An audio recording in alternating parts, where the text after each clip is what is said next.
Pokémon, the Shiny Pokémon Attractor. This video is purely for entertainment and does not infringe on copyrights or laws. The rights to the novel and image belong to the original author. We do not claim ownership. Don't like waiting and want to listen to this fanfic in full now? Subscribe to our Patreon, where you'll find the best fanfics.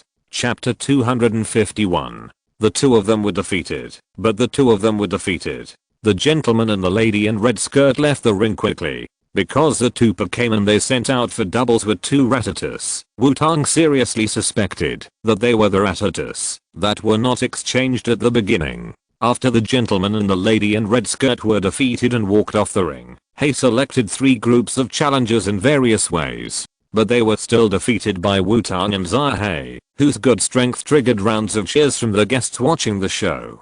Now Wutong and Xiaozhi only need to defend the last round of the ring to challenge He. For the last challenger, he once again chose to pass the parcel by beating the drum. The spotlight moved randomly again, and when the music stopped, the spotlight also stopped. A man in his 30s wearing a slim black suit, with black hair, and a bit of dead fish eyes was selected. The man looked at the light shining on him, put down the wine glass in his hand, and walked onto the stage. Adu, disguised as a waiter, frowned when he saw the man walking onto the stage. Why is this guy here? Adu frowned and muttered to himself. Very good, the fifth challenger has appeared. Can our champion defend the stage? As the lights came on again, he said excitedly, originally, I didn't want to fight, because I was on vacation, but one thing is one thing.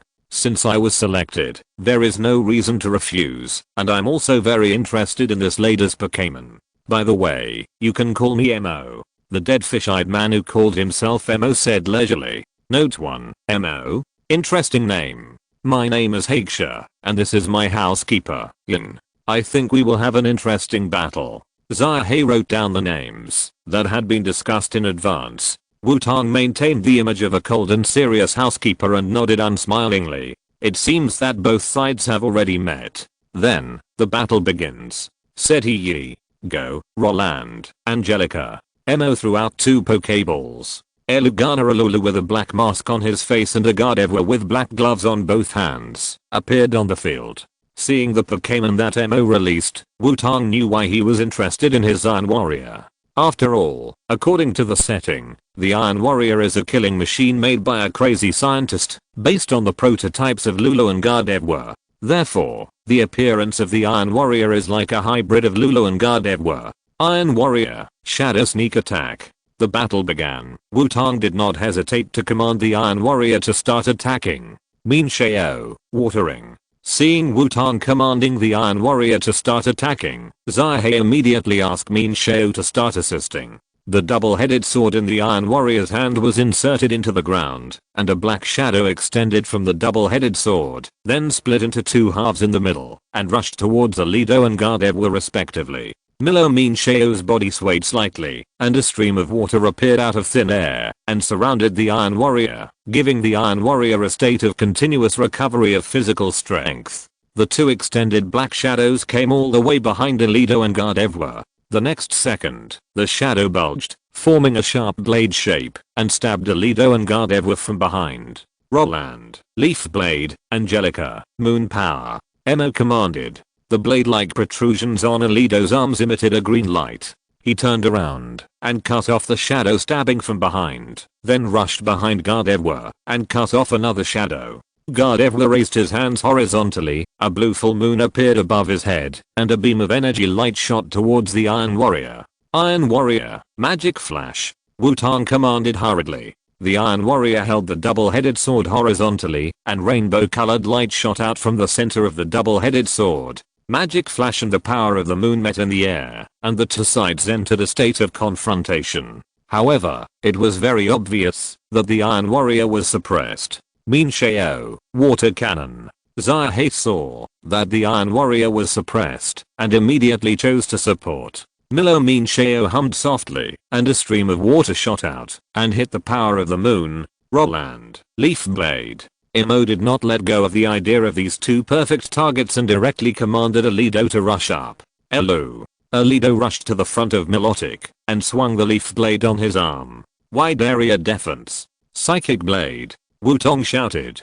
Chewer the warrior instantly blocked in front of Milotic, and the double-headed sword in his hand emitted a pink light to meet the leaf blade of Alido. The sound of metal clashing rang out, and the Iron Warrior retreated and leaned on Milotic before stopping. What a strong pressure. Wutong frowned. Fighting with this guy in front of him, although the pressure was not as great as when facing Ziba, it was definitely stronger than Masashi. If his first echelon was there, he could still fight. Of course, the premise is that he and Emo played doubles. After all, there is a big gap between two people commanding their own Pokémon doubles, and one person commanding two Pokémon doubles. I give up. Just as Wutong was thinking about how to fight back, Emo took back Alido and Gardevoir and said, "What a big reversal. Our last challenger chose to give up when he had the advantage. But everyone's choice is respected here. Let us congratulate our champion for successfully defending the ring," he said directly without caring. Wutong looked at Emo strangely as he left the ring, not understanding why he gave up. Although the process was a bit unexpected, I'm quite satisfied with the result. Xiaozhi still acted as a young man and said, "Well, since the champion has succeeded in attacking the ring, it is time for me to appear. But for the sake of fairness, our fight will take place in 15 minutes. He said. "Thank you very much, Mr. He." Xiaozhi responded with a smile and then took Wutong away from the ring. 15 minutes, in the final analysis, is to give Wutong and Xiaozhi's Pokémon time to recover. After Wutong and Xiaozhi walked off the ring, a waiter came to take them to the Pokémon recovery room. On the way to the recovery room with the waiter, Wutong's eyes were always looking in the direction of Emo, and a waiter who approached Emo caught Wutong's attention. "Isn't that a do?" Wutong thought secretly in his heart when he saw the red back hair and the uncovered face. "I saw a do." Wutong's voice appeared in Xiaozhi's mind. After hearing Wutong's mental call, Xiaozhi's pupils shrank. He resisted the urge to look for Adu, and Xiaozhi followed the waiter with a smile. Soon, the two of them hurried back to the banquet hall after their Pokémon were restored in the recovery room. However, after Xiaozhi carefully looked around, he did not find Adu's figure, and he was a little confused. Seeing Xiaozhi's appearance, Wutong sighed. How does this world recognize people? Approaching Xiaozhi, Wutong took out his Rotom mobile phone, as if he wanted to take a photo together, searched for a photo of Adu at random, and then moved his head out of the screen. Then he motioned Xiaozhi to look at his mobile phone screen. Wutong raised his mobile phone and compared it to the waiter Adu. After seeing the familiar dress, Xiaozhi instantly recognized Adu. "Mr. Adu's slicked back hair is also very handsome," Xiaozhi whispered to Wutong. Wutong was speechless for a while. "You obviously saw him several times just now and didn't notice it. How dare you say that he is handsome with slicked back hair now? Could it be that Adu's true form is actually this cape? Question mark. He was not recognized because he had no cape. After confirming that Adu was also there, Xiaozhi and Wutong did not make any extra moves. After all, if it was too obvious, it would easily expose Adu. But Wutong felt that Adu should have been exposed long ago. 15 minutes later, Wutong and Xiaozhi returned to the ring and released their Pokémon. Xiaoxia stood opposite the ring and had obviously been waiting for a while. "Welcome back, our champion, so let's get started. Go, my good children." Xiaoxia couldn't wait to start fighting after seeing Wutong and Xiaozhi return to the ring. Roar. X22 roars sounded at the same time, and two appeared in front of Xiaoxia. Black leather and black armor on the left, with a sharp blade like an axe on each side of the head. The axe blade was a scarlet color and looked very fierce. The right side has white skin and blue belly, and there are two yellow and white fleshy fins from the head to the neck that look like the shape of the aurora, and there are blue protrusions on the head and sides of the body that look like gems. Two Pokémon, one black and one white, stand proudly and look very cool. The shiny double axe war dragon and the ice dragon? Wutong said, a little surprised. "I didn't expect that this guy named He actually has two shiny Pokémon, and they are both relatively rare." Seeing He being guarded by two dragons, one black and one white, and thinking of his pink macho team, Wutong felt a little sad. But it doesn't matter, when Xiaobe evolves into Charizard, he will also have a black and white dragon. Then he will also pretend to be cool like this. Then, let's get started. Double Axe Dragon, Dragon Dance, Ice Dragon, Blizzard. He said. Roar. The Double Axe Dragon danced a strange dance on the spot. The Ice Dragon's fleshy fins swayed, and a blizzard appeared out of thin air, and blew towards the Iron Warrior and Mean Xiao. Mean Xiao, mysterious protection. Xiaozhi commanded. Iron Warrior, sneak attack the vital points. Wutong also commanded. Millow. Mean Xiao groaned softly, and a circle of spotted energy barriers appeared around his body, to protect himself from being frozen by the blizzard. The Iron Warrior rushed directly under the blizzard, and the double-headed sword in his hand, slashed upwards and directly chopped on the Ice Dragon's jaw. The Ice Dragon felt pain, and the blizzard went out of control, and disappeared in mid-air. Wutong felt that something was wrong. Double-Axe Dragon. Dragon Claw. Chiruno saw that the Double-Axe Dragon had completed the Dragon Dance and directly ordered the Double-Axe Dragon to start attacking. Roar. The Double-Axe Dragon grabbed the Iron Warrior with one claw. Wutong looked at the Iron Warrior with a complicated expression as he easily blocked the Double-Axe Dragon's Dragon Claw. After all, the Iron Warrior has a fairy system, and it is not so easy for Dragon system skills to cause damage. Iron Warrior, Magic Flash. Wutong commanded. The Iron Warrior shot out a colorful beam of light and directly washed the Double-Axe Dragon's face. The Double-Axe Dragon was hit by the magic flash in the face, and fell backwards and lost consciousness. Seeing that the Double-Axe Dragon had lost its ability to fight, Wutong's expression became even more complicated.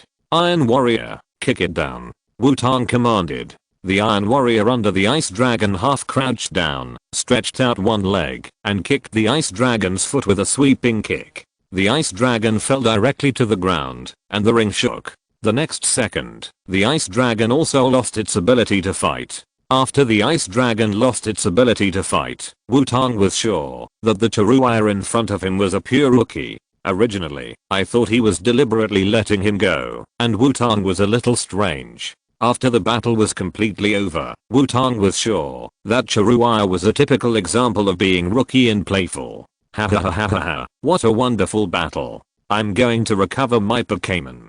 Someone will take you to my captain's room later. At that time, I will have some gifts for you too. Chiruia said, took back his Pokémon and left. Seeing Chiruia leaving, Wutong and Xiaozhi looked at each other, not knowing what to say. Two guests, please follow me. At this time, a waiter came to Wutong and Xiaozhi and said. Wutong and Xiaozhi exchanged glances and followed.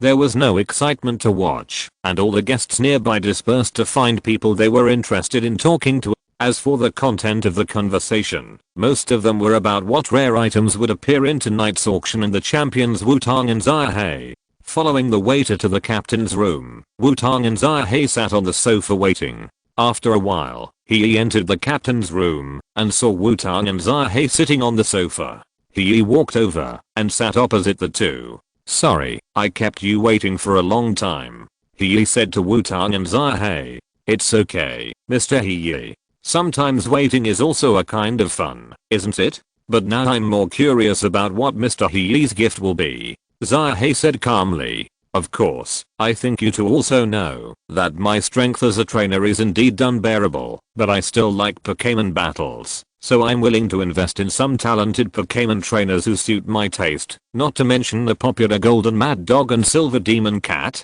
he said with a smile. Hearing He's words, Xiaozhi was shocked, and stood up immediately, and his hand went directly to the Pokéball on his waist. Calm down, Mr. He didn't point out our identities in the banquet hall, but only said it now. There must be a reason. Wutong pulled Xiaozhi and said. Don't worry, I'm a serious businessman, and I know your identities for some special reasons. He shrugged and said easily. Special reason? The information this time should be given by Mr. He, right? Wutong asked calmly. It's really easy and pleasant to talk with a smart lady. Yes, I'm a businessman after all. Although I do business with everyone, I must hold the official files if I want to have a long-term business, right? He said. So, what is your purpose? Wutong asked unmoved. Nothing, I just want to get to know the Golden Mad Dog and the Silver Demon Cat. He said with a smile. After hearing what he said, Wutong and Xiaozhi looked at each other. PS. Note 1. This supporting role is also a reader, the guest supporting role. This reader friend is called the Dark Silence of the Parallel World, because the name of the supporting character was not left, and he directly said that he hoped there would be an Alito, so Ice Cube could only start from his online name. After collecting some information, I found that his name is related to the character of the Ruins Library, because Ice Cube has only heard of the Ruins Library series of games, but has never played it. So this supporting character was designed entirely based on the information from Baidu. Readers who have played it should know it. Don't mind if there are any mistakes. So isn't such a kind and responsive Ice Cube worthy of a little urging, love, or a little flower? Chapter 252. Seeing that the two still didn't quite believe it, he showed a satisfied smile. People who are not easily moved by interests are worth investing in. Don't worry, I have already told Adu about this matter. If you don't believe it, you can ask him at that time. He said. Does Mr. Adu know? Then I believe you. Hearing he mention Adu, Xiaoxi fell immediately. Seeing Xiaoxi's appearance, Wutong's eyes twitched. The Adu sunflower really made him fed up. Okay, since Mr. He said so, we will believe you for the time being. Now we have met each other. We still have mission to do, so we will leave first. Wutong said. Wait a minute, it's not too late to leave after you get the gifts. After all, we agreed to let you come to get the gifts, but if you leave without taking anything, it will arouse suspicion. He said. Wutong frowned. If he accepted it, would it be considered bribery? Don't worry, this is what you deserve. I always have such activities every time I hold an auction. I didn't expect that you would be selected as the champion. I originally planned to get to know you two after the auction. He said helplessly. It can only be said that everything is a coincidence. Seeing that Wutong and Xiaoxi were still very entangled, he shook his head helplessly and turned to look for something under the desk. Here, this is a gift for you two. Other colleagues of yours have participated in the event before and took away the rewards they received. There will be no problem. He put 2 elf eggs in front of Wutong and Xiaoxi and said, elf eggs? Wutong looked at the 2 different elf eggs in front of him and was a little confused. Yes, this is the Pokémon egg laid by my Double Axe War Dragon and Ice Dragon. Of course, you may think it is too expensive, but it is worthless to me. He said with his hands spread out. Why? Double Axe War Dragon and Ice Dragon should be very rare Pokémon, right? Xiaoxi asked curiously. Well, this is also a public secret, because my Double Axe War Dragon and Ice Dragon are very fertile. Basically there will be eggs left after a short time, and at least 2 at a time. He said with a chuckle. Huh? How is this possible? Xiaoxi looked unbelievable. Wutong thought about it, especially fertile? He's Double Axe War Dragon and Ice Dragon are all shiny Pokémon, but there is nothing special in terms of combat power. In other words, the flash power of these 2 Pokémon is likely not for combat. Combined with He's statement, is it accelerated egg laying and increased egg laying? What is this egg hatch's ecstatic flash power? Question mark? He seems to want it to. In that case, we won't be polite anymore. You choose one first. Golden Rabbit Dog. Wutong said to Xiaoxi. Master, don't call me that. Master, you should choose first. Xiaoxi scratched his head and said awkwardly. Okay, then I'll choose first. Wutong said and used the watch he got from Dr. Kangmu to scan the 2 Pokémon eggs. This watch is a prop that Dr. Kangmu made before, which can determine whether the Pokémon eggs can hatch shiny Pokémon. Although according to Dr. Kangmu, the accuracy rate is touching, but it's better than no accuracy rate, right? 2 Pokémon eggs, the one with a dark green background and a crescent pattern on it is blue after scanning, and the other one with a blue background and a white diamond pattern on it is green after scanning. Both Pokémon eggs may hatch shiny Pokémon. According to Dr. Kangmu's setting, if it is blue after scanning, it is 100% a shiny Pokémon egg, and if it is green, it is half the probability. Wutong did not hesitate, and directly chose the elf egg with a dark green background and a crescent pattern. I'll choose this one. Wutong picked up the elf egg and said. Although he was curious about why Wutong used his watch to scan the 2 elf eggs, hey, who knew that the more he knew, the faster he would die, decided to pretend that he didn't see it. Then I'll take the remaining elf egg. Xiaoxi took the remaining elf egg as a matter of course. Ha ha ha ha, that's right. Okay, I'm going to prepare for the auction, so I won't accompany you two. I wish you all good work and fun. He stood up happily when he saw the two of them accept the elf eggs. After he left, Wutong and Xiaoxi also left the captain's room and returned to the banquet hall. The guests in the banquet hall looked at Xiaoxi and Wutong, each holding a elf ball. I'm not surprised to come back. After all, Shanghai's gift could be anything, and the elf egg is relatively ordinary. In addition, it was Shanghai's gift, so who knows if there will be any problems, so no one is jealous. The old guests are more sympathetic, while the new guests are curious. Wutong and Xiaoxi returned to the banquet hall with normal expressions, still eating and drinking, and Xiaoxi continued to deal with the ladies. After a while, the banquet hall was dark again, and it was obvious that the auction had begun. Wutong and Xiaoxi were both in high spirits. After all, Lambda, one of the 4 generals of the rocket team, was hidden among these guests. No one knew what his purpose was, but since he came to the auction, he should have come for a certain auction item. So which auction item did Lambda take a fancy to was a question. As the auction items appeared and were auctioned off one by one, Wutong and Xiaoxi did not find the person who looked like Lambda. Because there has been no fierce competition for the auction items from the beginning of the auction to now, even for very rare items, there was only symbolic competition and then stopped. This made Wutong and Xiaoxi very strange. It was obviously an auction. Why was there no passion at all? And every time an auction item was auctioned, there would be a few people nearby who would stay and watch the show. If Wutong and Xiaoxi knew the nickname of He's black-hearted weird merchant,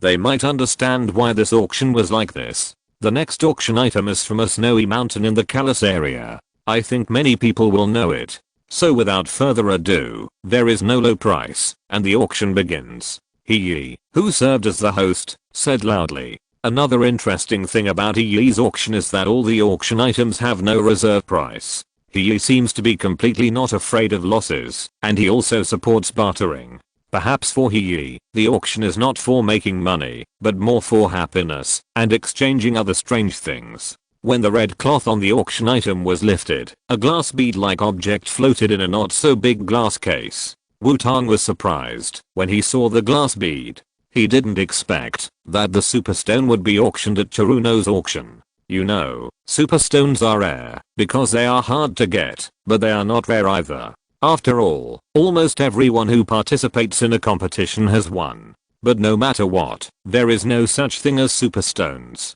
After all, the super evolution system is too powerful. Even if the superstones you get are not suitable for any of your Pokémon, you can cultivate a new Pokémon specifically for the superstones. But what makes Wutong feel strange is that the guests present did not react much when they saw the superstones. Wutong thought, this is normal. After all, superstones are not rare for rich and powerful people, and those who don't know superstones will hardly be interested in a glass bead. Isn't that a bargain for me? Wutong thought this was a good opportunity. No matter what kind of superstone it was, he would buy it first. Although Wutong didn't have much money, he had a lot of rare materials. Just when Wutong was about to bid, someone raised his sign first. 5 million. A man with a hoarse voice raised his sign and shouted. He looked like he was determined to get this superstone. Wutong frowned when he saw the man's operation, not because he wanted to rob him, but because Wutong felt that he seemed to have caught some clues. 6 million. However, thinking about it, the thing couldn't be given up. Wutong raised the sign and shouted the price directly. 8 million. The horseman raised the price without hesitation. 10 million. Wutong was still calm. Isn't it just shouting a number? If you are in a hurry, can you shout over 100 million directly? Humph, 15 million. The horseman glared at Wutong and continued to shout. Seeing the horseman's posture, Wutong was sure that this person was Lambda. First of all, the horseman's desire for this superstone was abnormal. After all, it is difficult to be so eager before knowing what kind of Pokémon this superstone is. Secondly, Wutong thought of the research direction of the rocket team in the Johto region. Wutong and Xiaoxi had disrupted several rocket team operations. The information they had forced out from Amado and Casa Bureau, and the Red Gyarados plot in the Angry Lake, that had not yet begun. All these together show that the Rocket team is mainly studying the evolution of Pokémon in the Johto region. Of course, if it is just ordinary, if they can study the evolution of Pokémon, Team Rocket will not be an evil organization. They should be studying how to force Pokémon to evolve, as evidenced by the red Gyarados in the Lake of Fury. If they want to study forced evolution, the Super Stone is of course a perfect research object. With the research capabilities of Team Rocket, it is not impossible to study the forced Super Evolution Ray. Thinking of this, Wutong felt that this Super Stone could not be given to the Horseman. 2000 W. Wutong shouted with a sign. 2500 W. The Horseman continued to shout, while gritting his teeth. 5000 W. Wutong doubled it directly. HMPH, I'll give it to you. The Horseman stared at Wutong for a long time, as if he wanted to remember him thoroughly, and Adu, who was dressed as a waiter, had covered his forehead. Although he also felt that the Horseman had a problem, he couldn't stop him like this. Mo, who was beside Adu, smiled. This little guy was really interesting, Mo thought secretly in his heart. Although he provided him with clues, it was only a cooperative relationship, not a superior subordinate relationship. Now he was bidding at someone else's auction. In the end, it was not just for the sake of the mission. If you bid, you have to be responsible and pay. Are there any customers who want to bid? If not, then this auction item will be auctioned by our champion. Seeing that no one continued to bid, he said casually, originally, this auction was his entertainment product, and he had the final say on whether the process was regular or not. Master, are you okay? Do you really have 5000 W? Xiaozhi said to Wutong in a low voice with some concern. Don't worry, I know. Wutong said indifferently. Then several strange items were auctioned one after another, but the Horseman did not bid again. It seems that his original purpose was for the Super Stone. Seeing this situation, Wutong was more certain that the Horseman was Lambda. After all the auction items were sold, the waiters got busy and began to lead the guests who had successfully bid to trade. A waiter also walked to Wutong and Xiaozhi and took them to a room. Walking into the room, he was sitting on a chair in the room. Seeing Wutong and Xiaozhi, he showed a helpless expression. There was no way. After all, he didn't know Wutong's true identity and didn't think he could take out 5000 W. His impression of Wutong changed from a smart kitten to a smart but reckless kitten. Mr. He, I remember that the transaction here supports barter, right? Wutong asked. That's right, but an item worth 5000 W is not an ordinary thing. He said with a wry smile. Although the auction was his entertainment product, he was a businessman after all.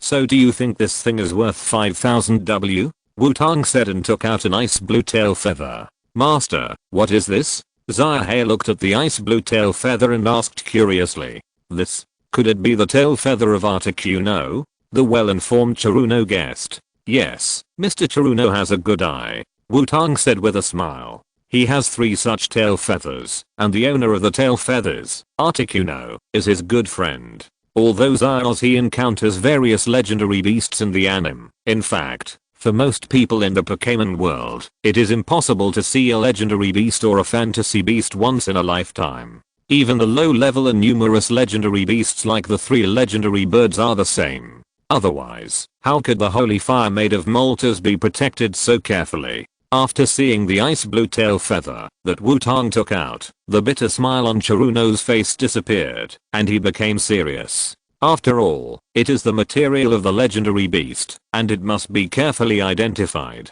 Do you mind if I take it for identification? Chiruno said to Wutong. Of course, no problem. If one Articuno tail feather is not enough, add this. Wutong said, and took out a small purple ring-shaped object. What is this? He asked a little puzzled. A hairband made of Suicune's mane, although it's a little small. Wutong said. This was made by Wutong after he picked up 2 balls of Suicune's hair. After all, it will be useful when he disguises himself. He's eyes changed when he looked at Wutong. This guy could actually come up with materials from 2 kinds of mythical beasts at once.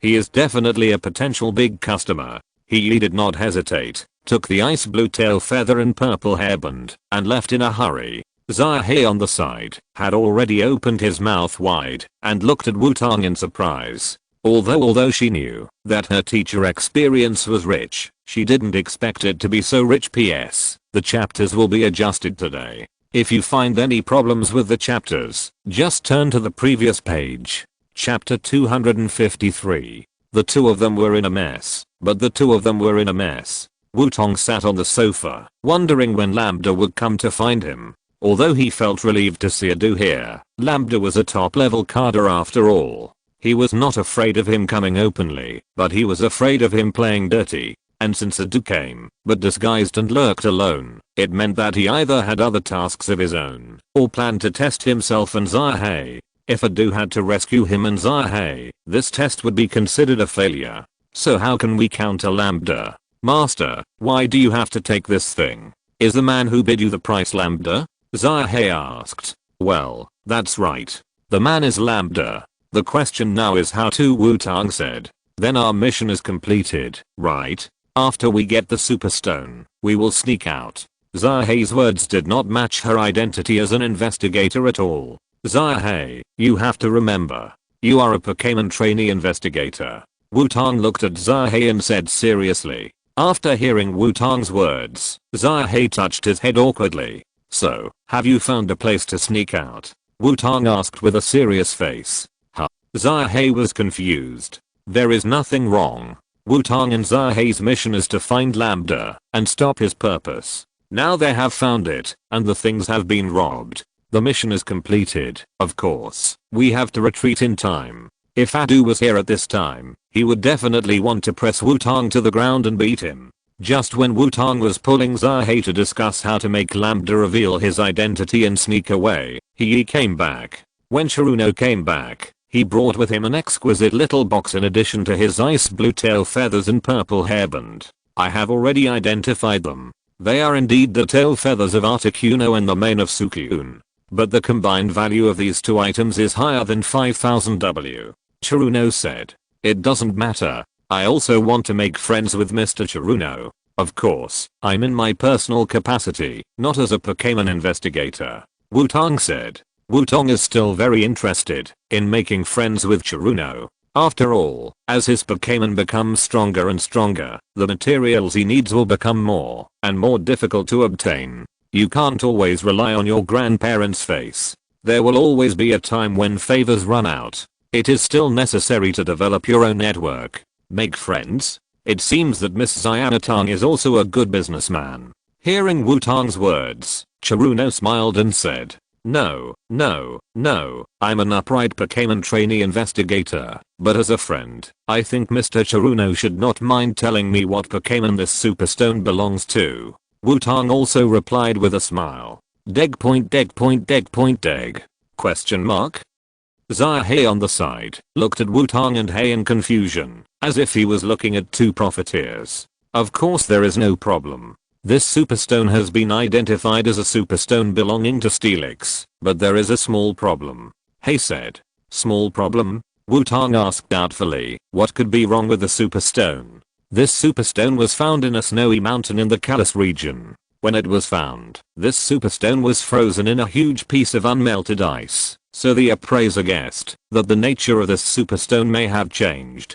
Hei said and handed the exquisite little box to Wutong. The nature has changed? Wutong frowned and took the small box. After opening the small box, the superstone in the auction was inside. It looked the same as the ordinary Steelix superstone, but if you look closely, you will see some white spots next to the cat's eye pattern. Hei handed over a magnifying glass considerately, and Wutong took the magnifying glass and shone it on the superstone. Those white spots turned out to be snowflake-like shapes after being magnified. Wutong put down the magnifying glass and thought for a moment, then picked up the superstone. It was indeed very cold, as if he was holding a small piece of ice. Mr. Xiaoxia, has anyone tried this superstone? Wutong asked. Of course, after all, Steelix is not a rare Pokémon. Xiaoxia answered happily, but it was obvious that he was deliberately hiding something. It's meaningless to say halfway, Mr. Xiaoxia, no one should have successfully used it, right? Wutong asked with a raised eyebrow. The girl is too smart. Ming will not be welcomed. Forget it. It cannot be said that no trainer has succeeded. There was once a trainer who successfully completed super evolution in an extremely cold area, but he changed back after a short time. He shrugged and said, "Is that so? Then this is really an interesting superstone. I have asked enough questions. Our transaction is completed, Mr. He," Wutong said with a rough guess in his mind. I found that Wutong did not intend to regret it. After all, it would be uncomfortable for a normal trainer to spend 50 million to buy a useless superstone, and the value of the item paid by Wutong is higher than this superstone. However, as a qualified businessman, he would not say it, even if he thought so in his heart. Anyway, the transaction was completed, and the auction items could not be returned or exchanged within 7 days without reason. Then happy trading, he said. Happy trading. By the way, Mr. He, if you don't mind, can you help me find a metal film? Of course, the weirder the better, and it would be even better if you can find it on the snowy mountain, Wutong said. Metal membrane? It seems that Miss Xianatan wants to cultivate a Steelix herself. Is it the metal membrane on the snowy mountain? It's really a good idea. No problem. I will contact you after I find it. He agreed without refusing. Here is my contact information. Then I'll leave it to Mr. He. We'll take our leave first. Wutong put away the superstone, picked up his Pokémon egg and walked out. This superstone may be a chicken rib among chicken ribs for other Steelix trainers, but for Wutong who has Crystal Onyx, it is like a special equipment. It's just that Wutong is more worried that ordinary metal membranes can't make Crystal Onyx evolve, so he simply asked He to find a more special metal membrane. After leaving the cabin, Wutong and Xiaozhi returned to the banquet hall. At this time, the banquet was not over yet. After the auction, it was obvious that the guests became more excited and talked about each auction item. Wutong and Xiaozhi found a corner, thinking about how to get away quietly. The first problem is the problem of the 2 Pokémon eggs in his hand. Even if he disguises himself and escapes, he will be recognized at a glance with these 2 eggs. Wutong thought for a moment and suddenly thought that there is a ready-made tool here. Wutong looked around secretly and then found his target. He slowly approached the target with Xiaozhi, eating and drinking along the way, as if he was enjoying a banquet. After walking to the target, Wutong took the Pokémon eggs in Xiaozhi's hand and then walked to the target. Waiter, please help me send these 2 Pokémon eggs to the Pokémon Center. Just leave the name of Yin, Wutong said to the red-back-haired waiter in front of him as a matter of course. Adu frowned and wanted to refuse, but he didn't feel that his identity was exposed. Your expression doesn't mean you want to refuse, right? Do you believe that I will go to Mr. He to complain about you? Wutong said with disdain. That's right, you don't want to lose your job, ha ha ha ha. Emo on the side happily chimed in. Oh, by the way, there is also this thing. Send it over together. Remember, be careful. This is something worth 5,000 W. If something goes wrong, believe me, you will not be able to escape. Wutong said with the look of a vicious housekeeper. Our mission is completed. Lambda is in your hands, Mr. Adu. After Wutong handed the exquisite little box to Adu, he used his superpowers to pass a message to Adu. Then he turned around and left without any hesitation. Adu frowned while holding the things. He was a little confused about how his perfect disguise was discovered. After Wutong handed all the elf eggs and items to Adu, the man who had competed with Wutong for the superstone before silently put down his glass. Really, I'm a good person. Why do you always force me to do this kind of thing? The man muttered to himself as he approached Adu. As long as Adu left the hay, he would take away all the things. As for that hateful little girl and that young man, we can teach them a lesson later. Master, what did you do? Xiaozhi, who returned to the corner, asked Wutong hurriedly after seeing him complete a series of operations. Of course, it's the task. Our task is completed. The rest of the task is Mr. Adu's. We are only responsible for finding, and he is responsible for arresting, right? Don't let your guard down. We may have found the wrong target. Keep observing and see if there are any suspicious guys.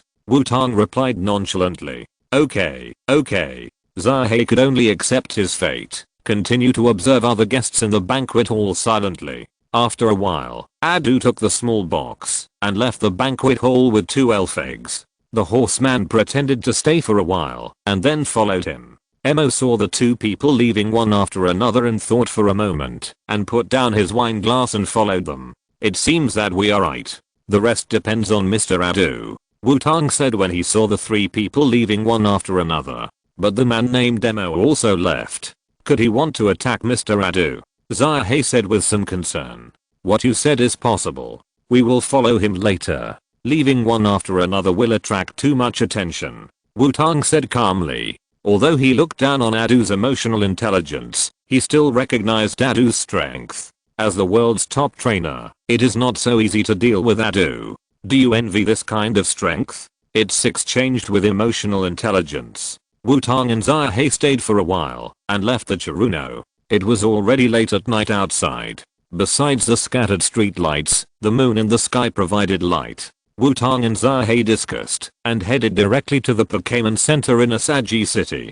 They did not see anyone along the way, nor did they find any traces of fierce fighting. When they arrived at the Pokémon Center, Wutong and Xiaoxi saw Adu, whose hairstyle had been restored to its original state, and the man named Emo. But they did not find Lambda around them, only the elf eggs that Wutong and Xiaoxi had harvested, and an exquisite little box that had been opened. Adu, your 2 interesting men are back, Emo said when he saw Wutong and Xiaoxi first. I saw it too, Adu said unhappily. It seemed that something had happened that made Adu unhappy. Mr. Adu, how is it? Did you catch Lambda? Wutong walked over and asked. No, we let that guy run away. The rocket team's officers are all like loaches, slippery and good at running away, Adu replied.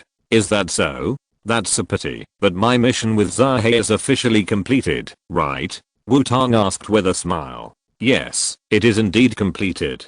Although the process of completion is worrying, it is indeed completed perfectly. Adu nodded and said. Hehe, backquote, great, Mr. Adu, we work so hard, can you touch my head to encourage me? Xiaoxi approached Adu and said eagerly. Seeing Xiaoxi's appearance, Wutong's eyes twitched, and he really didn't want to know this guy. Then I should be considered a formal Pokémon investigator now, right? Wutong simply ignored Xiaoxi and said. Yes, congratulations on your official promotion, but I have a question for you, Adu asked while touching Xiaoxi's head. What's the question? Wutong asked puzzledly. That's why the box is empty? Adu pointed at the box and said. Because I took out the Superstone in advance. I spent 50 million yuan on it. It was something I bought myself. And if Mr. Adu accidentally overturned, the rockets would not get what they wanted. It is worth sacrificing an Adu to exchange for the failure of the rocket's goal, Wutong said seriously. PFFT, Adu, you have a good subordinate. I think what he said is right. It doesn't matter if Adu is sacrificed. Mo, who was standing aside, heard Wutong's words and began to mock Adu without hesitation. Arsehole, if you had taken action earlier, how could Lambda run away? If you plan to help, don't slack off. Adu shouted angrily to Mo. No, no, no, let's put it this way. I'm on vacation now. I only did it because of our relationship. Besides, can't you catch Lambda if I'm not here? No way. The Dragon King is so lame. Mo retorted directly. Wutong nodded secretly after hearing what Mo said. This weird ability is good and worth learning. Arsehole, if you and Apol were serious about your work, how could I be so busy every day? Adu said unhappily. Interpol? X2 Wutong and Xiaoxi looked at Mo in surprise. I haven't introduced myself formally yet. I'm from the Special Criminal Investigation Department of Interpol. My code name is Dark Silence. Mo introduced himself with a leisurely smile.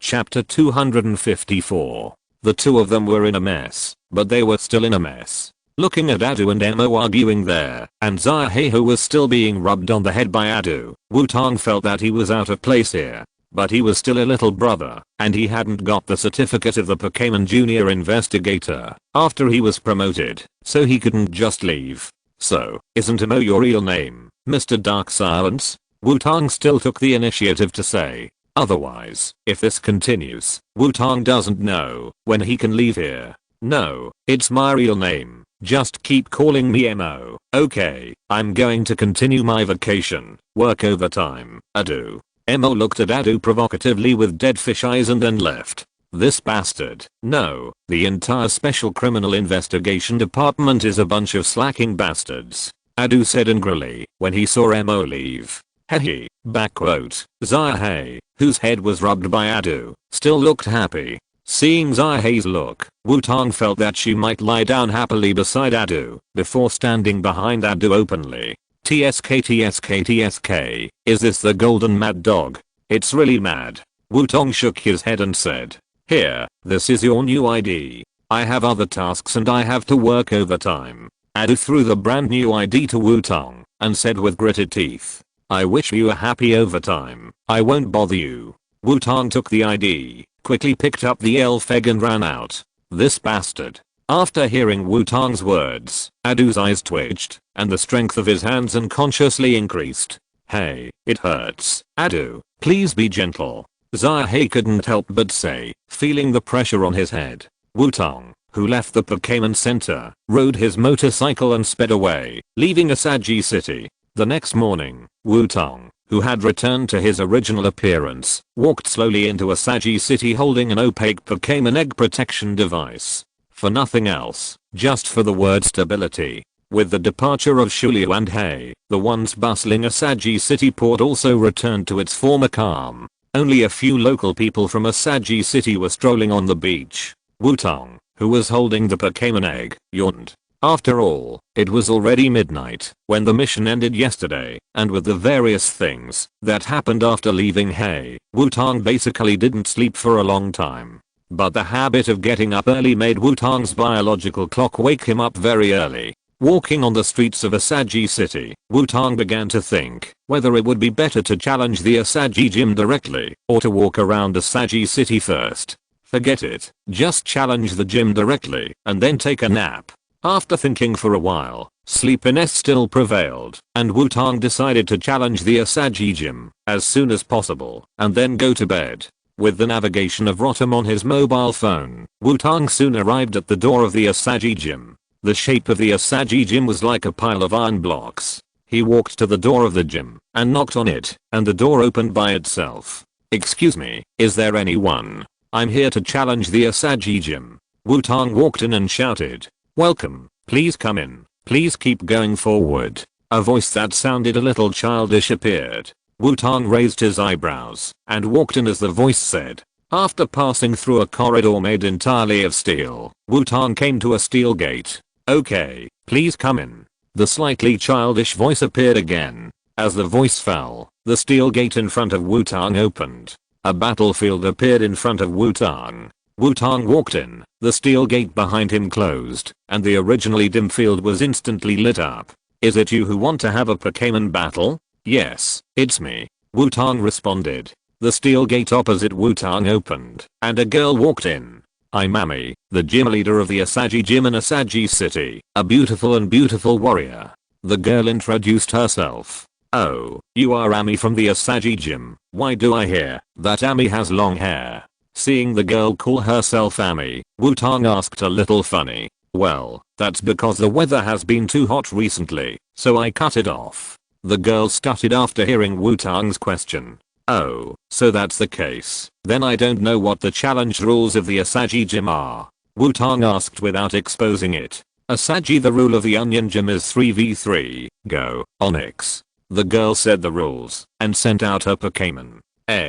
Wildnix. Isn't Ami's trump card Steelix? Wutong asked in surprise. Well, that's because I want to test your strength first. The girl continued to find excuses. Okay, I'll leave Onyx to you, little turtle. Wutong looked at Onyx and chose little turtle. Camille. Little turtle came out and looked at Onyx on the opposite side, took out a pair of sunglasses from his shell and put them on his face. Little turtle, be serious and put away your sunglasses.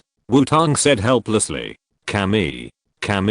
After hearing what Wutong said, little turtle obediently put his sunglasses back into his shell. Excuse me, let's start. Wutong said to the girl on the opposite side. Onyx, hit. The girl didn't hesitate to command Onyx to attack. Little turtle, Clap your hands for a surprise attack, Wutong said. Cammy. Little turtle slapped the charging Onyx. Even though the size difference was huge, Onyx was still stopped by the slap. Little turtle, water wave. Wutong continued to command. Cammy. Little turtle stomped his feet, and a circle of water appeared out of thin air around it, and shot out in all directions. Onyx, which stopped in front of little turtle, was hit by the water wave directly, and closed his eyes, and lost his ability to fight. Onyx. The girl ran to Onyx worriedly. Then, let the real Amy come out now, Wutong said. What are you talking about? I'm Amy. The girl still said stubbornly. Xiaoxia. A stern voice appeared.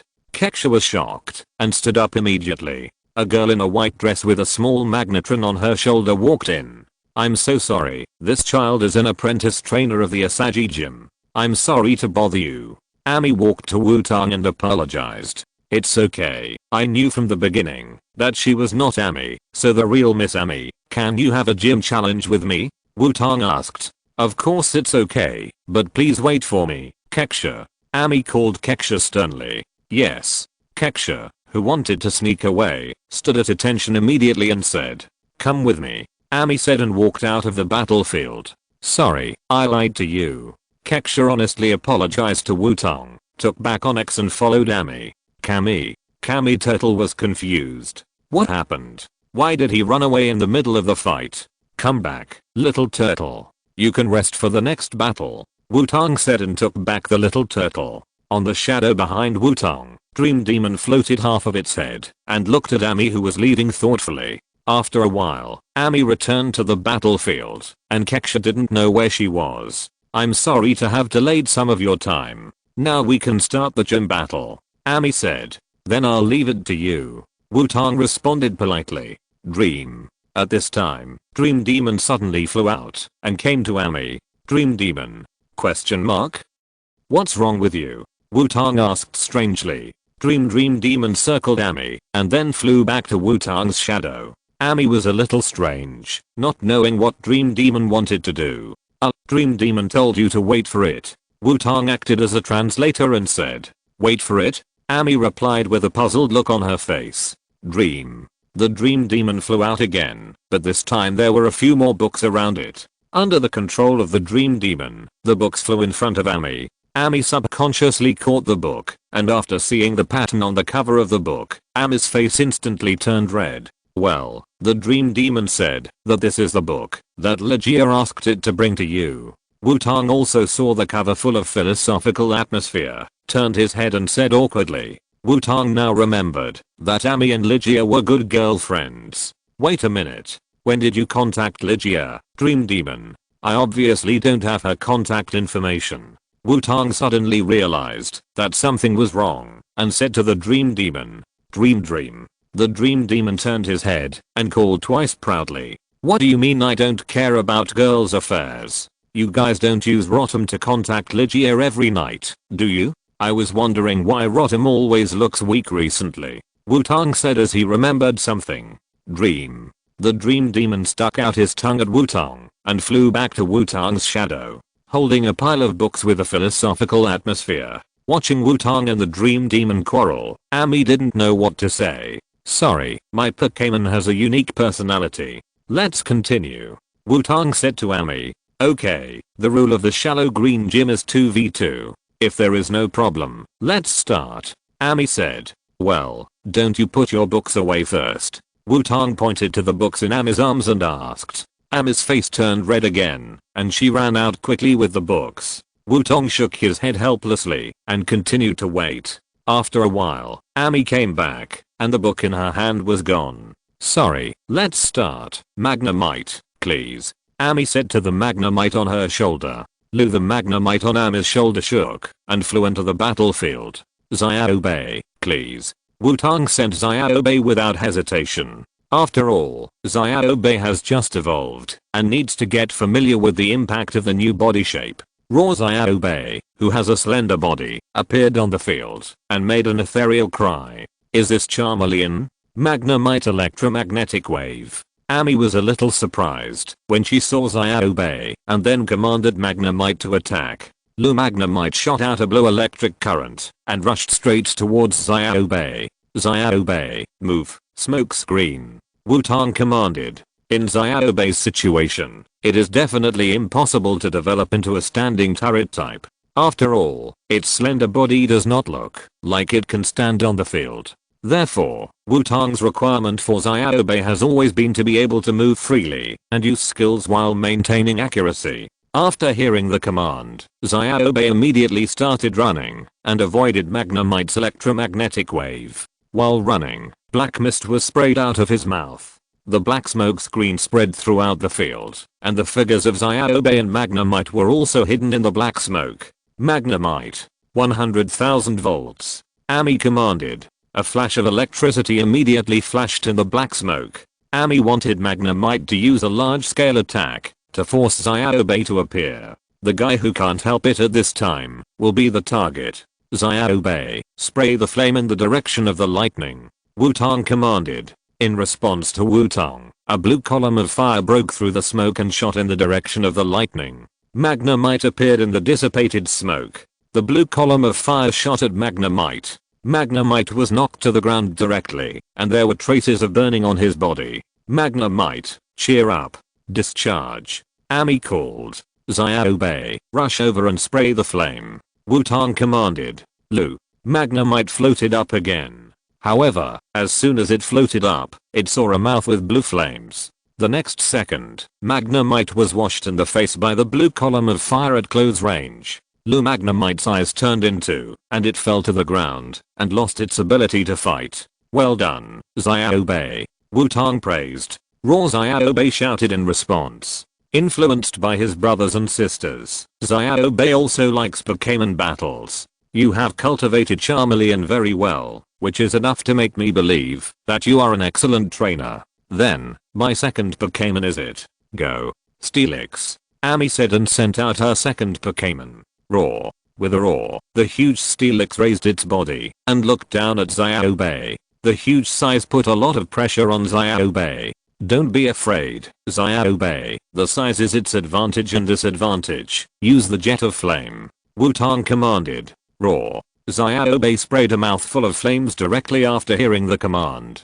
Steelix, dig a hole. Ami commanded. Roar. The Steelix crashed into the ground, and the hard dirt field was dug up like tofu. The Steelix drilled directly into the ground, and Xiaobai's jet of flames missed. Roar. Seeing such a big target disappear, the inexperienced Xiaobai was a little panicked. Calm down and feel the movement on the ground. Wutong commanded. Wutong looked at the surrounding steel walls in the ground, and then looked at the dirt ground of the battlefield. Wutong felt that Ami was definitely doing it on purpose, just to make it easy for the Steelix to drill into the ground. Chapter 255. The ground was covered with dust, and the ground was covered with dust. In the battlefield, Xiaobai kept observing the ground, trying to see where the Steelix would rush out. The Steelix wandered around underground, causing the ground to tremble slightly. Wutong was a little puzzled.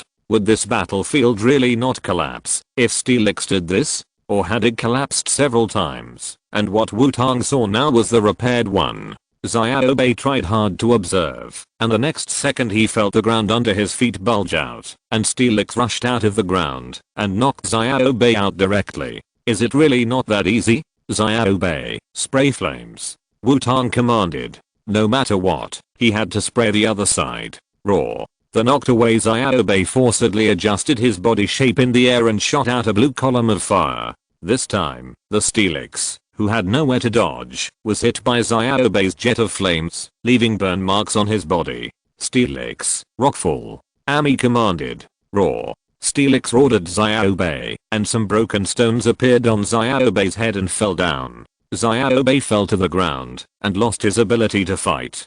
Thank you for your hard work, Xiaobai. Xiaoho, come out and avenge Xiaobai. Wutong took Xiaobai back and threw another Pokeball. Roar. A flash of light passed, and Xiaoho, like a magic dragon, appeared in the battlefield. Your Pokémon are all unique. Just now it was a white Charmeleon, and now it's a black Charizard. Ami said after seeing the second Pokémon sent by Wutong. I just have a little luck. Xiaoho, turn on the fierce fire. Wutong did not hesitate to let Xiaoho turn on the fierce fire directly. Roar. Xiaoho flew into the air and roared, his body wrapped in red flame-like energy. If it weren't indoors, Wutong would even want Xiaoho to open the power of the sun. Although Xiaoho takes the physical attack route, it doesn't mean that its flames are not powerful. Steel Snake, Sandstorm. Amy saw Xiaoho's look and knew that she had to take it seriously. Roar. Waves of sand and stones rolled up from the side of Steel Snake, and the sand and stones swept the whole field and raised a strong sandstorm.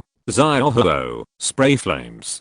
Wutong started to attack directly after Xiaoho finished adding status. As for why the belly drum was not used, just look at Steel Snake's physical defense racial value of 200. The scarlet flames shot out like blood and hit Steel Snake's body. Steel Snake immediately twisted its body in pain.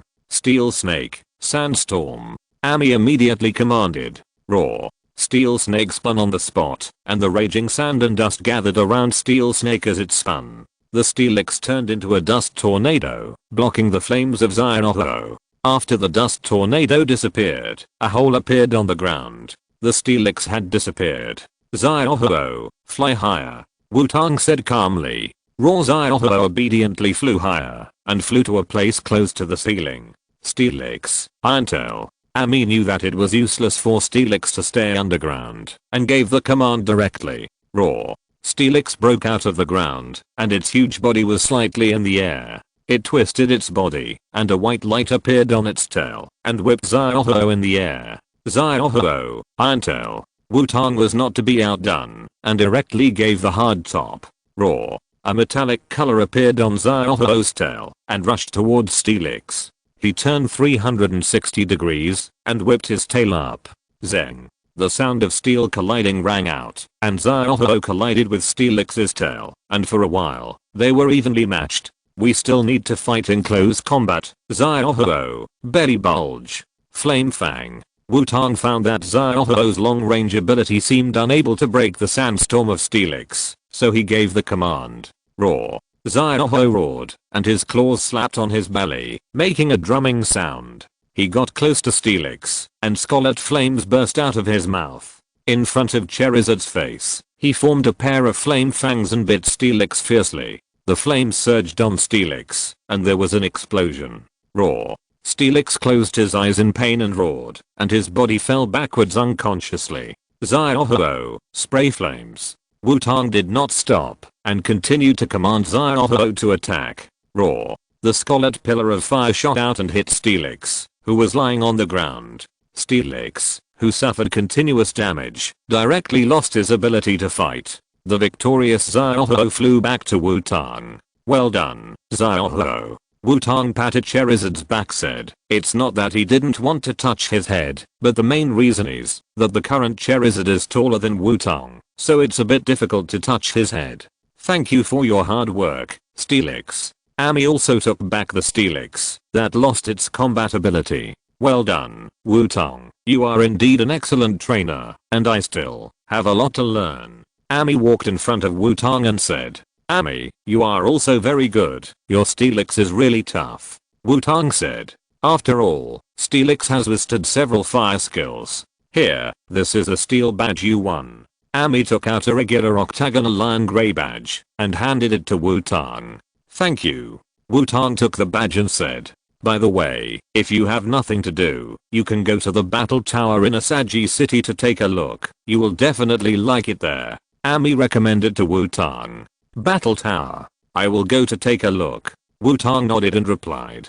Wutong remembered that the battle tower in the Johto region only appeared in the crystal version, and in the animation, it only appeared twice, because of the rocket trio. After leaving the Shalot Gym, Wutong went to the Pokémon Center to restore Haku and Fireball. While waiting, Wutong saw Interpolimo again. Next to him was a young man who looked very sunny. The two were talking about something. Wutong did not go up to say hello. After all, he was a Pokémon trainer, the champion of the Quartz Conference, the half-brother of Mewtwo, the holder of the Silver Feather, the Rainbow Warrior chosen by the King of Phoenix, and the patron of the Lost God, Wutong. Not the little Pokémon investigator Xiaotang who had just been promoted. so Wutong decisively stopped looking in Emo's direction and waited for his Pokémon to recover. But what Wutong didn't know was that as a member of Interpol's Special Criminal Investigation Department, Emo was very sensitive to other people's sight. After discovering that Wutong was looking at him, Emo secretly observed Wutong without making a sound. After seeing Wutong leaving the Pokémon Center with his recovered Pokémon, Emo showed a thoughtful expression. "What's wrong, Master?" the young man in front of Emo asked, after noticing Emo's abnormality. "Nothing, I just saw an interesting little guy," Emo replied. After Wutong took back the recovered Xiaoho and Xiaobei, he began to walk towards the battle tower. The way to the battle tower does not require Rotom's navigation at all. After all, the battle tower is the tallest building in Asagi City, which can be said to be very conspicuous. Arriving at the door of the battle tower, 2 security guards strictly guarded the gate. "Hello, please show your badge." One of the security guards saw Wutong and said, "Badge? This one is fine, right?" Wutong said, taking out the steel badge that he had not put away in time. "This is the steel badge, no problem, please come in," the security guard said, after looking at the badge in Wutong's hand. Wutong put away the steel badge and walked into the battle tower. The first floor of the battle tower is a hall. On the left is the place where Pokémon are stored and various props are sold, and on the right is the place for registration. Wutong went directly to the registration window on the right. As expected, the receptionist was a Miss Joy. "Hello, Miss Joy, I would like to ask, what is this battle tower for?" Wutong walked over and asked. "Hello, the battle tower, just like its name, is a place where Pokémon trainers gather to fight. After registering, trainers can improve their levels through continuous fighting. Trainers with higher levels can also buy rarer items in the store opposite," Miss Joy explained. "Rarer items?" Wutong became interested.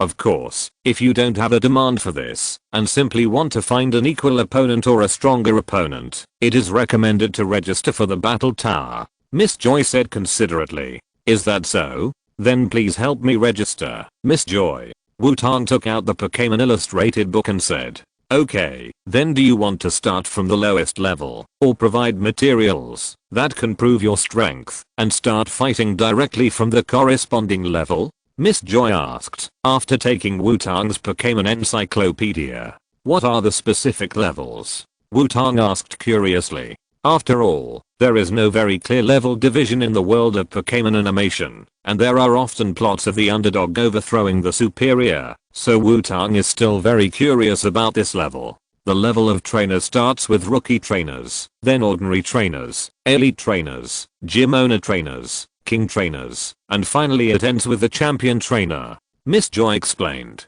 After hearing Miss Joy's explanation, Wutong was not surprised, as it was similar to what he guessed. But even if he knew the level division, it would not be of much reference value. After all, the gym owners in each region were too watery. The weak ones might not even be able to beat the elite trainers, while the strong ones could face off against the champions with a huge span. It can be said that the level of gym owner trainer is very vague, and Wutong estimated that his current strength was probably that he could easily fight with ordinary gym owners and had a 30% chance of fighting with quasi-king level trainers. If he played all his cards, he could fight with the king level S goalkeeper for a while. Of course, this trump card does not include shaking people. Otherwise, if Mewtwo is called out directly, and then the 3 stupid birds from Asia Island are fooled over, even the dodo will have to stand still. Wutong asked himself that he did not have any special strengths, but his background was definitely strong enough. Back to the topic, Wutong must have items to prove his strength. After all, the trophy of the Quartz Conference is still in his backpack. It is not too much for the champion of the Quartz Conference to register as a gym leader trainer. So Wutong resolutely said to Miss Joy, "Please register a new trainer for me. Why not bully the weak? Besides, he has only been traveling for more than a year, not even 2.5 years, and he can't sing, dance, rap or play basketball. Of course, he is a rookie trainer." As if she saw through Wutong's idea of bullying the weak, Miss Joy said, "Okay, Wutong from Changpan City. By the way, let me explain in advance that there are 2 ways to upgrade the level. One is to accumulate 50 wins, and the other is to win 10 games in a row. Of course, you can choose not to upgrade after winning 10 games in a row, but after winning 5 games in a row, the level will be forced to upgrade. In other words, winning 15 games in a row will force you to upgrade, right? What if you deliberately lose the 15th game? Wutong asked as if he had found a bug. There will be referees in the game. If you deliberately play passively, you will be punished and banned, so don't try it. Miss Joy said with a smile. But the atmosphere around her was clearly that, if you dared to play a fake match, you would be dead. Hahaha, I didn't think so much. I hate people who play fake matches the most. By the way, Miss Joy, will the level drop? For example, if you don't play for a long time. Wutong asked to change the subject. It won't have any impact if you don't play for a long time, but if you lose 5 games in a row, you will be demoted. Miss Joy explained patiently. So that's the case. Thank you, Miss Joy. Wutong took back the Pokémon encyclopedia and thanked him. It's okay. This is your battle level card. I wish you a happy battle. Miss Joy replied. After completing the registration, Wutong walked to the battle entrance. After verifying the battle level card with the staff, Wutong was taken to the waiting room. Because he started from the rookie trainer level, Wutong only waited for half a minute before he had an opponent. When he arrived at the battle venue, he saw a familiar short guy opposite him. I have to say that the dressing style of these passers-by is really nothing new. The rules of the battle tower are also very simple. Rookie trainers and general trainers are all 1v1 singles. When it comes to elite trainers and Gemona trainers, it becomes 3v3 singles. There are 2 options for the battle between the king trainer and the champion trainer level. One is 6v6 singles, and the other is 6v6 team battle. So the battle time of the king trainer and the champion trainer level is generally longer. Of course, there are not many king champion level trainers coming here to fight. Both players are in place. Please send out your Pokémon at the same time. The side whose Pokémon loses its combat ability first loses. The referee said. Little Frog, come out and move around. Wutong chose to let Little Frog come out and move around first. Please, Radar. The boy in shorts also released his own Pokémon at the same time, which was also nothing new. A Radar. As long as I defeat you, I can level up. Be my stepping stone. The boy in shorts said arrogantly. Oh, really? Then your ode to leveling up will be cut off. Seeing the boy in shorts' arrogance, Wutong smiled kindly and said. Chapter 256. The battle between Wutong and Pants Boy lasted for a long time, and in the end Pants Boy ran away crying. The referee shook his head at Pants Boy who ran away crying. Poor kid, why did you mess with him? As a veteran referee, the referee saw the difference in strength between Wutong and Pants Boy after they released their respective Pokémon. However, Wutong did not intend to let Little Frog end the battle as soon as possible. From beginning to end, he used poison powder, parasitic seeds, sweet fragrance, and poison back and forth. Obviously, he could have added a few attack skills to end the battle directly, but Wutong made the opposite. Radar poisoned and lost the ability to fight. Excuse me, do I need to wait outside? Wutong asked the referee without any awareness of the fact that he had just beaten a child to tears. No need, the winner can just wait here for the next player. The referee replied. Okay, I understand. Wutong took back the Little Frog and waited for the next opponent with peace of mind. Wutong simply sat cross-legged on the ground with his eyes closed to rest. After all, it is better to practice to enhance his life-saving ability when he has superpowers. After a while, a new opponent came in, a bug-catching boy wearing a straw hat and carrying a bug-catching net on his shoulder. Today my metal pupa and iron shell kun will definitely kill everyone. Who is my first stepping stone today? The bug-catching boy said arrogantly. Seeing such an arrogant bug-catching boy, Wutong showed a kind smile, meeting an old acquaintance. The bug-catching boy in front of him was the first challenger he met when he was acting as the Azure Gym. Unexpectedly, after not seeing him for a few months, he is still so bad. It was still a familiar plot. Wutong sent out Little Frog to deal with the metal pupa of the insect-catching boy, poisoning, slowing down, and binding, all in one go. Beat him to tears. Next one. The referee looked at Wutong speechlessly. He really wanted to say that this was not a Pokémon battle at all. It was a massacre. It was bullying a child. It was Escoff. Anyway, it was wrong. Wutong, right? I suggest you upgrade directly to the general trainer level. What do you think? The referee said to Wutong. But I just fought 2 games. Don't you say that you have to win 10 games in a row to upgrade? Wutong asked in confusion.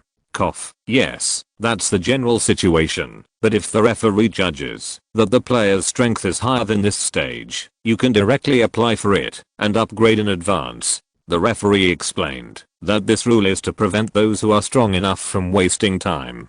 The other is to try to avoid the occurrence of bullying. Is that so? But I refuse. I think my strength is still insufficient, so I want to move up step by step. Wutong said seriously. After hearing what Wutong said, the referee's eyes twitched. This kid really wanted to bully the weak. The referee had no choice. He couldn't force others to upgrade. He could only persuade them. Now Wutong clearly said that he would not listen to his advice, so he had no choice. Next, Wutong still chose Frog. After all, Frog's combo was too easy to bully children. Fortunately, the next opponents were not as polite and obedient as the 2 guys at the beginning. So Wutong didn't go too far. He just commanded Frog to fight normally and didn't torture people deliberately. However, the gap in strength was still huge, and Wutong easily won 10 consecutive victories. You have won 10 consecutive victories now. You can upgrade. The referee persuaded Wutong earnestly after he won 10 consecutive victories. Well, since you insist so much, I will upgrade. Wutong said helplessly. Haha, as long as you are happy. The referee said speechlessly. Then should I change places? Wutong asked. No need. There is no fixed venue in the battle tower for trainers below the king level. Wait for me to report, and I will change the opponent for you. The referee said competently. Okay, then I'll leave it to you, Uncle. Wutong said. Don't call me uncle anymore. I'm only 26 years old. The referee finally couldn't help but yelled. Hey, but 26 years old is already the age of an uncle. Wutong said. Hard. The fist is already hard. The referee recalled his work rules and resisted the idea of beating Wutong to match Wutong with an opponent. Wutong looked at the already tired Frog and decided to change a Pokémon to continue the battle. After all, we should combine work and rest, right? Perhaps because of the upgrade, the match time this time was much longer. After an unknown amount of time, Wutong's new opponent finally appeared. Senior Wutong. A familiar voice appeared. Wutong opened his eyes and looked over. Yes, it was another old acquaintance, the new trainer Nana from the Johto region. If you're listening to this novel on a channel other than Fanfic World, it means they downloaded and uploaded it without effort. We cordially invite you to visit our channel, Mundo Fanfic Novelos. There you'll find the original version of this story and you can explore many other novels of various genres. We're waiting for you to immerse yourself in a world of incredible novels. Chapter 257. The 2 sides of the battle were very close. Nana, long time no see. Wutong greeted. I didn't expect my first opponent would be Senior Wutong. I will definitely work hard. Nana is still in high spirits. Not bad. Very energetic. Then let's get started. Uncle Referee, please. Wutong nodded and said to the referee. Please send out Pokémon at the same time, both players. The referee said. Xiaobai, please. Wutong chose Xiaobai this time. After all, the ones who have not evolved yet are Xiaoxia, Xiaogi and Xiaobai. As for why it is Xiaobai, because the order of the 3 starter Pokémon in the illustrated book is Grass, Fire, and Water. The reason is perfect. Go, Bayleaf. Nana did not hesitate to send out a trump card. Raw Bay, Xiaobai and Bayleaf appeared on the field at the same time, both looking at their opponents. Go ahead, let me see if you have improved. Wutong did not mind a coaching battle for Nana, a junior who was full of energy and polite. I know, Wutong Senior. Bayleaf, let's go. Use the flying leaf knife. Bayleaf fired a series of rotating leaves at Xiaobai. Xiaobai, run, dodge, and then use the jet of fire. Wutong commanded. Xiaobai heard Wutong's command and started running. swinging his body left and right to avoid Bayleaf's flying leaf knife. After running near Bayleaf, Xiaobai sprayed a blue fire column at Bayleaf. Bayleaf. Light wall. Nana shouted. Berry. A transparent rectangular block appeared next to Bayleaf to block Xiaobai's jet of flame. Keep going, don't stop, Wutong said. Xiaobai's mouth opened a little wider, and the fire continued to shoot on the light wall. The next second, the sound of glass breaking sounded, the light wall shattered, and the blue fire shot on Bayleaf's body, and then spread to Bayleaf's whole body. Bayleaf was completely wrapped in blue flames. Bayleaf. Come out quickly, use impact, Nana said anxiously. Berry. A cry with a hint of pain appeared, and Bayleaf rushed out of the flames. There were many burn marks on Bayleaf's body. Bayleaf. Photosynthesis. Nana commanded. The circle of leaves on Bayleaf's neck emitted white light, and it was unknown where the sunlight was absorbed, and the injuries on the body recovered slightly. We are indoors now, but there is no sun. Xiaobai, let's shoot another flame, Wutong said helplessly, after seeing Nana's choice. Raw. Xiaobai obediently shot out a blue flame. Bayleaf, who was still trying to photosynthesize, did not avoid Xiaohou's jet of flame. After being hit by 2 jets of flame in a row, coupled with the continuous burns on her body, Bayleaf lost consciousness directly. Bayleaf has lost her ability to fight, and the winner is Wutong. The referee announced directly. Bayleaf. Is it okay? Nana ran to Bayleaf and said worriedly. Betty hearing Nana's call, Bayleaf opened her eyes with difficulty, looked at Nana's worried look, shook her head, and then fainted again. Thank you for your hard work, Bayleaf. Come back and have a good rest, Nana said and took back Bayleaf. You have indeed improved a lot compared to before, Nana. Wutong walked to Nana and said. But I lost even faster this time than before, Senior Wutong. Nana said a little disappointed. It's different. You just didn't have a plan before, and you relied on recklessness. Now you have learned to use different skills to change the situation, right? It's just that the timing of using skills needs to be practiced well. Wutong said. I understand. Senior Wutong. I will continue to work hard. Then I won't bother you anymore.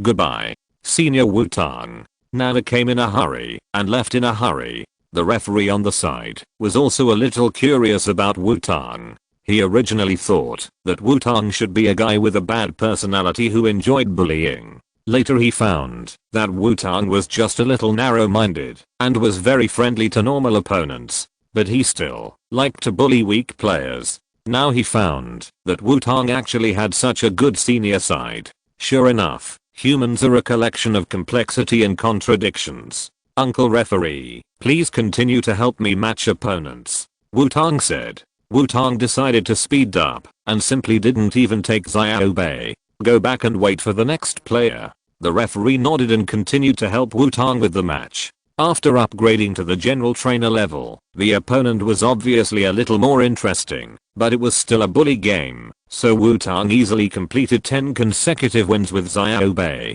Thanks to Wutong's professional diet and his emphasis on the physical fitness training of Pokémon. Otherwise it would be difficult for other trainers Pokémon to persist in 10 consecutive battles. The battle tower is worthy of its name. The control of the trainer's strength is still in place. Wutong is looking forward to the battle with the gym leader level trainer more and more. The only pity is that the first echelon is not around. With only the 6 Pokémon on him, not counting the Pokémon in the pupil mode and the dream demon, reaching the gym leader level should be the limit. It should be difficult to upgrade to the gym leader level with 10 consecutive wins. Although Wutong thought the battle tower was great, he didn't want to stay in Asagi City for too long, so he set a small goal today and logged off when he reached the gym leader level. Ahem. No, I should go back to rest when I reach the gym leader level. After fighting 20 games in a row in the battle tower, Wutong actually found some of the feeling of playing games in the past. After completing 10 consecutive wins at the general trainer level, Wutong was directly promoted to the elite trainer level. After upgrading to the elite trainer level, the battle changed from 1v1 singles to 3v3 singles. This is another test of the depth of the Pokémon trainer's loop.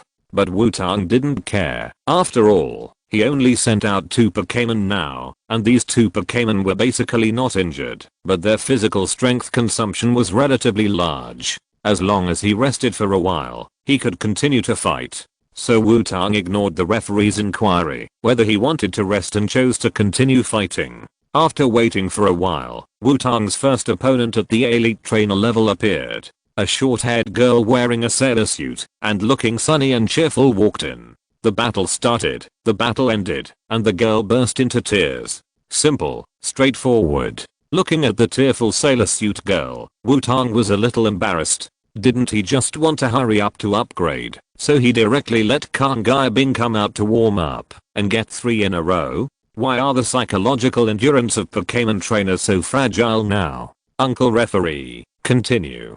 Wutong said to the referee awkwardly. Hey, Wutong, it's not that I like to meddle in other people's business. You should change it a little, otherwise it will be difficult to find a girlfriend. After the referee finished speaking, he continued to help Wutong match opponents. In the next 8 battles, Wutong restrained himself a little. After all, he came to exercise, not to mess up the scene.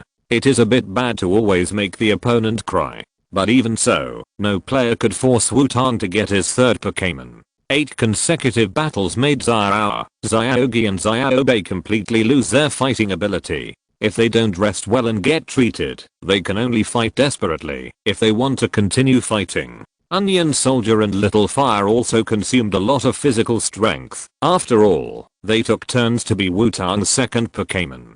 They were facing the main forces of various elite trainer levels. Even if they would not lose, it was not easy to win, and they often needed to consume a lot of physical strength. So the only Pokémon that Wutong could use to fight the battle tower was Ditto. Because in order to let Ditto play 100% of its strength, Wutong needed to rely on superpowers to communicate with the mind, which consumed a lot of energy. So Ditto has not appeared, and was used by Wutong as the 3rd trump card.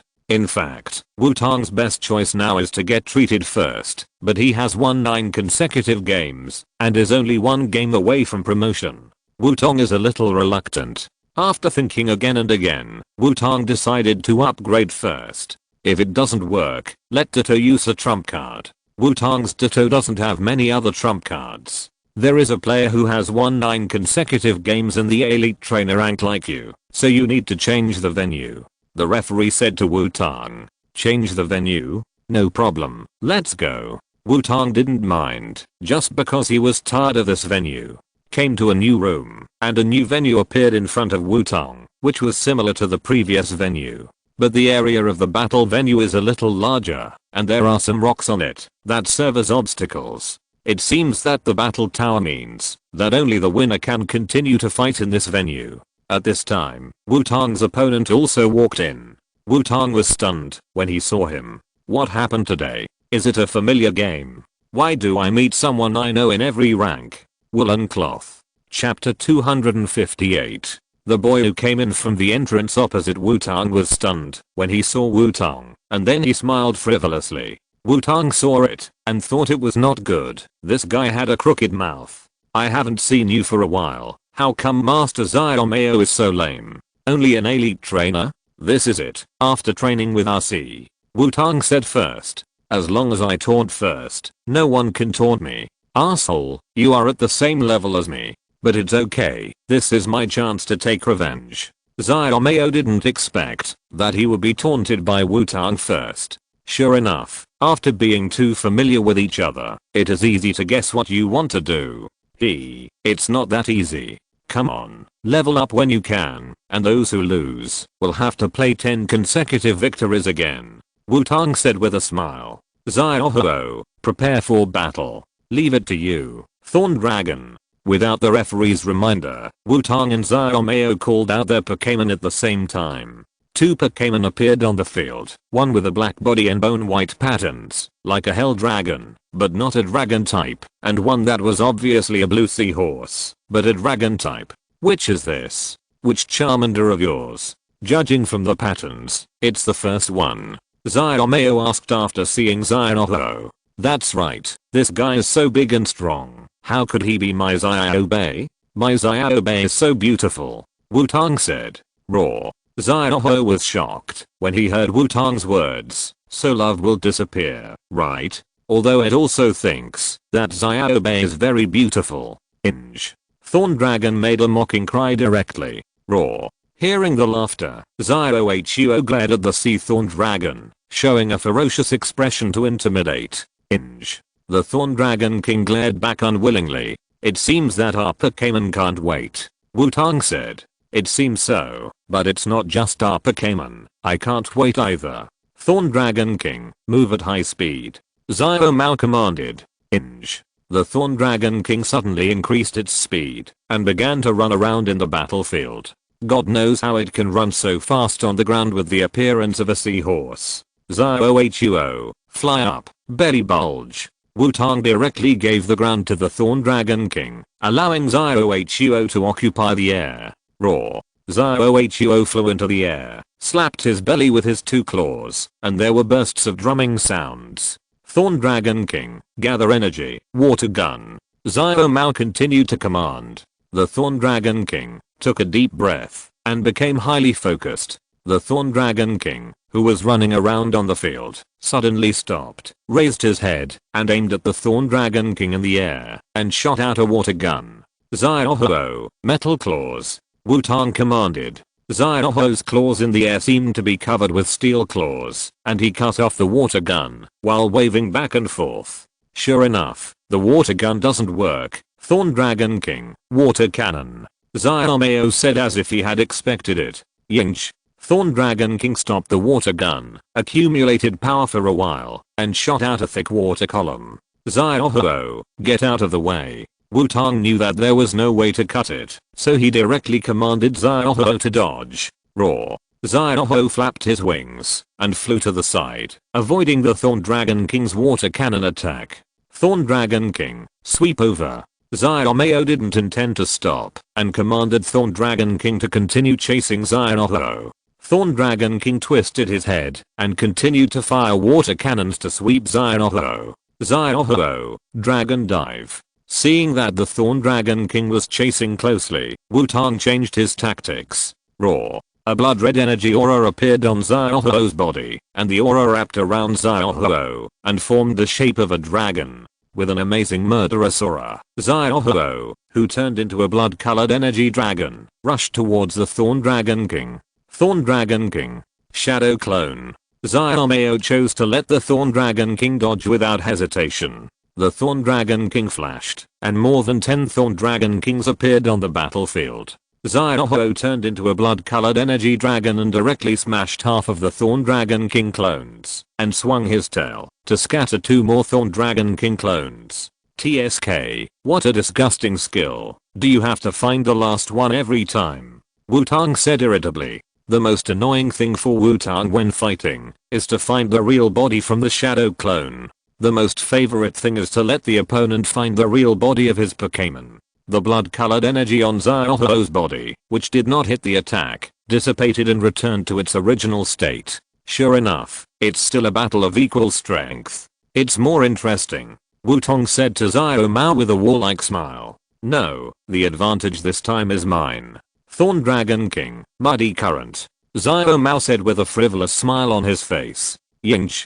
Thorn Dragon King's body spun, and a turbid current rose. The turbid current shot out in all directions, as if it was determined to attack Xiaohuo. Xiaohuo, push forward, Dragon Claw. Wutong saw that there was no place to hide, so he exchanged injuries directly. Roar. Xiaohuo's claws were covered with blue-purple energy, and his claws stretched out, and he rushed towards Thorn Dragon King with a flap of wings. With 2 claws protecting in front of him, Xiaohuo rushed in front of Thorn Dragon King against the muddy current. The 2 claws swung out and grabbed Thorn Dragon King.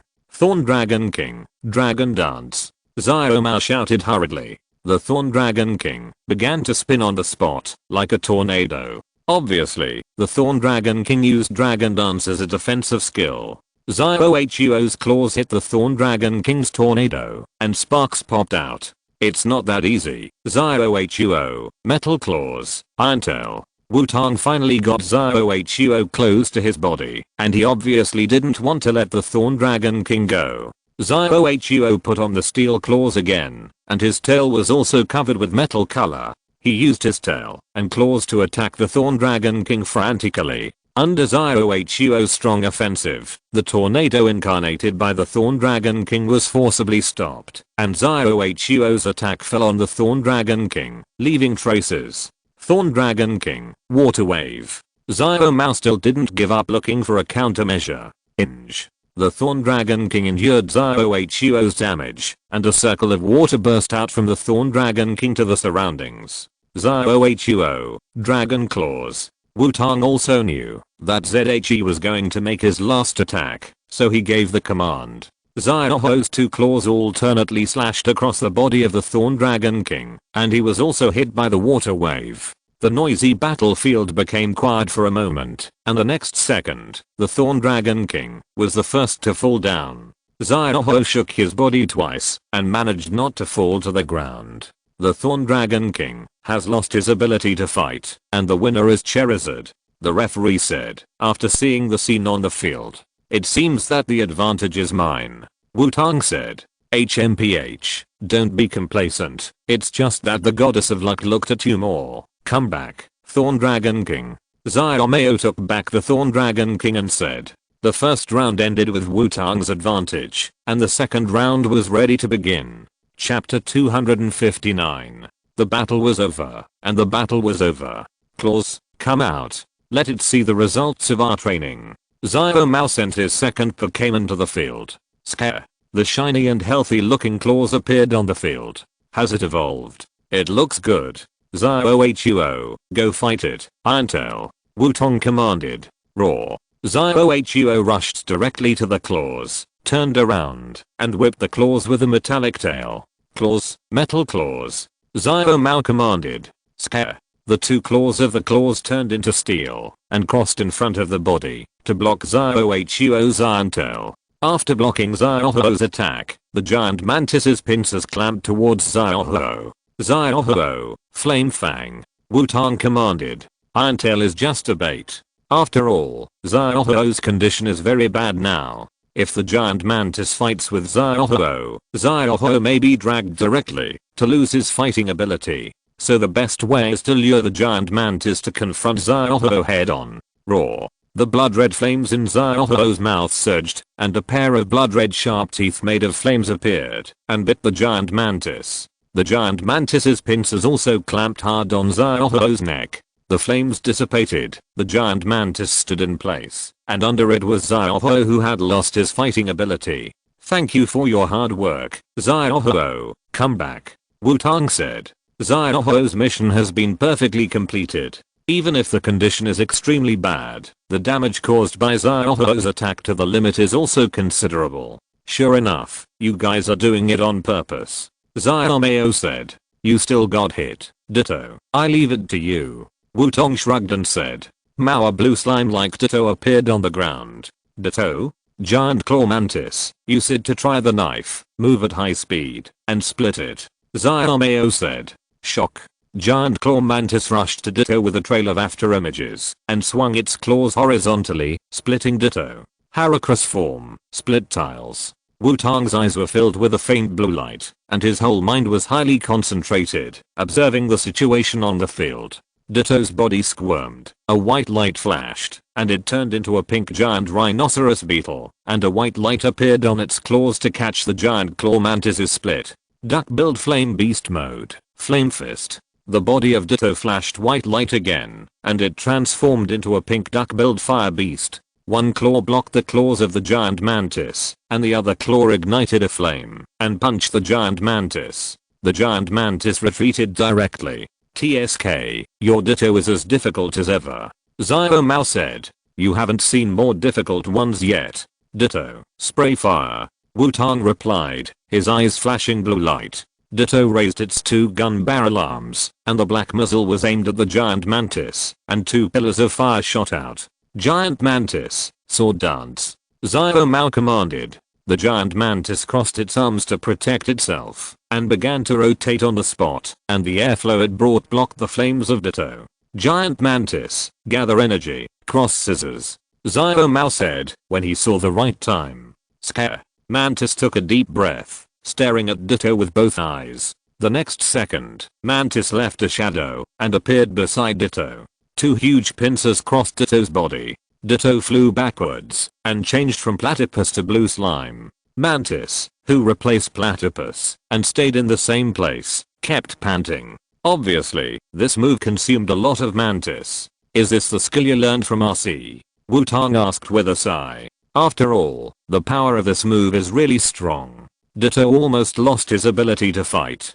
Woo. Ditto, who had smashed into a pool on the ground, bounced up and became round again. Of course, this is an attack that can cut off even invisible enemies. Mantis, lightning. Xiaoxia said proudly. Scare. Mantis looked at Ditto with sharp eyes and turned into a white light and rushed over. Swampert mode. Hold on. Ditto transformed into a pink muscular man, covered by a green translucent energy shield. Mantis's attack was blocked by the green energy shield, and the energy shield shattered after blocking the attack. Arm punch. After the transformation, Ditto's two sturdy arms emitted white light and punched Mantis. Mantis, attack the vital point. Xiaoxia shouted. Scare. Mantis leaned down to avoid Ditto's arm punch, and the right pincer was wrapped by black air and hit Ditto's abdomen. Ditto turned back into a blue slime and slowly slid off Mantis's pincers and fell to the ground. Come back, Ditto. Your Mantis training is good, Wutong said. Although Ditto's various trump cards were not used, this kind of switching attack mode back and forth is not something that ordinary trainers can adapt to. It can only be said that RC is really good at teaching people. Ditto loses his ability to fight, and the winner is Mantis. The referee said. It has to be said that this battle was the most confusing one for the referee. On one hand, the Ditto didn't need to switch back and forth between targets, and the trainer only gave one command from beginning to end. On the other hand, facing this extremely weird opponent, he was able to deal with it with ease, and even used a skill that was difficult to understand to severely damage Ditto. Are young people nowadays so scary? Your Mantis has the characteristic of insect premonition, right? Wutong suddenly said. Did you see it? As expected, although you are not very reliable at ordinary times, you are unexpectedly sensitive in battle. Xiaoxia said. Hey. The sentence of being unreliable at ordinary times is redundant, okay? Wutong retorted unhappily. From the perspective of Wutong, a reborn person, Mantis's move should be based on insect premonition, plus gathering energy to maximize the critical hit rate, and instantly bursting out the power of the whole body to cause damage. A fusion skill. The conditions for use are not particularly harsh, but it is not easy to learn, and the speed of disappearance at that moment should be the use of high-speed movement or lightning flash, or even the use of two skills at the same time. Sure enough, the gym leaders in the Pokémon world are all talented. Then go ahead, let me see your last Pokémon. Xiaoxia said. Then as you wish, Green Soldier, I leave it to you. Wutong responded. Green Soldier appeared in front of Wutong, pulled out the two green blades on his back, and looked at the giant claw mantis with full fighting spirit. Come on, let me show you what a GD comeback is, Wutong said confidently. Chapter 260. The battle was over, and the battle was over. Wutong and Xiaoxia stood opposite each other on both sides of the battlefield. In the battlefield, Onion Ranger held two onion blades, and the two giant claws of the giant claw mantis collided with each other. The two Pokémon stared at each other, and were ready to fight at any time. Onion Ranger / giant claw mantis, sword dance. Wutong and Xiaoxia shouted at the same time. Onion Ranger held the two onion blades in reverse, and did radio gymnastics on the spot. Scare. Giant claw mantis protected its body with its two claws, and began to rotate on the spot. Your Pokémon are very similar to you, which is very strange. Xiaoxia couldn't help but say after seeing the sword dance of Onion Ranger. Are you praising me or insulting me, Onion Ranger? Chop the tiles. Wutong commanded. Giant mantis, split. Xiaoxia said. White light appeared on the two green blades of the green onion soldier, and chopped the giant mantis from top to bottom. The claws of the giant mantis were also covered with white light, and chopped from bottom to top. The sound of metal clashing rang out, and the green onion soldier and the giant mantis separated. Giant mantis, cross scissors. Xiaoxia continued to command. The giant mantis crossed its claws and chopped the green onion soldier. Giant mantis, see through. Wutong commanded. Cap. The green onion soldier's eyes flashed, and the two green blades were put together and stabbed straight forward. Just when the two claws of the giant mantis overlapped, the green onion soldier's green blade stabbed the center of the giant claw, and the giant mantis's attack paused, and its posture was instantly broken. Green onion soldier, dance, and strike wildly. Wutong continued to command. Gap. The two green blades of the green onion soldier were entangled in black mist and hit the body of the giant claw mantis madly. The giant claw mantis curled up and tried to resist the attack of the green onion soldier. However, the green onion soldier's attack became more and more violent, breaking the defense of the giant claw mantis, and the green blades kept slashing at the body of the giant claw mantis. The giant claw mantis, which was 4 times weak to fire, had already been hit by 2 fire skills, and now lost its combat ability under the violent attack of the green onion soldier. Thank you for your hard work, giant claw mantis. Go, my trump card. Xiaoxiao exchanged the last Pokémon without hesitation. Kami. Xiaoxiao's trump card Blastoise appeared on the field. Damn, you can't afford to play, right? You know that my first echelon is not around to bully people, right? Seeing Xiaoxiao release the Blastoise, Wutong said speechlessly. You said that you should use all your strength to deal with respectable opponents. Xiaoxiao said with a frivolous smile. TSK, let's start. My duck is very strong. Wutong said. Gap. The onion soldier cooperated and swung the onion blade in his hand twice. In fact, Wutong was just talking. With the current strength of the onion soldier, he could still fight. But as good brothers, how can we not tease each other before the battle? Blues, water cannon. Xiaoxiao pouted and directly commanded the Blastoise to start the attack. Kami. The 2 gun barrels on the back of the Blastoise stretched out and aimed at the onion soldier. 2 thick water columns gushed out and merged into one place and shot at the onion soldier. Onion soldier. Lightning flash. Get out of the way. Wutong shouted. Gap. The onion soldier turned into a white light and rushed towards the Blastoise. The Blastoise's water cannon swept left and right to hit the onion soldier, but the onion soldier dodged it. With the speed of lightning, the onion soldier rushed in front of the Blastoise. Blues, retract into the shell. Xiaoxiao commanded. Kami. Blaws's limbs and head all retracted into the shell, and the gun barrel was retracted, leaving only a shell in place. It's no use just retracting into the shell. Onion Ranger, continuous slash. Wutong commanded. Cap. Onion Ranger held the 2 onion blades tightly, one in front and one in the back, and slashed wildly at a speed that left an after image. The dancing onion blades left white marks on Blaws's shell. Blues, high speed rotation. Xiaoxiao shouted. Blaws, which was used as a target by Onion Ranger and chopped non-stop, rotated on the spot. Onion Ranger had to stop attacking and retreat. However, Blaws was relentless and spun and hit Onion Ranger. Onion Ranger. See through. Wutong shouted.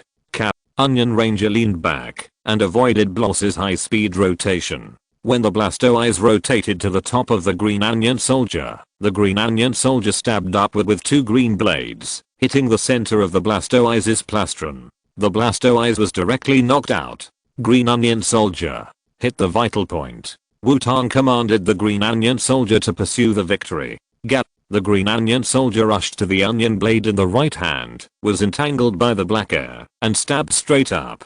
The onion blade of the onion soldier pierced into the hole of the shell of the water turtle without any hindrance. Kami. The head and limbs of the water turtle popped out of the shell instantly, and it cried out in pain. The onion blade of the onion soldier was inserted deeper under the tail of the water turtle. Hiss. X3 Wutong, Xiaoxiao and the referee present all took a breath of cold air, and one hand couldn't help but cover their own parts. Will this turn into a sunflower? Onion soldier, hurry up and take back the onion blade. This time it really hits the vital point. Wutong said.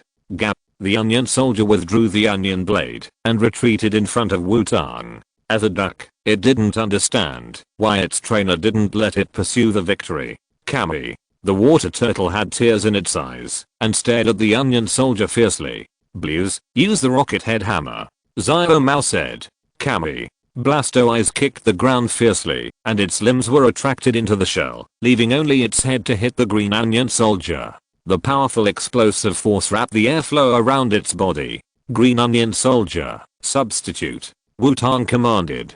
Cap. Green onion soldier's body split, leaving a substitute in the original place, and green onion soldier himself had dodged to the side.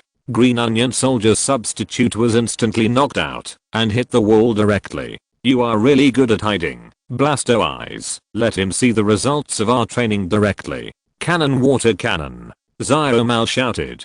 Kami. Blastoise fell to the ground, with its limbs on the ground, as if to stabilize its body, aiming the two barrels, and the two barrels fired at the same time. Or thick and strong water column wrapped with electric current shot at green onion soldier with amazing momentum.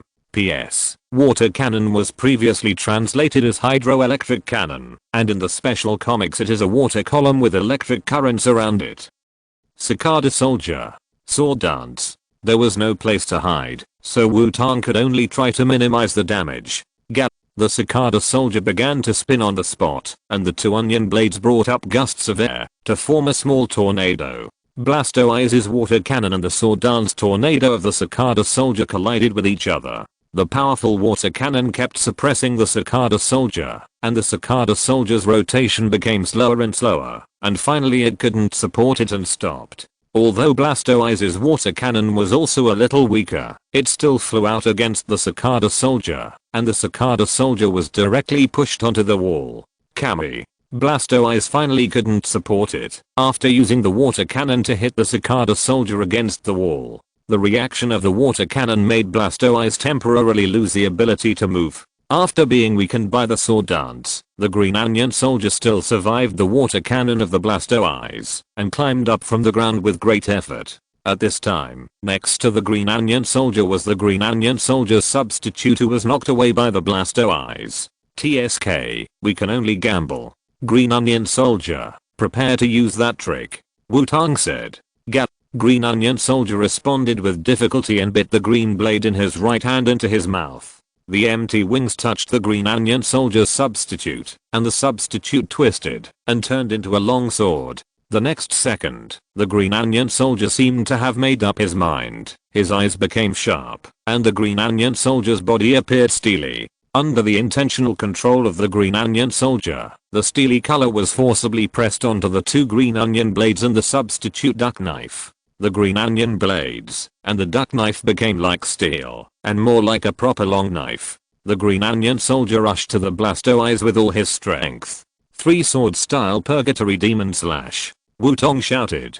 The onion soldier who rushed to Blastoise spun around and fluttered his wings. The onion soldier was like a madman at this time, and the two onion blades and duck knife slashed at Blastoise frantically. Blues, cheer up. Rocket head hammer. Xiaomal shouted hurriedly when he saw this situation. Came. Blastoise quickly recovered its ability to move under the crazy attack of the onion soldier and Xiaomal's call, and rushed over against the attack of the onion soldier.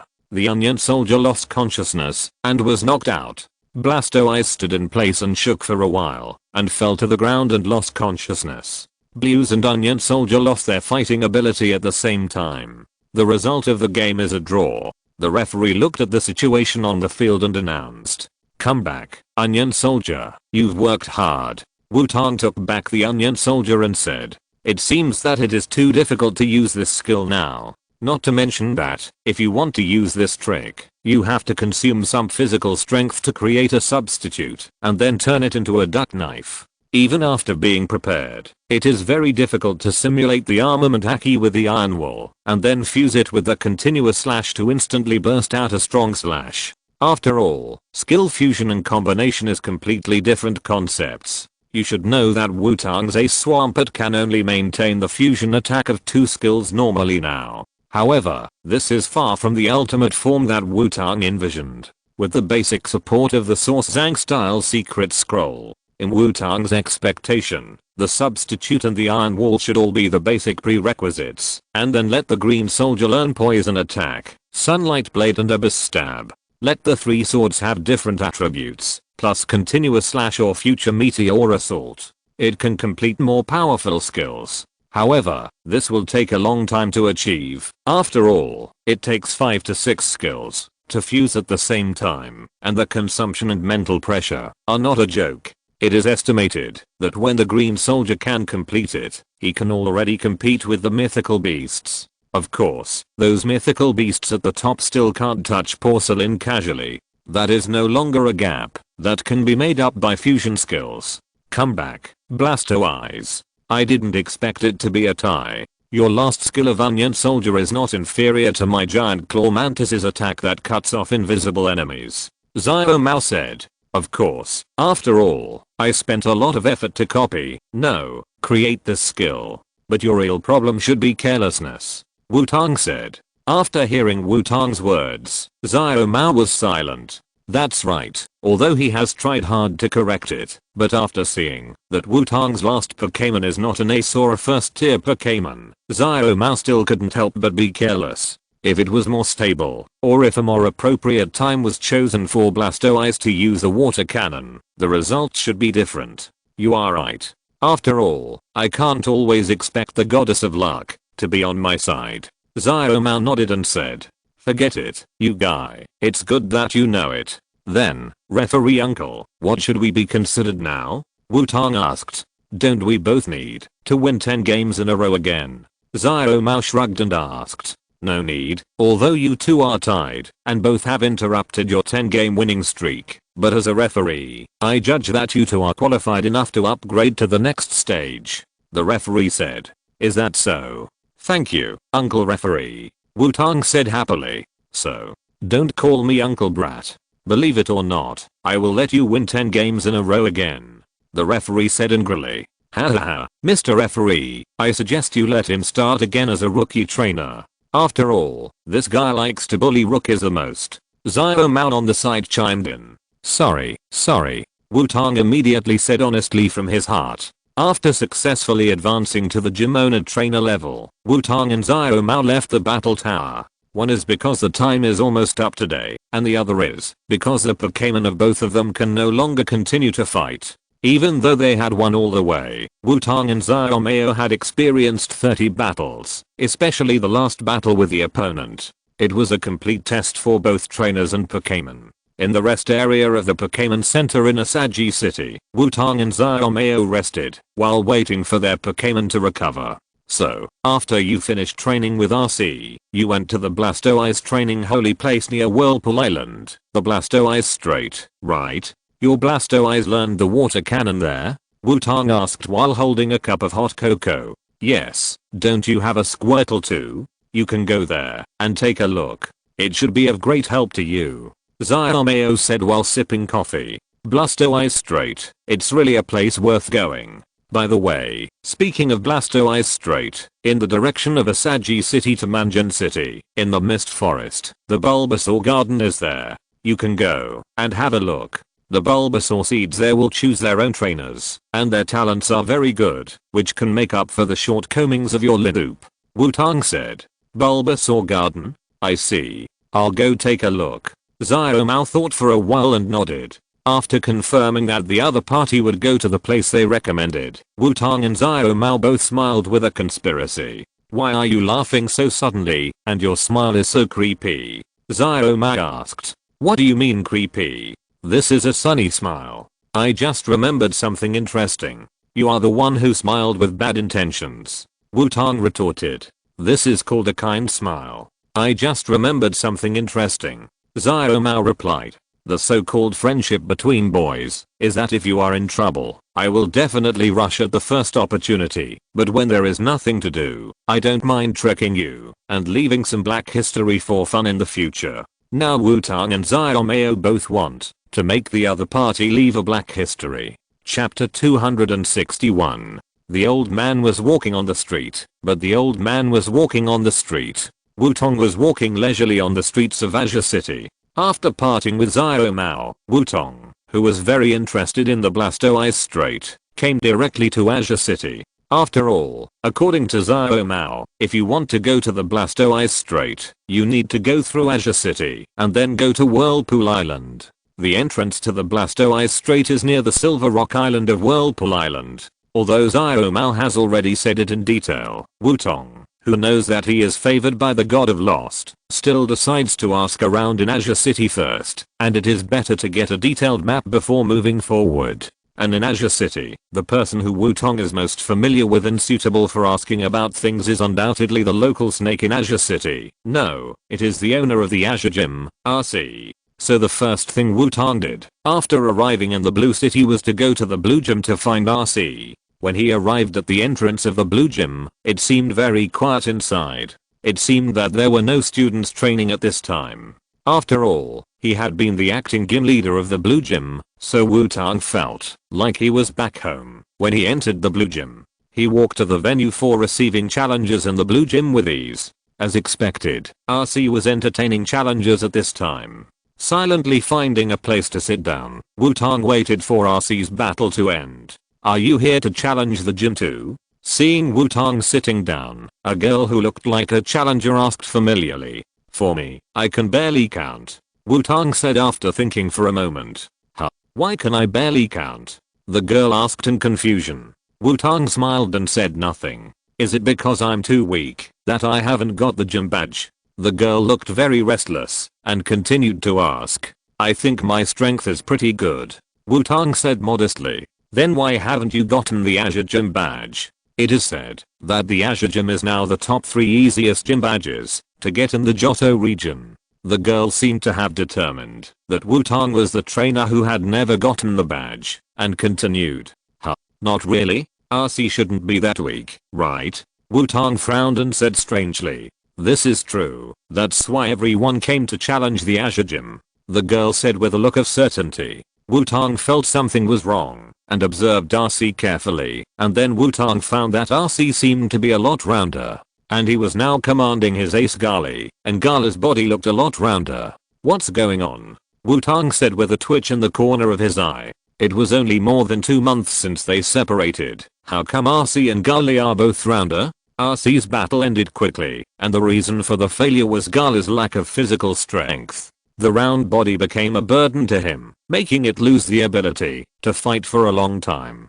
"Great. I got the strike badge," the challenger said happily after taking the badge. Then, the next challenger, "Please get ready," RC said a little helplessly. "It's my turn. It's my turn." The girl next to Wutong stood up excitedly and said, "Sorry, can you wait for a moment?" Wutong stopped the girl and said, "Hey." The girl looked puzzled. "RC, long time no see.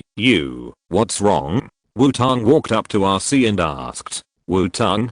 Great, you're here. Woo woo woo," RC said with tears streaming down his face after seeing Wutong. "Although I don't know what happened, you should take a rest first. I'll take your place in the next gym battle," Wutong said when he saw RC's look. "Well please, Wutong," RC said with tears. "That's it. Sorry, I'll take over the next gym battle." Wutong replaced RC and stood on the side of the battlefield. The girl couldn't believe it. She always thought that the rookie trainer who failed to challenge the gym because he was too weak was actually the acting gym leader of the Azure Gym. And she kept telling him that the Azure Gym badge was easy to get, and this guy kept listening with a smile. "Everyone has to die, but it can't be a social death, bastard."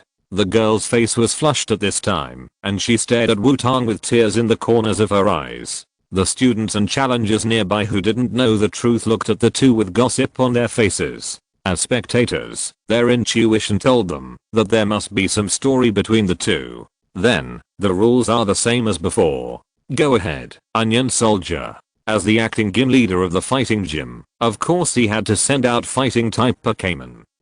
Onion Soldier pulled out the 2 onion blades on his back and stared at the girl opposite. "Ball, please." The girl gritted her teeth and released her Pokémon, Infernape.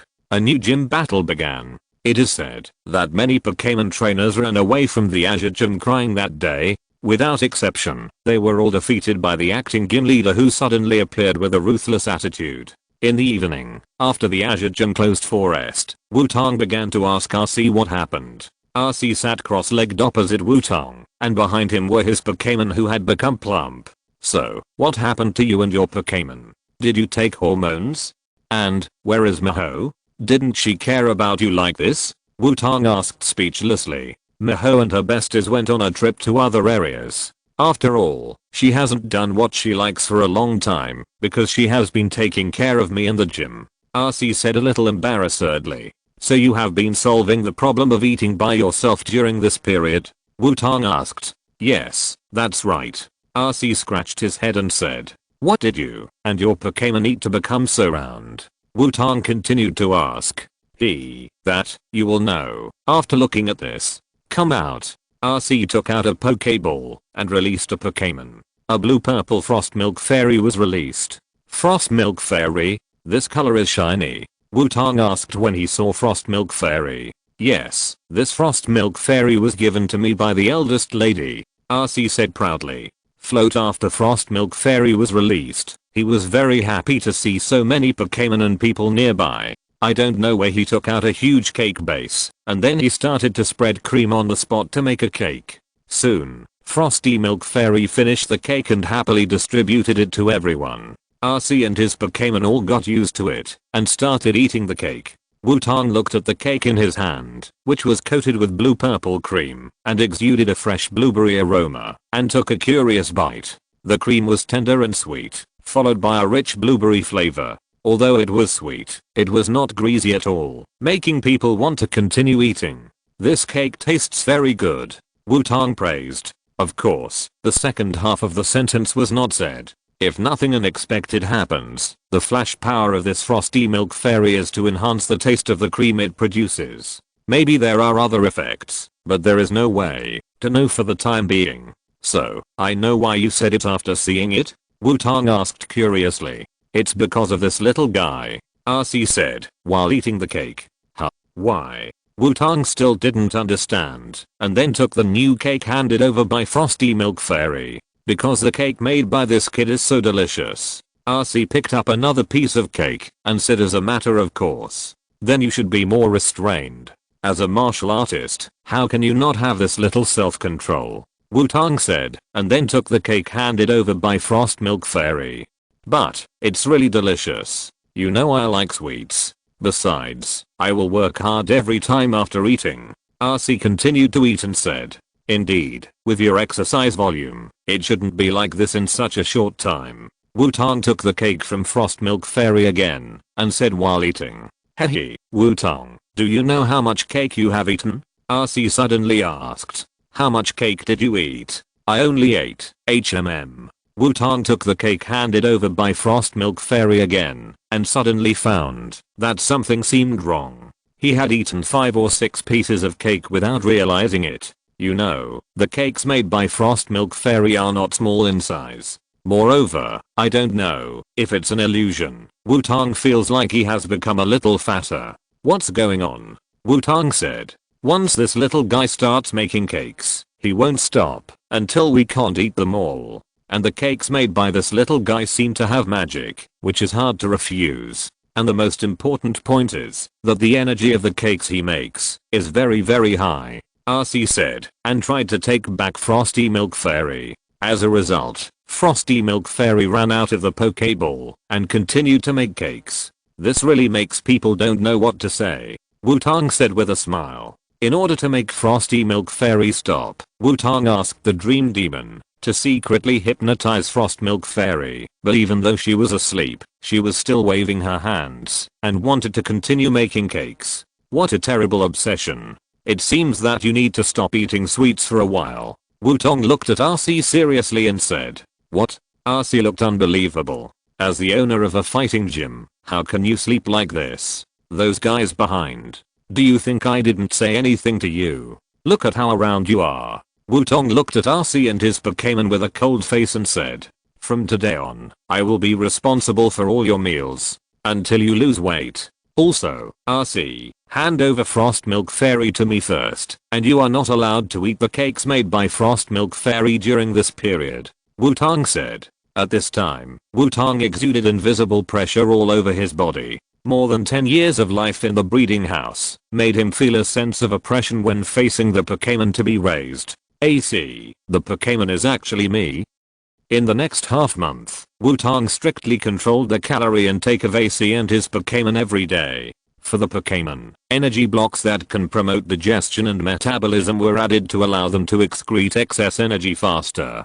As for AC, if he is not treated as a human, he can also be fed some energy blocks. In fact, Wutong had such an idea at the beginning. After all, the physical fitness of humans in the Pokémon world is ridiculously good. There is no problem at all to feed them as livestock. However, Wutong felt that he gave up this practice for humanitarian reasons. Under strictly controlled diet and high-intensity training, AC's Pokémon recovered their original body shape within half a month. As for AC, he also lost a lot of weight, but the physical fitness of humans is still difficult to compare with Pokémon. It is easy to gain weight, but difficult to lose weight. So AC can only rely on himself to continue to work hard to lose weight. However, Wutong did not ignore everything. For AC, the Frost Milk Fairy full of obsession, Wutong conducted reasonable training, forcefully corrected the twisted character of Frosty Milk Fairy, and taught it to make cakes and desserts with less cream.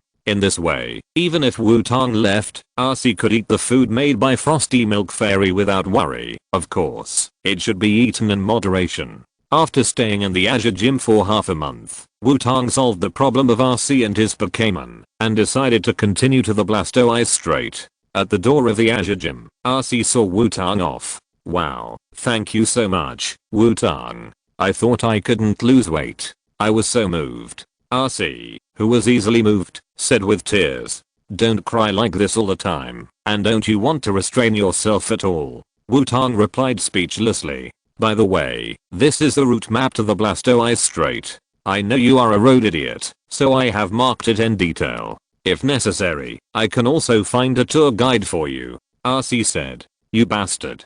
Get fat to death," Wutong said in shame and anger. After leaving the Azure Gym, Wutong asked Rotom to scan the map, and took him to the Blastoise Strait. After rushing all the way, Wutong arrived at the entrance of the Blastoise Strait on Silver Rock Island. However, there was only an endless sea and no entrance. Strange. Is the map that RC and the others gave me wrong? Or am I lost again? Wutong said puzzledly. "Impossible, Lotto. The route was navigated by me after comparing various maps many times. There is no possibility of getting lost, Lotto." Feeling that his expertise was questioned, Rotom replied, "Then it means that the Blastoise Strait should be a special way to enter.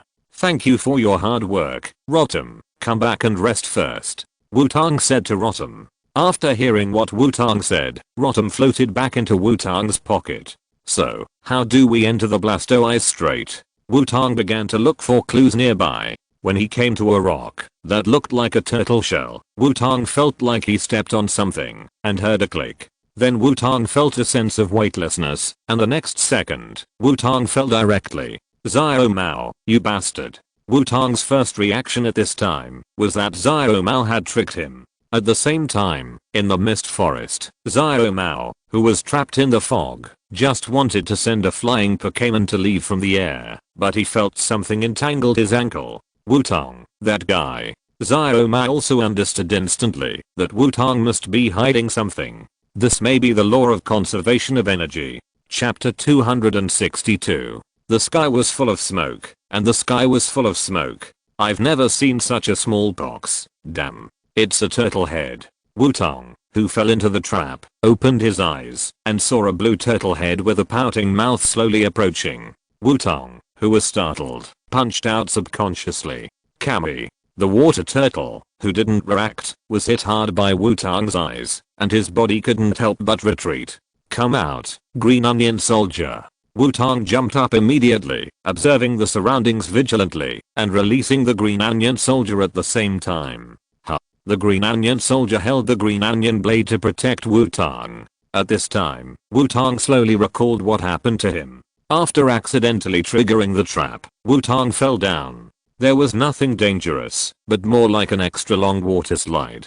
Because the journey was long, Wutong couldn't remember how long he had slid. In addition, the space was not very large, so Wutong couldn't call out his Pokémon directly. When he finally slid out of the exit, Wutong felt as if his head hit something, and lost consciousness all of a sudden. As a result, when he woke up, Wutong saw a Blastoise trying to molest him. Dream the Dream Demon, who had appeared at some point, flew to Wutong and shouted happily. Dream Demon. You said that the Blastoise wanted to save me? Are you going to give me artificial respiration? Wutong calmed down after hearing the cry of the Dream Demon. Indeed, if the Blastoise intended to harm him, the Dream Demon should have attacked him immediately. Sorry, Blastoise, I misunderstood you. Wutong looked at the Blastoise opposite, who was aggrieved, and had a faint blue left eye, and said embarrassedly.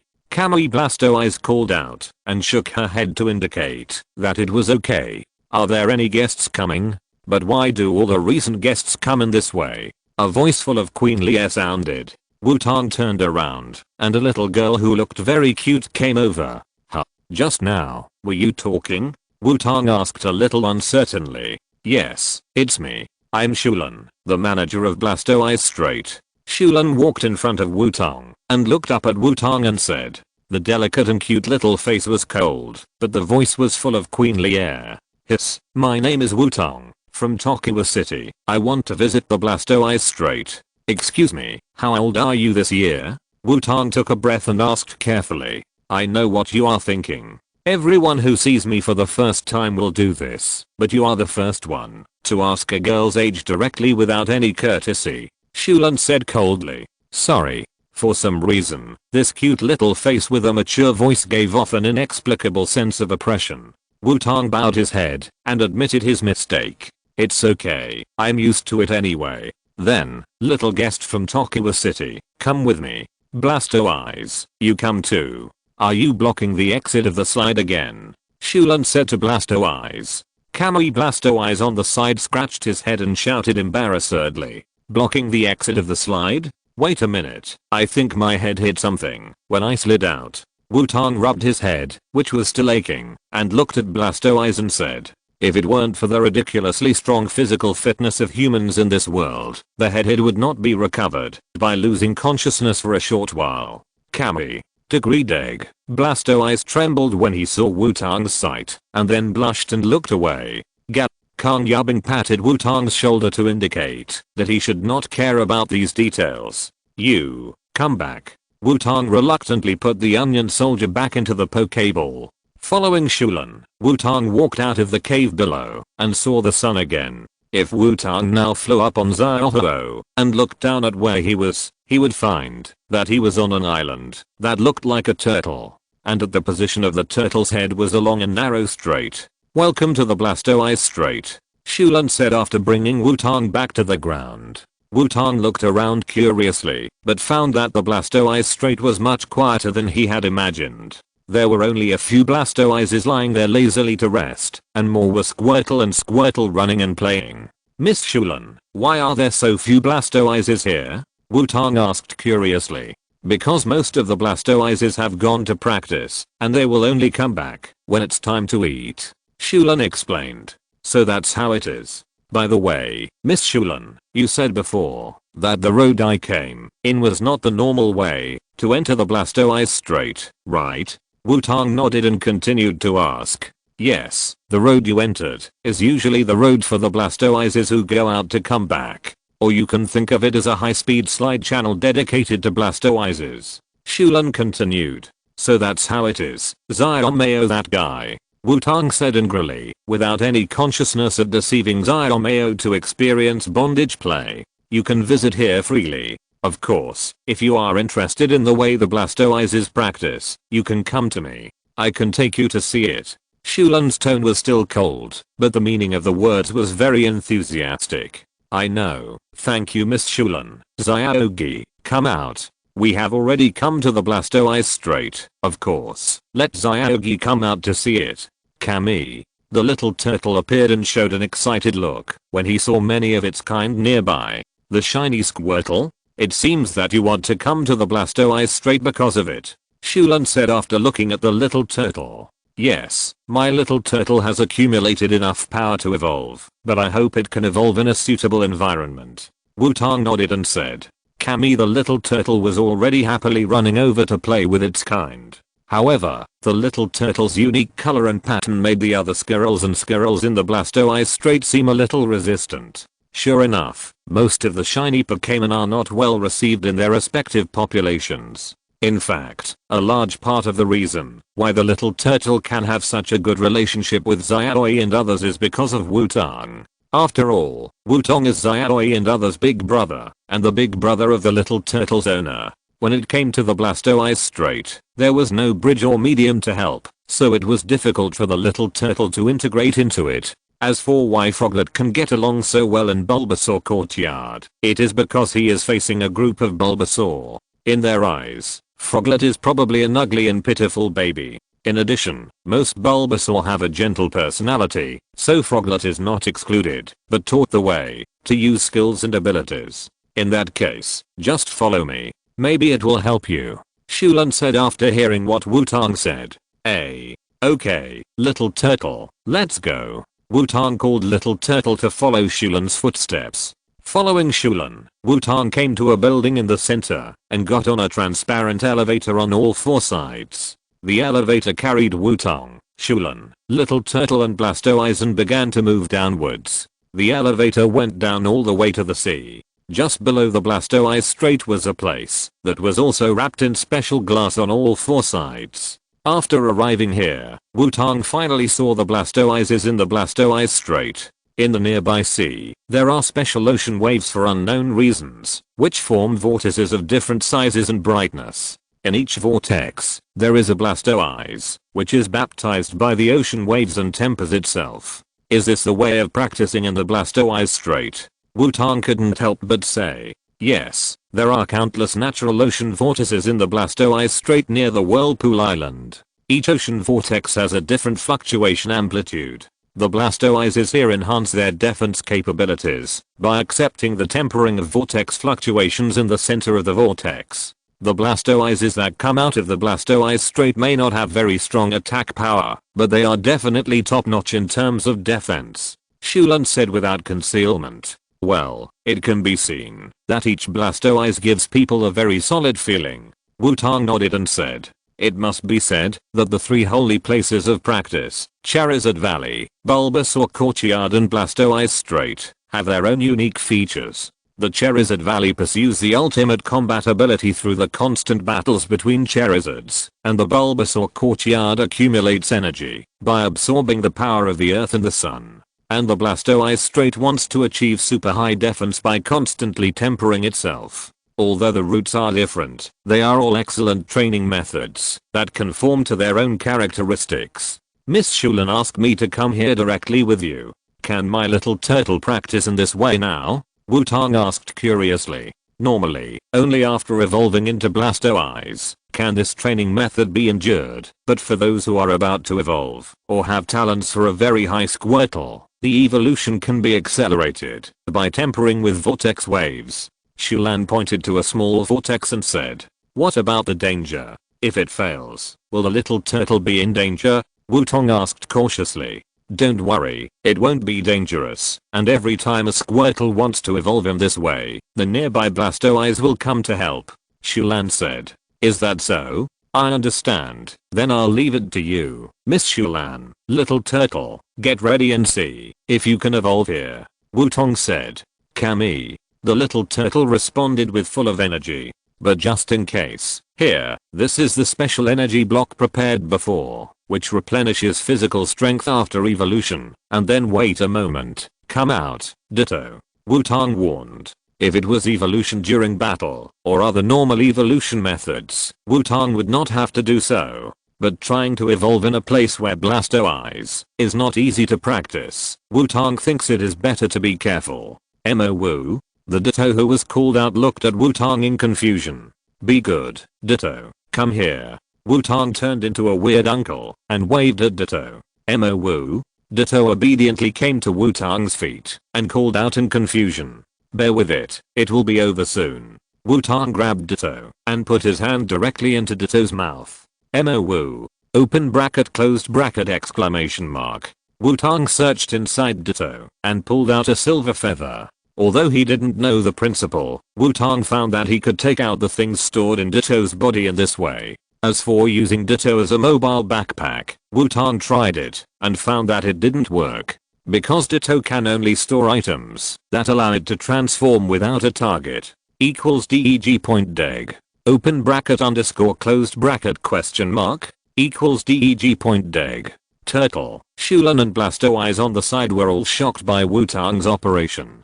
Shulan might be shocked in her heart, but she didn't show it on her face. Okay, let's go back first, Wutong said, and directly took Ditto back into the Pokeball, and then locked the Pokeball, to prevent Ditto from running out by himself. Turtle, take this with you, maybe it will work wonders. Wutong handed the dim silver feather to the little turtle and said, after all, this thing has been in Ditto's place for a year, and the energy inside has been almost absorbed by Ditto. However, even if there is not much energy left, it should be very helpful to the little turtle in the sea. Kami. The little turtle took the silver feather and put it into his shell and called out. After everything was ready, Shulan let the little turtle go to a closed space by himself. After a few operations, the floor of the closed space, where the little turtle was located, opened, and put the little turtle into the ocean. Then, under the guidance of Shulan, the little turtle swam to the vortex that Shulan had chosen before. The little turtle tried hard to enter the center of the vortex, feeling the ups and downs of the seawater hitting his body and shell. The little turtle showed a painful expression. But the little turtle tried hard to persist, took out a sea blue energy block, and put it in his mouth to chew. In order to resist the fluctuations of the vortex, a blue light like a stream of water also appeared on the little turtle's body. Obviously, the little turtle took the initiative. To open, the turtle kept stuffing energy cubes into his mouth, and the blue light on his body became more and more vigorous. However, under the impact of the vortex, the scattered blue energy began to be squeezed and condensed.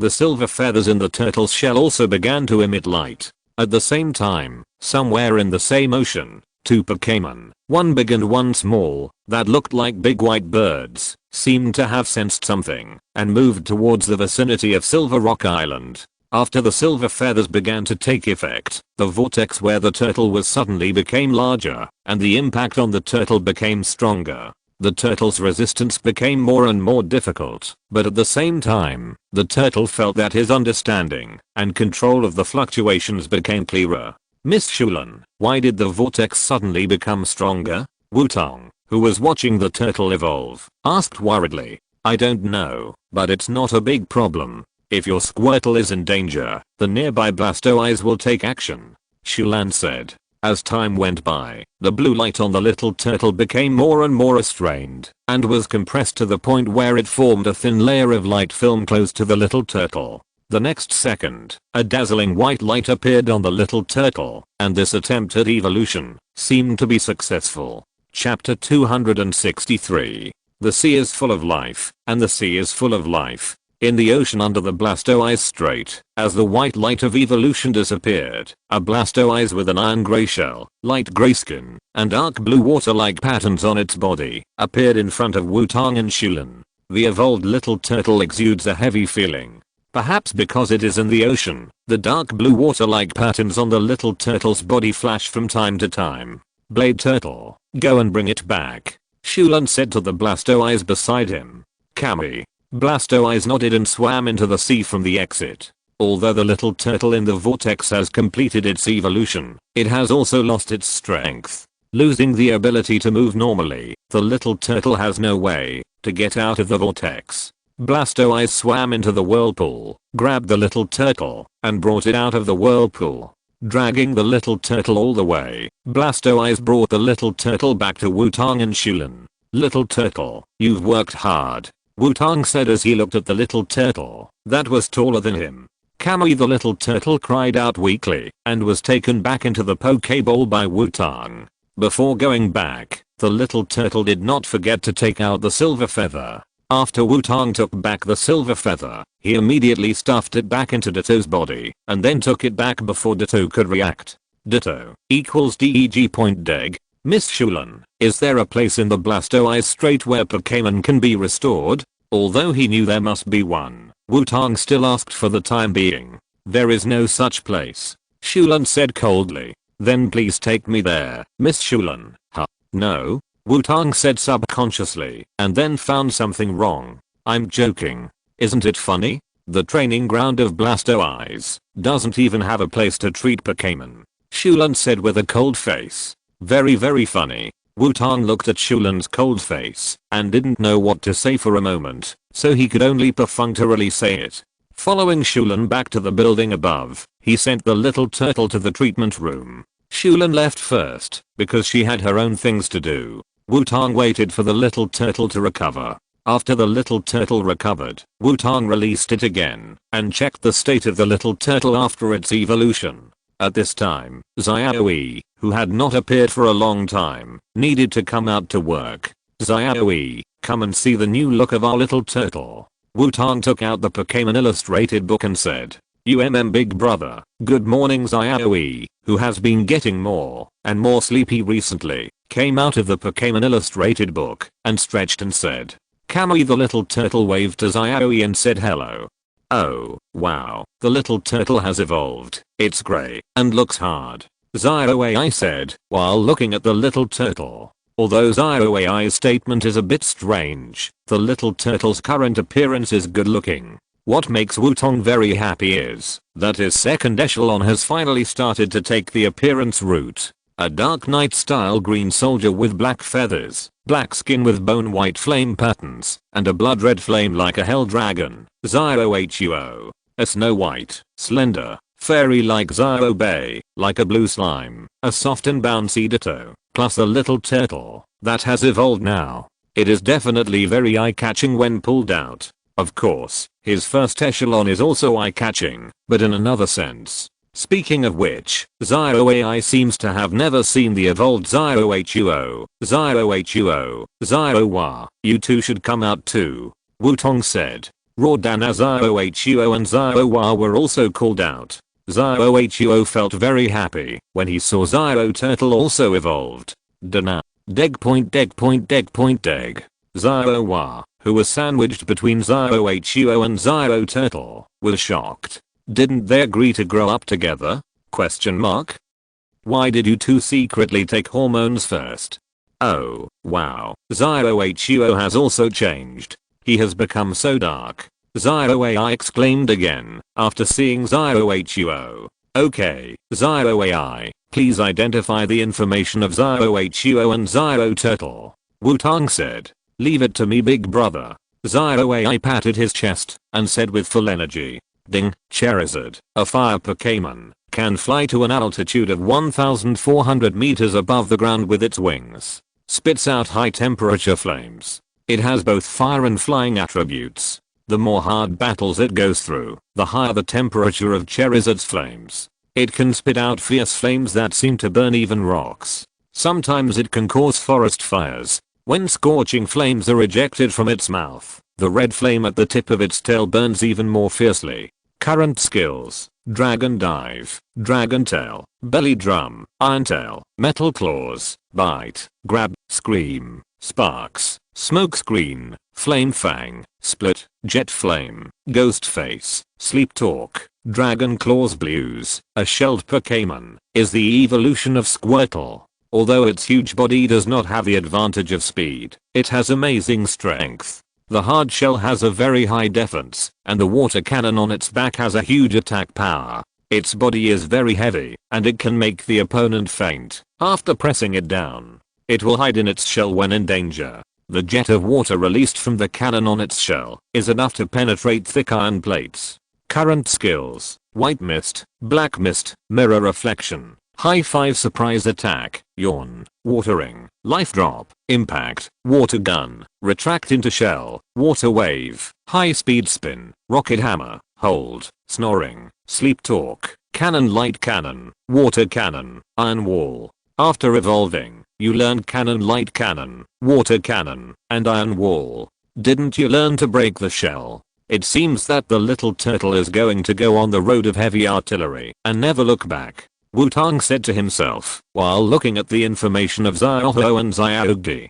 Xiaohu had evolved for a while, so his skills had been figured out, so Wutong was not too surprised. What he didn't expect was that Xiaogi learned 3 skills at once after evolving, and they were all very practical skills. Sure enough, the evolution method of the Blastoise trait has its own unique features. Xiaoho and Xiaogi have become much stronger. Xiao, you have to work hard too. Xiaoi flew to Xiao. After checking the information of Xiaoho and Xiaogi, touched Xiao's head and said, "Dan." As Xiao shouted, "The next one to evolve is definitely himself. He can't evolve later than Xiaobei, right? No way." For the next week, Wutong continued to stay in the Blastoise Strait to let Xiaogi carry out practice. After all, Xiaomeo's Blastoise learned the ultimate water trick, the water cannon, in the Blastoise Strait. Wutong must not miss this good opportunity. Shulan understood Wutong's wish for the little turtle to learn the water cannon, and taught Wutong how to let the little turtle learn the water cannon.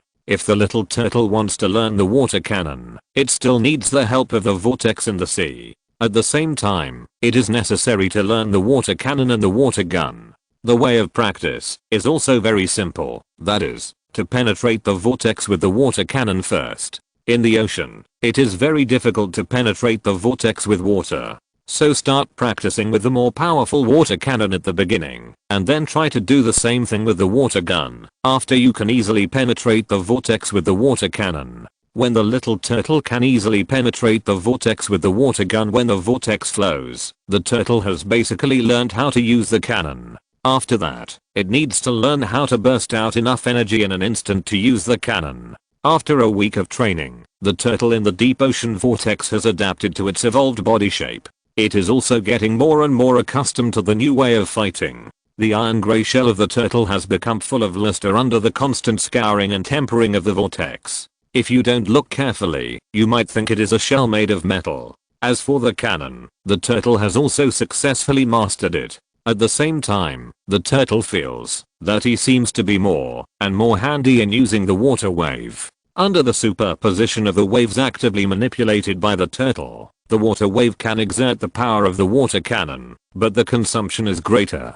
It looks a bit useless, but Wutong knows this has a lot of room for growth. You should know that there is more than just one wave type skill. Water wave. Little turtle can learn dragon wave, evil wave, and earth wave. In addition, the characteristic of Blastoise after super evolution is super launcher, which can increase the power of wave type moves by half. It's just a pity that little turtle doesn't have any talent in Wava Guide. As for little turtle's growth in wave, Wutong asked Shulan. According to Shulan, little turtle's performance is a very normal phenomenon. Because the Blastoises who practiced in the Blastoise Strait are tempering themselves in the ocean vortex, and most of the time they are feeling the fluctuations of the ocean vortex. Among them, the Blastoises with higher talents will have a more thorough understanding of the fluctuations. After learning about this situation, Wutong felt that Charizard Valley was a bit weaker.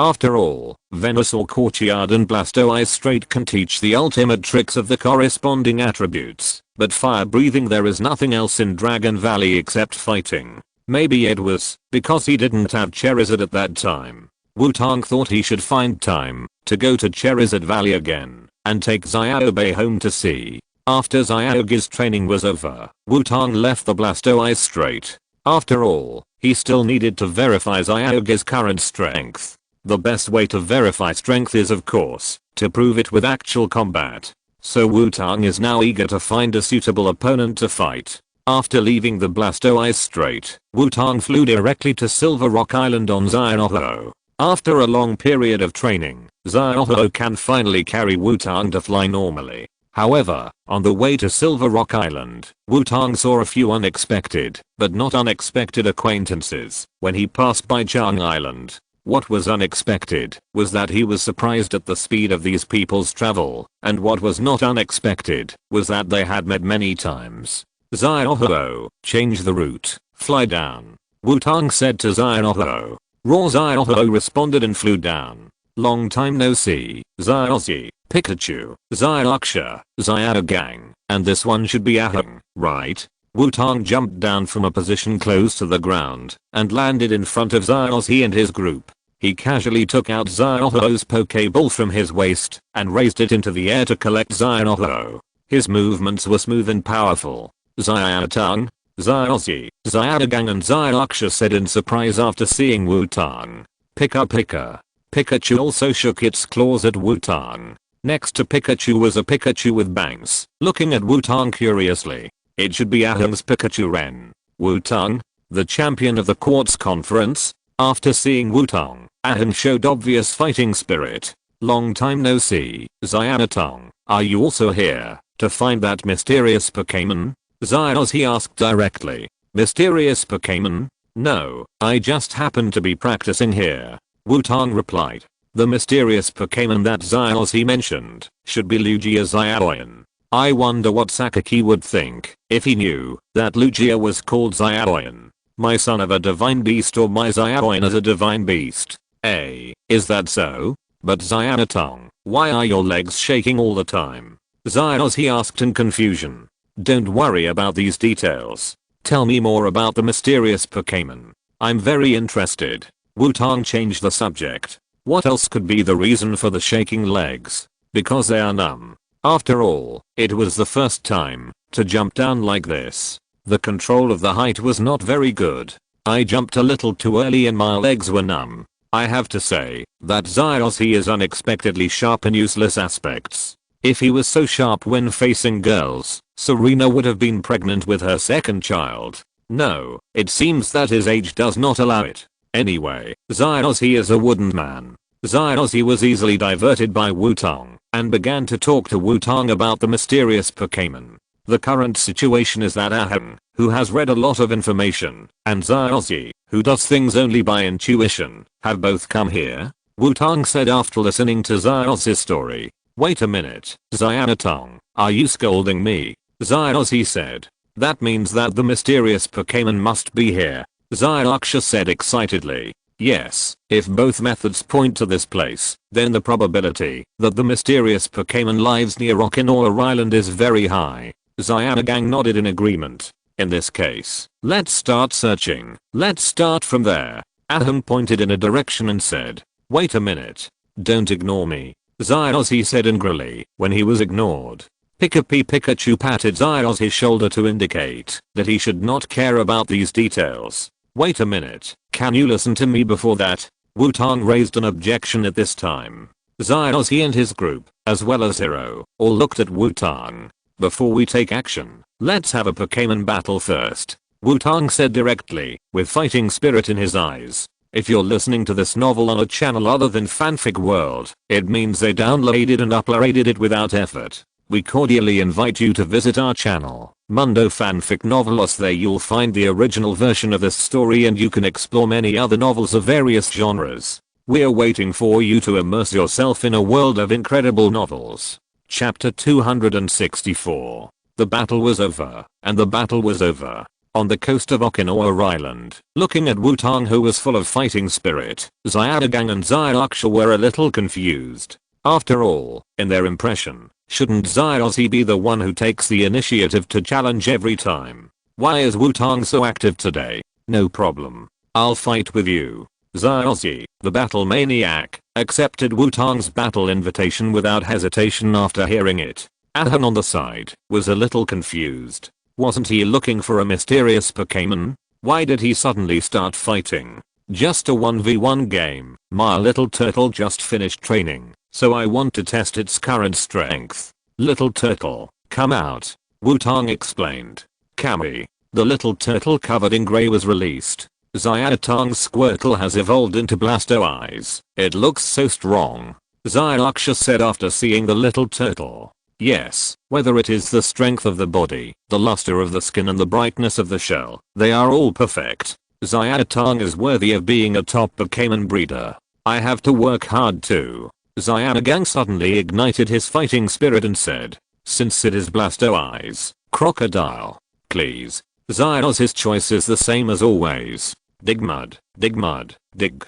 The released crocodile danced happily. Xiaogang, I'll leave the referee to you. Wutong said to Xiaogang. Leave it to me. Xiaogang, who was excited, stood up and said. Why are you so excited all of a sudden? Xiaoxia said helplessly. After making preparations, Wutong and Xiaoxi pulled away and were ready to fight at any time. Xiaoxi from Pallet Town vs. Wutong from Viridian City. The battle begins. The referee Xiaogang raised his right hand and shouted. Little Croc, water gun. Xiaoxi continued to show his brave style and directly commanded Little Croc to start attacking. Dig mud. Little Croc opened his mouth wide and shot out a stream of water. Little Turtle, mirror reflection. Wutong commanded. Came. Little Turtle stretched out his two claws forward, and a shiny mirror appeared and blocked Little Croc's water gun, and then reflected it directly back. Little Croc, get out of the way.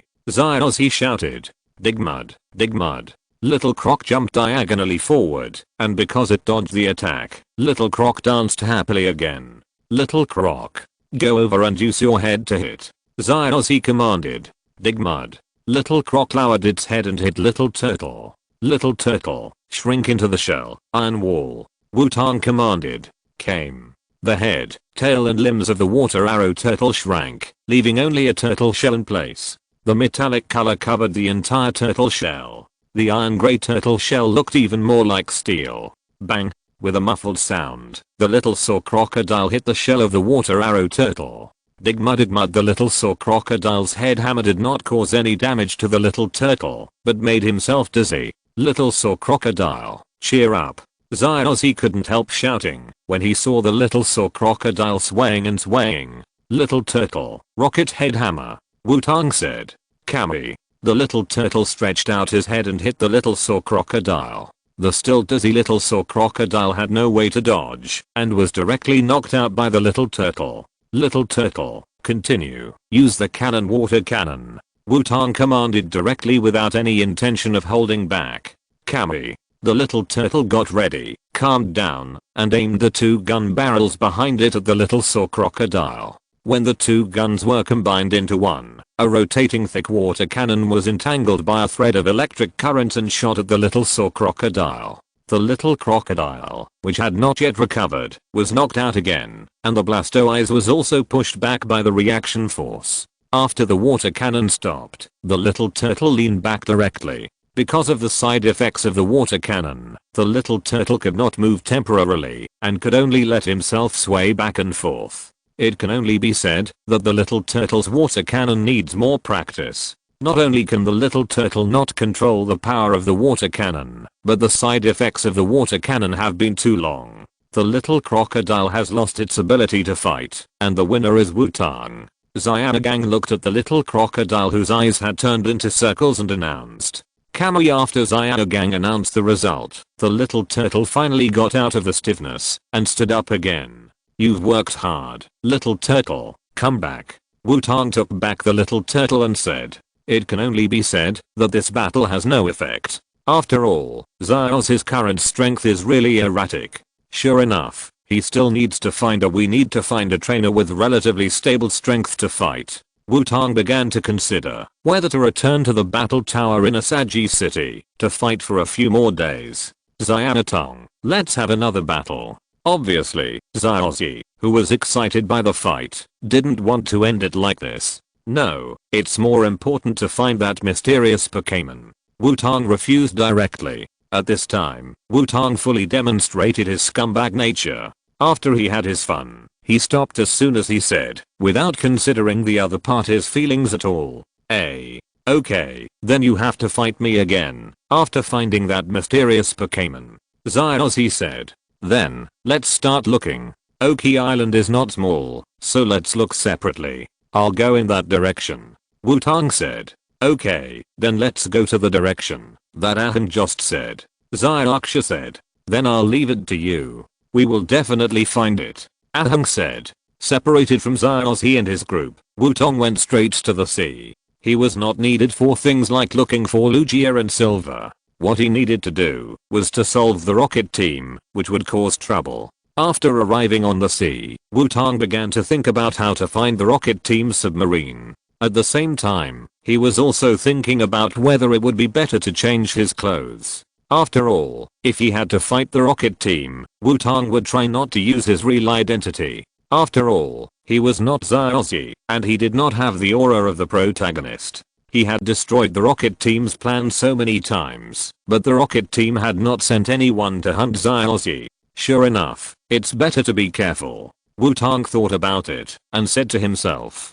5 or 6 minutes later, the Pokémon Junior investigator Xiaotong appeared. After all, he was going to fight the rocket team, so Wutong directly put on the investigator's uniform. Although he did not need to report everything as a Pokémon Junior investigator, Wutong still said hello to Adu for the sake of safety. After all, his direct superior was Adu, so there was no problem of skipping levels to report. After telling Adu that Okinawa Island had found traces of Team Rocket, he hoped to provide support to a certain extent. However, he had no choice. After all, he had only found traces of Team Rocket and could not directly request reinforcement. The Pokémon investigators were already short of manpower, so it was impossible for them to directly request reinforcement after finding some clues about Team Rocket. So how can we lure out Team Rocket?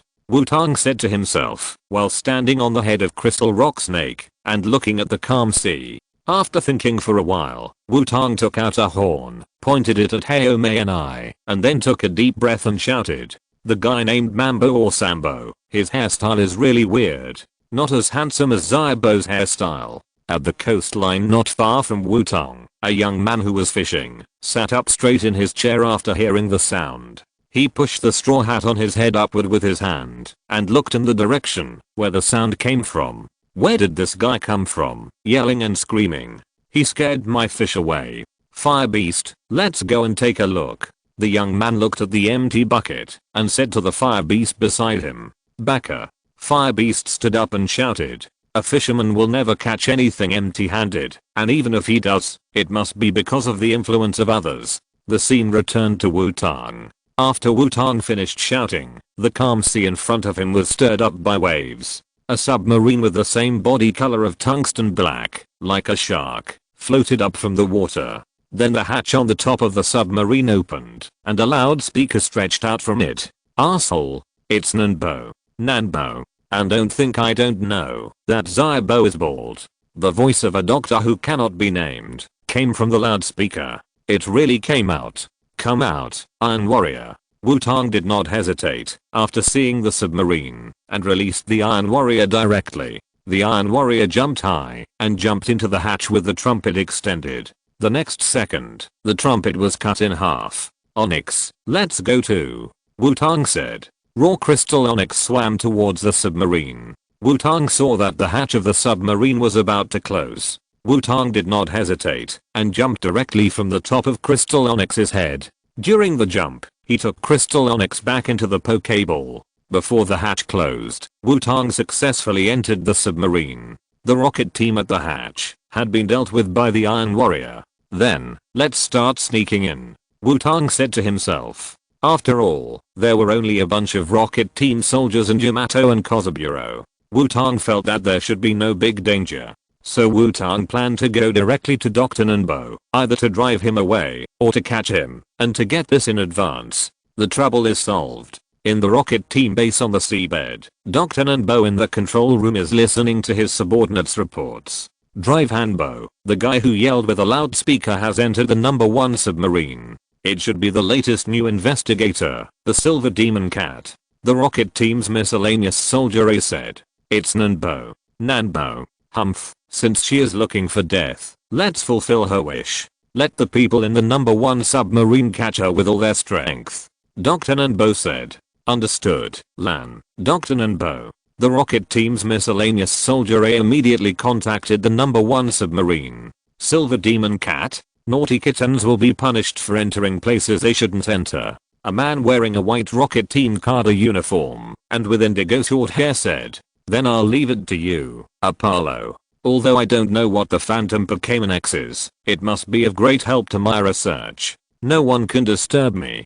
Dr. Nanbo said enthusiastically. Leave it to me, Dr. Huanbo. I also want to know what the bad little cat who has ruined Mr. Sakaki's plans so many times looks like. When Apollo mentioned Sakaki again, his eyes showed fanatical loyalty. As a die-hard fan of Sakaki, he would not let go of anyone who hindered Sakaki's plan. It's Nanbo. Nanbo. How many times do I have to say it before I can remember it?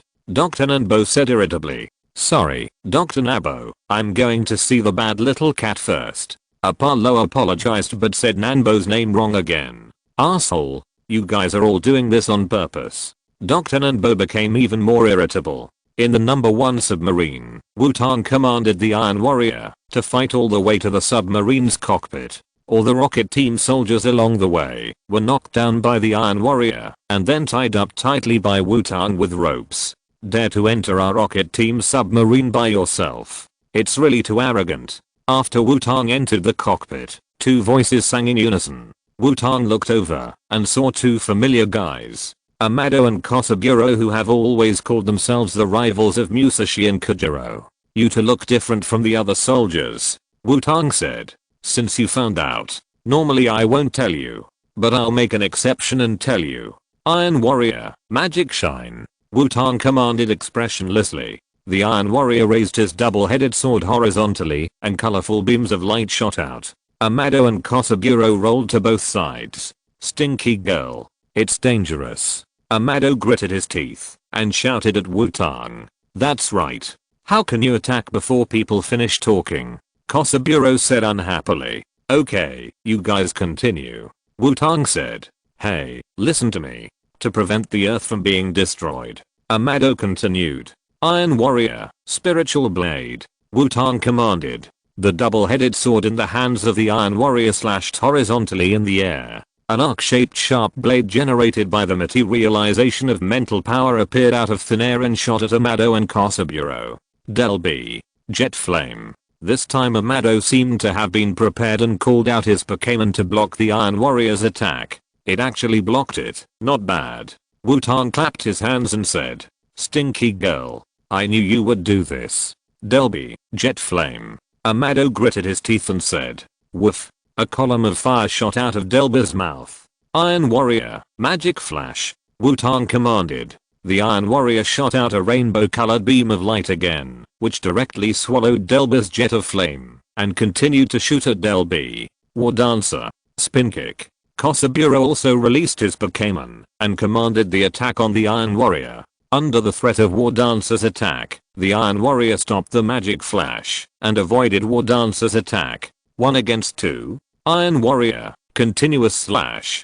Wutong commanded calmly. Iron Warrior separated the double-headed sword into 2 sharp blades, and then rushed towards Delubians and Wulang. Even if it was 1 against 2, Iron Warrior still easily defeated Amado and Kosaburo. Then, let's go find Dr. Ambo, Wutong said after tying up Amado and Kosaburo. Why don't you play with me before you go find him? Naughty little wildcat. A voice suddenly appeared behind Wutong. Iron Warrior, Spiritual Blade. Wutong was shocked and shouted directly. Iron Warrior sent a Spiritual Blade behind Wutong. Wutong also turned around and saw the person who spoke. The reaction is very fast, but the power is not. That's enough. A bat in front of Apollo blocked the attack of the Iron Warrior. Looking at the person who suddenly appeared, Wutong broke out in a cold sweat because he recognized the guy in front of him. The cadre of the rocket team, the leader of the 4 generals, and Sakaki's D-head fan, Apollo. The plot unexpectedly changed for Wutong, and Wutong felt that his true identity might be exposed this time. Chapter 265. The enemy was in a hurry to get out of the way. In the number 1 submarine of Team Rocket, Wutong commanded the Iron Warrior to attack Apollo continuously. However, all the attacks of the Iron Warrior were easily blocked by Apollo's crossbit. Wutong looked around, looking for a way to break the deadlock. After all, the space in the submarine was not big enough. Even if Wutong called out the crystal rock snake, it would only be a target. Then the only one he could rely on was the Dream Demon. Wutong glanced at his shadow and thought secretly. At the same time, a blue light flashed in his eyes. Attacking trainers without hesitation. I think you are more suitable for Team Rocket. How about it? Do you want to consider joining Team Rocket? Apollo said, throwing out an olive branch. Everyone has a brain, so don't tell such childish lies. You know, I can't join Team Rocket, and you can't sincerely invite me. Wutong refused without hesitation. That's a pity. Don't worry, I won't kill you. After all, catching you is more valuable to Master Sakaki. Come out, Hound. Spray flames. Apollo sent out another Pokémon. Abu. Hound, which looks like a hellhound, appeared and sprayed out a mouthful of flames. Wutong rolled aside flexibly. At this moment, Wutong's shadow suddenly stretched forward and rushed all the way to Apollo. The dream demon emerged from it, his eyes emitted blue light, and hypnosis was activated. The sudden appearance of the dream demon caught Apollo off guard. Apollo was directly hypnotized by the dream demon, his eyes became dull, and his hands behind his back slowly dropped. Seeing their trainer being attacked, Sbat and Hound attacked more crazily. Iron Warrior, face the ceiling, and use all your magic, Wutong shouted while wearing sunglasses. The Iron Warrior raised his double-headed sword, and dazzling colorful light burst out. The strong light made the actions of Sbat and Hound pause. Wutong took this opportunity to bypass Apollo, and ran towards the hatch of the submarine. As for why he didn't take this opportunity to catch Apollo, don't be funny, not to mention Sbat and Hound who were guarding Apollo. Even Apollo himself, Wutong didn't believe that as one of the 4 generals of Team Rocket, he would be defenseless against hypnosis. Really cautious, I think you are more suitable for Team Rocket. Sure enough, when Wutong ran towards the hatch, Apollo's voice came from behind Wutong. Wutong didn't even look back, and ran madly towards the hatch with the Iron Warrior. Apollo looked at Wutong's back, and didn't rush to chase him. Instead, he commanded the crossbow to untie Armado, Spearow and other Rocket Team soldiers. Seal up submarine number 1. Apollo said. Next to Apollo, a dream demon floated. Yes, Lord Apollo. XN Armado and Spearow said immediately. Damn, this is not easy. Where is the way out? Wutong found that he seemed to be lost. The favor of the lost god would not care whether you were in an emergency. There is no way. Ditto. Sand/mode. Dig a hole. Iron Warrior. Help together. Magic shine. Wutong chose to break through the wall and escape. Ditto crawled out from under Wutong's cloak, turned into Sand/, aimed at the wall, and began to dig with sharp claws. Iron Warrior kept bombarding the wall to help Ditto dig through as soon as possible. With the efforts of Ditto and Iron Warrior, the submarine wall was successfully penetrated, and the seawater outside poured in through the hole. Come back, Iron Warrior. Wutong took back Iron Warrior. Ditto also returned to Wutong, and turned into an arm guard. Wutong took a deep breath, and then plunged into the hole. At this time, he was extremely grateful to Teacher Shiva who took him to swim in the sea to train. Once in the sea, there was no such thing as getting lost, and Wutong swam to the surface of the sea with all his strength. In order to make Wutong swim faster, Ditto also thoughtfully turned into a blue propeller to help Wutong increase a little power. After swimming to the surface of the water, Wutong directly called out Crystal Rock Snake. Raw Crystal Rock Snake gently bit Wutong and put it on itself, and then began to swim towards the shore. Really, why is Apollo here? Wutong climbed onto the head of Crystal Rock Snake himself, panting heavily. But now is not the time to relax your vigilance. Apollo must know I knew that I had penetrated the submarine and escaped, and they would probably catch up soon. This is troublesome. Even if I practice Adu, it will be difficult for him to arrive in a short time. Forget it, let's notify Miss Junsha first. Wutong immediately contacted Miss Junsha in Okinawa Island and explained the current situation. I understand. We will be dispatched immediately. Please hold on. Miss Junsha responded in the communicator. Then the question now is how to delay Apollo. Wutong said as he looked at the approaching shore. You actually penetrated the wall of the submarine and ran out. Are you really a Pokémon investigator? I began to doubt whether you are an undercover we planted. A familiar voice appeared behind Wutong. Damn, how can you catch up so fast? Wutong said unhappily, then jumped onto the shore and looked back. Holding the crossbow in one hand, Apollo actually flew to the shore. Looking at Apollo's relaxed look, it should not be the first time he has acted like this. Onyx, Sharp Stone attack. Wutong did not hesitate to command Crystal Onyx to launch the attack. Raw. Several sharp stones that looked like a mixture of crystal and metal or appeared around Crystal Onyx and shot at Apollo and crossbow. Double bomb gas, sludge bomb. Apollo seemed to have been prepared. A double bomb gas appeared in front of Apollo. Double bomb gas opened its mouth and sprayed out a few balls of purple sludge with a foul smell. The purple sludge hit the sharp stone and exploded.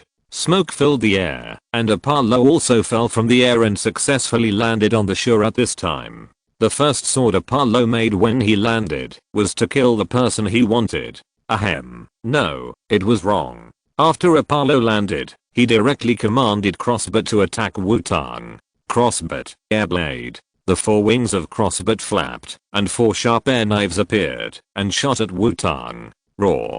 Crystal Onyx twisted its body and blocked Wutong, swallowing the four air blades. Although Crystal Onyx has a high defense, Apollo's Xylobit is not an ordinary Pokémon. Crystal Onyx, which swallowed four air blades, couldn't help but cry out in pain. Iron Warrior. Spirit Blade. Wutong didn't intend to sit and wait for death, so he called out the Iron Warrior to start counterattacking. The Iron Warrior appeared again, and the double-headed sword in his hand swept horizontally in the air, and an arc-shaped blade composed of spiritual power appeared and shot at Apollo.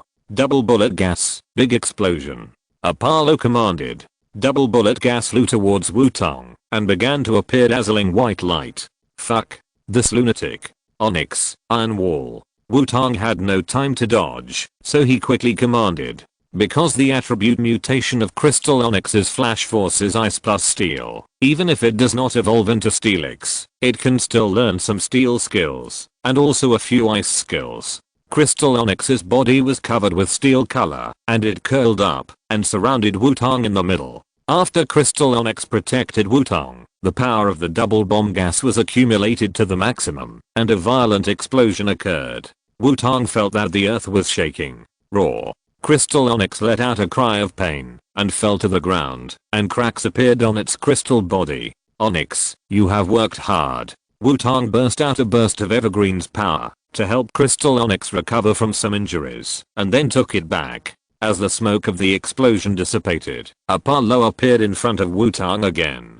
Beside Apollo was Houndoom, who helped Apollo block the explosion of the double bomb gas. TSK, hold on. Although he knew that Apollo dared to let the double bomb gas directly use the big explosion, he must have a countermeasure. But seeing that Apollo was unharmed, Wutong still said unhappily, "It's over, Houndoom." Big word explosion, but airblade. Apollo ignored Wutong's words and directly commanded his Pokémon to launch an attack. Ouch. Houndoom spit out a fireball, and the shape of the fireball changed to a big word and shot at Wutong. Zbat flapped its four wings and shot out four sharp air blades. Wutong, who knew there was no way to dodge, had blue light flashing in his eyes. The Ditto on Wutong's body turned into a yellow wind speed dog and blocked in front of Wutong. A green protective shield appeared and wrapped around Ditto and Wutong and Iron Warrior behind it. Ditto becomes Shinji's wind speed dog, whose special ability is to draw fire. He only needs to use defense to block the air blade of Zbat, and then use the draw fire to take on Houndoom's big character explosion. In that case, Wutong still has a chance to counterattack. Inferno. Fire breathing. Armored bird. Steel wings. A voice suddenly came from behind Wutong. Wutong was startled and prepared to let Ditto transform into Lugia to give it a try. However, the attack from behind was not directed at Wutong. The raging flames like magma passed by Wutong and blocked Houndoom's big word explosion. At the same time, a silver figure flew past Wutong from the other side, and its wings with white light broke the air blade of the Zbat. Friendly? Wutong said doubtfully, but still looked behind him with full vigilance. A young man in casual clothes and a straw hat came over, and next to him was a fierce-looking Infernape. Seeing this young man, Wutong felt a little familiar, and then remembered, isn't this the young man who chatted with Emo in the Pokémon Center in Asagi City? Although he was not sure whether he was a friendly force, he should not be an enemy. Wutong was relieved a little. Such a young Pokémon investigator. He looks like a newcomer. Why did that guy Adu let you fight that guy by yourself? The young man walked to Wutong and looked at him and said, "It's all coincidence. I didn't expect Apollo, one of the 4 generals of Team Rocket, to be here." Wutong said awkwardly after hearing the young man's question. "Long time no see. Don't you even say hello to an old friend?" Apollo said after seeing the young man. "Leave him to me." As he said, "We are old friends. Go and call for support, but as soon as possible. I can only stop him." The young man showed a sunny smile, casually put the straw hat on Wutong's head and said. Without waiting for Wutong to answer, the young man had already walked past Wutong and faced Apollo head on. "Old friend?"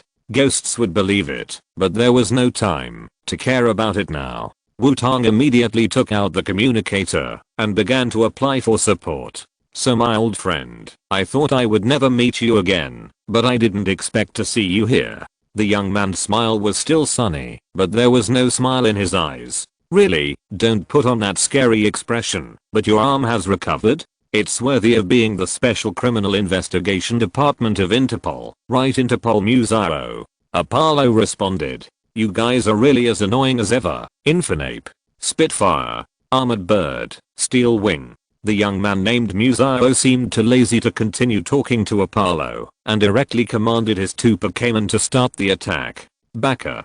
Infinape roared, and a raging flame burst out of his body, and a pillar of fire like magma shot towards Apollo. The wings of the arm orbit were covered with white light again, and crashed into Apollo. Hodge, big word explosion, Zbat, supersonic wave. Apollo commanded. Ouch. Hodge shot out a fireball, and the fireball exploded into a big word shape and shot out. Zbat opened its mouth wide, and emitted a ring-shaped sound wave. The big word flame collided with the lava column, and caused an explosion. The supersonic wave of Zbat forced the arm orbit to stop halfway through its flight. Hey. This is Junior Investigator Xiaozhi. I'm now on Okinawa Island and met Apollo, a cadre of the rocket team. Request for support. Wutong is contacting for support. The ultrasonic wave of the crossbit came, and the communicator in Wutong's hand made a noise, and finally automatically disconnected. Are you kidding me?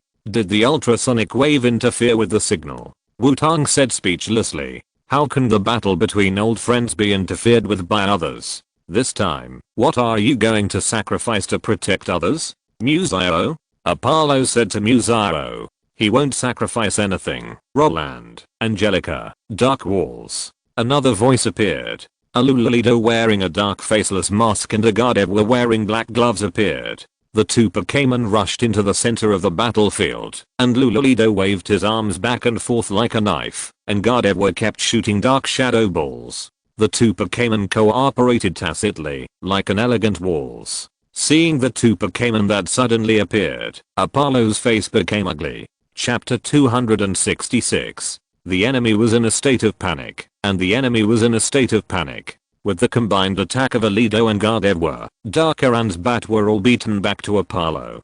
Dark Walls, TSK, why are all these troublesome guys gathering together to cause trouble? The Johto region should not be your area of responsibility. Dark Silence. Apollo said to the man in a black suit, and staring at him slowly. I'm just here for a vacation, but if someone wants to attack my good apprentice, I don't mind doing something. Emo walked to Musaro and said to Apollo, TSK, little wildcat over there, you're lucky this time. Remember, you won't be so lucky next time you meet me. Apollo shouted to Wutong. Wait until you can run away before you say that.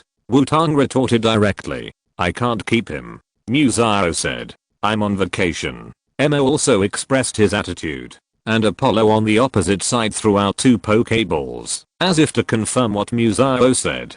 Two naughty thunder bombs were released. A dazzling white light immediately emerged from the released naughty thunder bombs. Damn, it comes again, and it's double? Wutong couldn't help shouting. The next second, an explosion even stronger than before appeared. However, because Musaro and Emo were there, Wutong didn't have to worry about not being able to resist. The impact of the big explosion was directly blocked by Musaro and Emo's Pokémon. As the smoke from the explosion dissipated, Apollo had disappeared. Did he run away? Wutong said with a little regret. It's normal for him to run away. You know, these guys from the Dark Organization are best at running away, otherwise he would have been caught countless times. Musaro said, as if he had gotten used to it. Alas, I'm on vacation. Why do I always encounter such troubles? And it seems that you are always here, Miss Silver Demon Cat. Emo looked at Wutong and said, and the word miss was very heavy. Wutong trembled, and always felt that Emo seemed to have discovered something. I'm so sorry, Mr. Emo. I also accidentally discovered that there were Rocket Team here, but I didn't expect to meet Apollo. Wutong immediately changed the subject. No matter if Emo found anything or not, as long as he didn't admit it, nothing would happen. Forget it. I'm going back to continue enjoying my vacation. I hope that the next time we meet, it won't be when you are in trouble. Emo said and turned away. I'm sorry, the teacher's personality is like this. He is actually a very enthusiastic person. You should leave here as soon as possible. Don't do such dangerous actions by yourself next time. Xiaozhi said to Wutong. I'm really sorry to trouble you. I will pay attention next time. Wutong said honestly. Don't mind. After all, I'm Interpol. Although it is a thing of the past, my determination to fight Team Rocket remains unchanged. You can come to me if you encounter any trouble in the future. By the way, you seem to have a ditto, but it seems that there is still a lot of room for growth. If you have time, come to me. I may be able to provide you with some help. Xiaozhi enthusiastically said a long string of words, left his contact information, and chased in the direction where Emo left. Looking at Xiaozhi and Emo leaving, Wutong felt a little magical. They were obviously master and apprentice, but their personalities were completely opposite. There was no feeling of being better than the master. Wutong shook his head and collected his mind. It was not advisable to stay here for a long time, so it was better to leave as soon as possible. After leaving the coast, Wutong contacted Miss Junsha of Okinawa Island to meet up with her. As for the support requested, it was not successful because of Apollo's interference. Wutong simply contacted Adu and told him about his experience. Apollo. I know. Be safe. Adu said and hung up the call. Obviously he was also very busy. After contacting Adu, Miss Junsha also arrived with her people. Miss Junsha. This way. After seeing Miss Junsha, Wutong took the initiative to greet her. Are you investigators Iatang? What's the situation now? Miss Junsha asked. Yes, I am, but the situation is a bit complicated now. Apollo, the cadre of the rocket team, is also here. As far as I know, they plan to capture a rare Pokémon and have established an underwater base on the seabed near Okinawa Island. Wutong said seriously, after showing Miss Junsha his ID. This is very troublesome. After hearing Wutong's words, Miss Junsha also looked serious. Apollo was scared away temporarily, but it is difficult to determine whether he left directly. However, the most important thing now is to patrol the nearby waters and find the rocket team's underwater base. No matter what they want to do, they must not be allowed to do what they want. Wutong suggested. That's right, we must not let them do evil at will. Miss Junsha said. Miss Junsha immediately began to deploy the work of other police officers, and all the police officers in Okinawa Island took action. After all the police officers were deployed, Wutong took Miss Junsha and 2 police officers to the shore, where the submarine was just now. Of course, Ditto was sneaking around in Wutong's cloak the whole time. Otherwise, how could Wutong, who was favored by the god of Lost, find his way back? When they arrived at the place where Wutong landed, the submarine here had long disappeared. However, Miss Junsha, who had long anticipated this, asked a police officer behind him to send out a sun coral. Sun coral dived into the water, carefully looking for traces of Team Rocket. Wutong and Miss Junsha were searching on the shore. After a while, the police officer who sent out sun coral came back. Sister Junsha, my sun coral didn't find Team Rocket's base. The sun coral police officer said. Didn't find it? Did he find the wrong place? Miss Junsha frowned. Can you let your sun coral out, so I can communicate with it? Wutong asked. Understand it, sun coral. The sun coral police officer replied. Wutong's eyes glowed blue, and he began to communicate with sun coral. Sun coral said there was a big pit under the sea that was very inconsistent, but he didn't see Team Rocket's underwater base. If nothing unexpected happened, the underwater base should be movable. They should have run away before we came. After communicating for a while, Wutong said, Investigators Ianatang didn't expect you to be able to communicate with Pokémon, but if this happens, we will miss it. Miss Junsha said worriedly. At this time, Miss Junsha's intercom rang. Sister Junsha, we found that Team Rocket is chasing several trainers. A voice came from the communicator. Chapter 267. The 2 of them were so busy that they had to wait for the next battle. Wutong understood that Dr. Nanbo must be impatient and drove the underwater base out to catch Lugia and Silver. Wutong and Miss Junshi looked at each other and immediately rushed to the location mentioned in the communicator. Come out, Wind Speed Dog. Miss Junshi decisively sent out Wind Speed Dog. Abu. The majestic Wind Speed Dog appeared and then bent down very consciously. Investigator Xiaotong, come on up, my Wind Speed Dog runs very fast. Miss Junshi, who turned over and rode on the Wind Speed Dog, stretched out her hand to Wutong and said, no need, Miss Junshi, I have my own tool for today. Wutong said as the motorcycle beside him floated out from the shadow. Picking up the helmet on the seat and putting it on his head, Wutong got on the motorcycle and looked at Miss Junshi. Bing Kui kindly reminds you to wear a safety helmet when riding a motorcycle. Miss Junshi was a little surprised to see the motorcycle strangely appearing next to Wutong, but now was not the time to ask, so Miss Junshi rushed out directly on the Wind Speed Dog. After speeding all the way, Miss Junshi and Wutong arrived at the place where the rocket team was found. The scene was in chaos, perhaps because of the butterfly effect caused by Wutong's intervention. The rocket team had a large number of people and was fighting with the police officers of Okinawa Island. Xiaozhi and his group did not leave to command their own Pokémon to fight. Behind them were a little boy with a monk's head and a miniature Lugia. Not surprisingly, this was Lugia Silver. But for some reason, Lugia Silver's mother was not seen.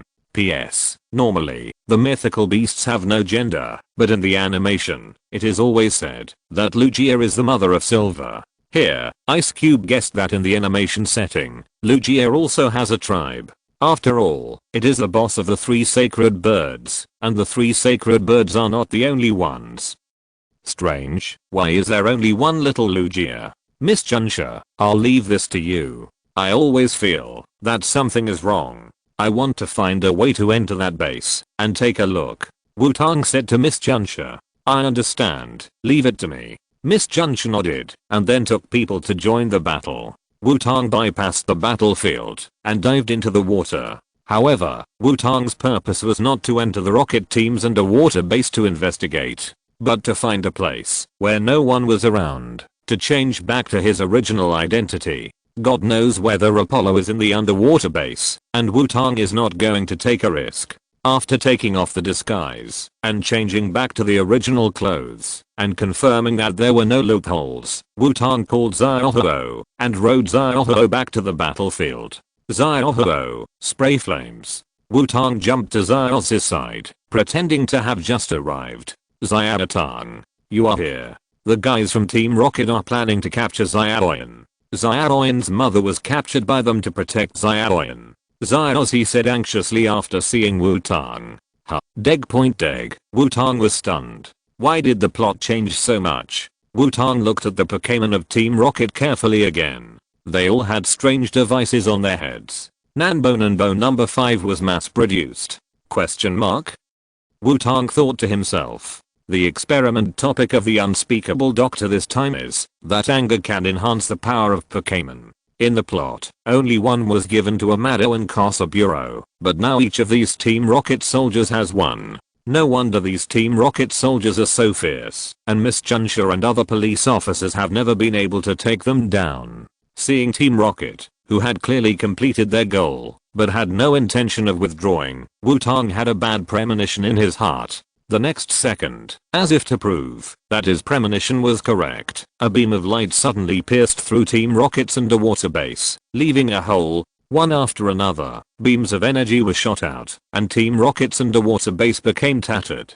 Did investigator Xiaotong succeed? Miss Junshi said happily when she saw the state of Team Rocket's underwater base. Immediately, Miss Junshi felt that she was too happy too early. Accompanied by a strong explosion, the top of Team Rocket's underwater base was completely opened. A Lugia soared into the sky, and it was the mother of little Lugia Xiaoyan. However, the escaped Lugia did not make the people present feel relieved, but instead looked a little ugly.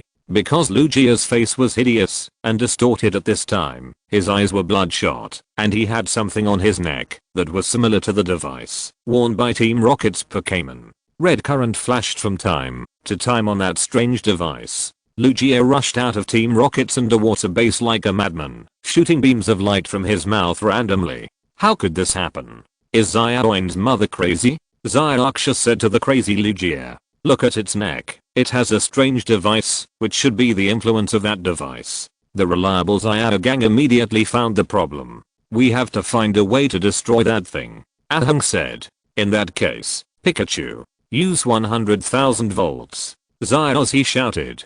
Pikachu.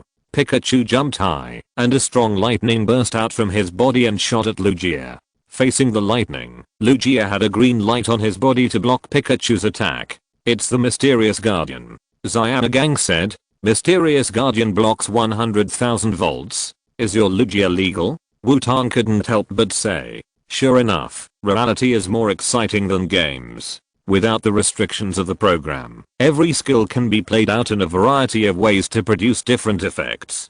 Forget it, Xiaoho. Go over and let it calm down. Dragon dive. Wutong commanded. Even if it is Lugia, it is not the real god of the sea. Just like the lightning bird in the abandoned power plant and the lightning bird in the Thunder Island, can they be the same? If it is the real god of the sea Lugia, Wutong will definitely not dare to do this. But the Lugia in front of him is just an ordinary Pokémon with a higher race value and stronger strength. Roar. Xiaoho roared and flew straight into the sky when he heard Wutong's command. The blood red flame on Xiaoho's tail surged and instantly burned Xiaoho's whole body. An energy aura as bright red as blood appeared and enveloped Xiaoho. Xiaoho turned into a blood-colored energy dragon and rushed towards Lugia.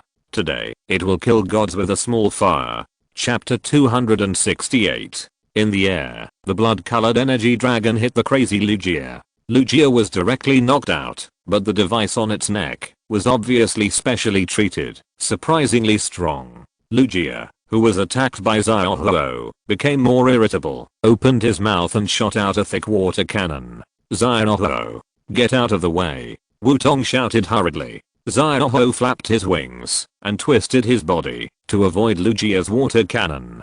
Seeing that the attack did not hit, Lugia let out a cry and rushed into the sky. Could it be? Xiaoho, use belly drum, then follow up and do another dragon dive. Wutong shouted. Roar. Xiaoho flapped his wings and flew high, slapping his belly with his claws and making a dull drumming sound to catch up with Lugia. The two Pokémon rotated and crossed to fly high in the sky, collided at the highest point, and separated on both sides, rushing straight down.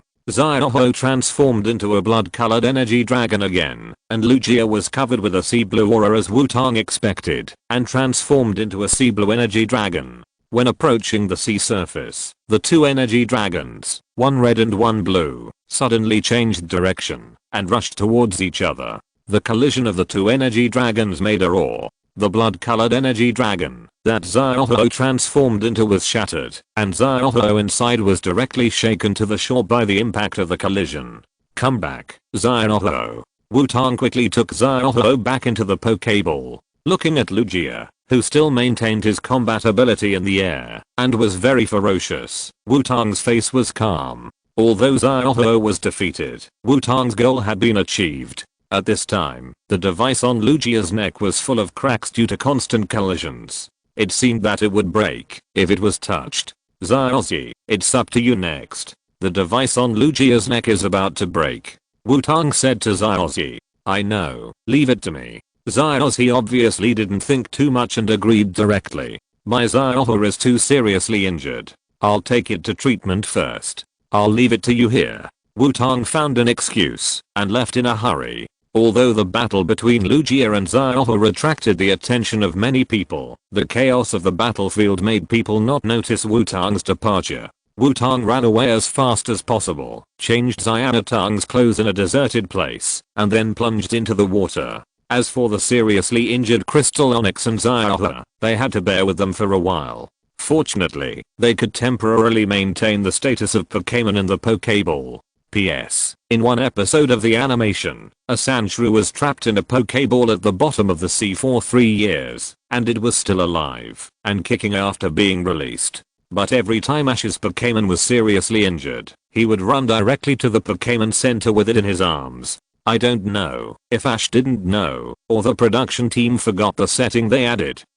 Under the guidance of Ditto, Wutong swam all the way back to the battlefield from underwater, and then took out the silver feather from Ditto again. Wutong felt that the silver feather might come in handy later. Back on the battlefield, Ash really lived up to Wutong's expectations and successfully broke the device on Lugia's neck. Without the stimulation of the device, Lugia was still violent, and it was obvious that he had not recovered from the previous impact. Ash and his group kept calling Lugia, wanting Lugia to regain consciousness. Little Lugia and Silver also kept calling, hoping that their mother would return to normal. Damn it. My Nanbonanbo number 6 was destroyed. Go, Electabuzz. Thunder with anger. Dr. Nanbo appeared at the edge of the battlefield at some point. After seeing his masterpiece destroyed, Dr. Nanbo sent out Electabuzz, which also had a device on its head. Electabuzz roared with a ferocious face, and lightning burst out of its body. Lightning far beyond normal power appeared, and shot at Xiaozhi and his group. Iron Warrior. Mental Blade. Wutong shouted as he threw the Pokeball. The Iron Warrior appeared, and the energy blades on his arms popped out to form a double-headed sword, and the Iron Warrior swung the double-headed sword. The arc-shaped blade formed by the condensation of mental power shot out and cut off the lightning that shot at Xiaozhi and his group. It seems that my Iron Warrior is still a little stronger, Wutong said as he stopped in front of Dr. Nanbo. Damn it, Electabuzz. Use your angry lightning fist. Dr. Nanbo said, after twisting the knob of the remote control in his hand. Hey. The ferocious looking Electabuzz's claws lightning flashed and struck the Iron Warrior. Iron Warrior, Shadow Clones, attack the vital points. Wutong commanded. The Iron Warrior flashed and split into clones to surround the electric beast. The electric beast punched out and scattered the Iron Warrior's clones one by one. The remaining clones rushed towards the electric beast waving their sharp blades. The real and fake attacks kept slashing at the electric beast, and the device on the forehead of the electric beast was also shattered. Obviously, in the Iron Warrior's cognition, this device is the vital point of the electric beast. Sure enough, the Iron Warrior is much more serious than Yair and Beedrill. He will not attack the Kakubu area by attacking the vital points, Wutong said. As the device on the top of the head was shattered, the ferocious looking electric beast became confused. Iron Warrior, magic shines. Wutong continued to command. The clones of the Iron Warrior disappeared one by one, leaving only the original body in front of the Electabuzz. With the confused expression of the Electabuzz, the Iron Warrior released a rainbow-colored beam of light. The beam of light knocked the Electabuzz away. Dr. Nanbo, who had all his ability points in intelligence and physical strength but no agility, did not dodge, and was directly knocked into the sea by the Electabuzz. Have a good journey, Dr. Habo. Wutong waved and shouted. It's Nanbo Nanbo. Dr. Nanbo's voice came from afar. What a pity, the Iron Warrior should have restrained himself a little. It seems that he can't catch that guy, Wutong said regretfully as he watched Dr. Nanbo sink into the water with the Electabuzz. With the exit of Dr. Nanbo, the miscellaneous soldiers of the rocket team also began to show signs of fatigue. Dr. Nanbo's so-called anger to enhance the power of Pokémon is a good idea, but using anger without restraint to enhance power will only consume the potential of Pokémon. Wutong did not stop either, and assisted Miss Junsha and other police officers to suppress one member of the rocket team after another. After suppressing all the members of Team Rocket, there was only one last problem left. Lugia was still raging in the sky. Then the next step is the final finishing touch. But how should I fly up? Wutong said with some annoyance. Sure enough, there are still too few Pokémon in the identity of Xiaotang. Although there are now Iron Warriors, who are responsible for combat power, and Crystal Onyx, who are responsible for shield and water transportation. But there are still other functional Pokémon missing. Unfortunately, Ditto has been used many times in the identity of Wutong, and there is no way to use it openly in Xiaotang mode. If I had known this, I should have put Ditto in Xiaotang mode. Since it can't fly up, we can only lure it down. Iron Warrior, Spirit Blade. Wutong commanded. The double-headed sword in the hand of the Iron Warrior swung horizontally in the air, and the arc-shaped blade condensed with spiritual power shot at Lugia. The attack of the Iron Warrior successfully attracted Lugia's attention. Lugia flew directly towards Wutong and the Iron Warrior. It's over, wake up, Wutong shouted. His mental power exploded, and the power of Changpon also condensed in his hand, stimulating the silver feather in his hand. Although the energy in the silver feather had been almost absorbed, it was a silver feather given to Wutong by Lugia, the god of the sea. Under the dual stimulation of Changpen's power and superpowers by Wutong, the silver feather exuded the breath of Lugia, the god of the sea. Lugia, who rushed towards Wutong, felt the breath of Lugia, the god of the sea, and his expression became struggling. Lugia stopped at a position very close to Wutong. The airflow caused Wutong's cloak to flutter. Wutong looked at Lugia, who was close at hand, without panic, and slowly stretched out his hand to touch Lugia. The power of Changpen exploded, and Wutong comforted Lugia. Under Lugia's comfort, Lugia's expression gradually became clear. Little Lugia Xiaoxia also ran over. Maybe because they were too young, little Lugia Xiaoxia could not fly yet, so they could only run to Lugia like a chicken. Lugia, who had returned to normal, looked at his children with loving eyes. The two Lugia, big and small, rubbed each other intimately. It seems to be over, Wutong said with a sigh of relief. Xiaoxi and his group also ran over, and they looked very happy to see the mother and son of Lugia who had returned to normal. Long time no see, Xiaozhi, Xiaoxia, and Pikachu. Long time no see. Wutong greeted Xiaozhi and Xiaoxia. As for Xiaogang, there was no way. Xiaotong had never seen Xiaogang before, and suddenly greeting him would only arouse suspicion. Long time no see, Xiaotong. Xiaozhi replied. Pikachu waved his little paw and called to Wutong. Xiaotong, you just so handsome. Xiaoxia clasped her hands together and said to Wutong. Really? Thank you for the compliment. Who are these two? Wutong asked, pretending not to know them. My name is Hiro. I'm a friend of Xiaoxi and the others. Thank you very much for restoring Lugia to normal, Hiro said politely. Xiaogang on the side looked at Wutong and fell into deep thought, as if he had encountered something that he didn't understand. Xiaogang. Xiaotong is talking to you. Xiaoxia saw Xiaogang's look and pulled his ear and said, sorry, I'm Xiaogang. Xiaogang came back to his senses and said to Wutong. Then Xiaogang continued to be entangled. It was obviously a very beautiful big sister. Why did he have no reaction? Could it be that the big sister's radar had a problem? Xiaogang thought seriously. I still have work to do, so I won't continue to chat with you. Please take good care of Lugia and his son, Wutong said and left Xiaozhi and his group and walked to Miss Junsha. Miss Junsha, how is it? Did you catch any big fish? Wutong asked Miss Junsha. Unfortunately, no. I sent someone to find Dr. Imbord who fell into the sea, but unfortunately, he ran away, Miss Junsha said regretfully. At this time, a sound suddenly came from the rocket team soldier who was about to be escorted to another place next to Miss Junsha. Wutong and Miss Junsha's attention were attracted.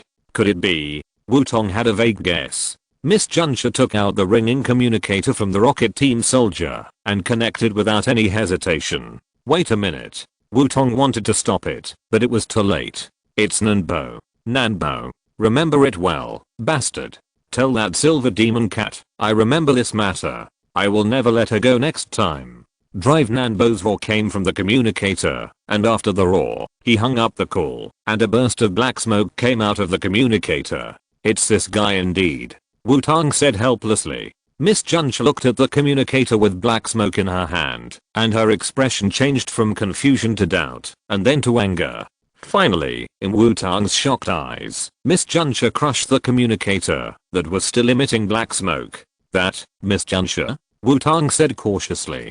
Damn rocket team. They dared to call and provoke. Notify all the police officers on Whirlpool Island to work overtime today and search for rocket team with all their strength. Miss Junsha gritted her teeth and said fiercely. Yes, big sister Junsha. The police officer next to Miss Junsha immediately saluted and said. Also, help me contact other Junsha in the Johto area. We must not let rocket team continue to be so rampant. Miss Junsha continued. Understood. I'll do it now. The police officer nodded and ran away immediately. Wutong on the side was honest and didn't dare to speak. As expected, don't mess with women casually. Sorry, I'm easily excited. I'm really sorry, Miss Junsha said to Wutong. It doesn't matter. I want to thank Miss Junsha and you. If it were me, I wouldn't be able to catch all these rockets guys, but it's a pity to let the big fish run away. Wutong said. That's right, we must catch that hateful guy. Miss Juncha said seriously. Wutong briefly discussed the next things with Miss Juncha. At this time, Wutong felt a voice appear in his mind. Wutong was stunned, then found an excuse to say goodbye to Miss Juncha and left in a hurry. Quickly leaving the battlefield, Wutong rode a motorcycle to a deserted place. Arriving at an uninhabited cliff, Wutong stopped the motorcycle and took out the silver feather again. 2 seconds later, Wutong felt a black head and a huge, white, and palm-like Pokémon appeared in front of Wutong. It was a sea god Lugia. Which, long time no see. The magnetic voice sounded in Wutong's mind. Long time no see, Lugia, but can you not call me witch? And you should know that I'm a man, right? Wutong responded. Human gender makes no difference to us. Pure souls and pure hearts are more valued by us. Lugia said indifferently. What about your 3 little brothers who like the white-haired red-eyed shrine maiden? Wutong asked directly. After hearing Wutong's words, Lugia fell into silence. If you don't talk about this, we can still be friends. Chapter 269. The two of them were so close that they had to face each other. On the edge of the cliff, Lugia, the god of the sea, talked with Wutong for a long time. Originally, he gave Wutong the silver feather to help him when he was in trouble. As a result, the silver feather was used by Wutong to save his people. In this regard, Lugia, the god of the sea, was more certain that Wutong had a pure soul. So Lugia, the god of the sea, gave Wutong another silver feather and said that he would invite Wutong to visit his palace if he had the chance in the future. After watching Lugia, the god of the sea leave, Wutong looked at the brand new silver feather in his hand that was emitting a silver white glow and called Ditto. Mao. Ditto ran out from under Wutong's cloak and drooled when he saw the silver feather in Wutong's hand. Ditto looked at Wutong expectantly. Okay, don't look at me like that. It's originally for you. Wutong said and put the new and old silver feathers directly in front of Ditto. Ditto absorbed the 2 silver feathers into his body without hesitation. Great, the collection has increased again. Looking at Ditto who swallowed the 2 silver feathers, Wutong estimated that after Ditto completely absorbed the power of the 2 silver feathers, the combat time of the abridged Lugia form could be greatly increased. Conservatively estimated, it should be able to maintain the abridged Lugia form for more than 5 minutes, which is already stronger than Oxman. But how did that guy named Xiaozhi see that I had a Ditto on me? Ditto, your transformation is not very good, and it was so easy for others to find out. Wutong said to Ditto. Wu? Ditto looked confused. Is this my fault? Xiaozhi also told him that he could help Ditto become stronger. Although he had only met him once, Wutong could see that Xiaozhi was a very enthusiastic person. He was once Interpol and Emo's apprentice. He was the kind of person who could be trusted. But letting Xiaozhi see Ditto would also mean that Xiaozhi would discover his true identity. After all, since Xiaozhi could find that he had Ditto, he would definitely have a way to distinguish different Ditto, not to mention that his Ditto was shiny. So, the question now is, whether to have face or strength? Wutong got the answer after 3 seconds. Hello, Mr. Xiaozhi? My Xiaotong. In a resort hotel in Kashado City on Silver Rock Island, Wutong, who had recovered his Pokémon in advance, sat in the lobby on the first floor waiting for Xiaozhi. Wutong's choice was clear. Of course, he had to have strength. As long as he was strong enough, he would get the respect and face he deserved. After a while, Xiaozhi appeared, and beside him was Emo, who was still wearing a black suit and staring with dead eyes. Sorry to bother you like this, Mr. Xiaozhi, Mr. Emo. Wutong stood up and said politely. Emo waved his hand as a greeting. Don't be so polite, I see you are not very old, just call me Xiaozhi directly. Xiaozhi said. Okay, you can just call me Xiaotan directly. Wutong responded. You two don't need to say polite words here. Let's go. Find a place with few people and don't disturb others when training. Emo said and walked out of the hotel. Wutong and Xiaozhi looked at each other and followed. Following Emo all the way to an uninhabited beach, Emo came to the beach and skillfully took out a small stool. Then he pulled out a black stick from his sleeve, pressed it twice, and the black stick directly bounced and stretched, turning into a fishing rod. Emo ignored the two people behind him and sat on a small stool to start fishing. Mr. Emo seems to like fishing very much. Wutong couldn't help but say. Teacher said he likes this kind of leisure feeling, so he often took me fishing at the beginning, and now I also like fishing very much. Xiaozhi said. Is that so? Wutong nodded and said. Then, Xiaotong, you contacted me because of Ditto. Xiaozhi said. Yes, but I'm really curious. Xiaozhi, how do you know that I have Ditto? Wutong asked. How do you know that you have a Ditto? Xiaoyuan, say hello. Xiaozhi said after hearing Wutong's question. The next second, Xiaoxi's left arm began to twist unnaturally, and a Ditto broke away from Xiaoxi's body and appeared in front of Wutong. What is this? Your left arm is a Ditto? Question mark? Wutong said in shock.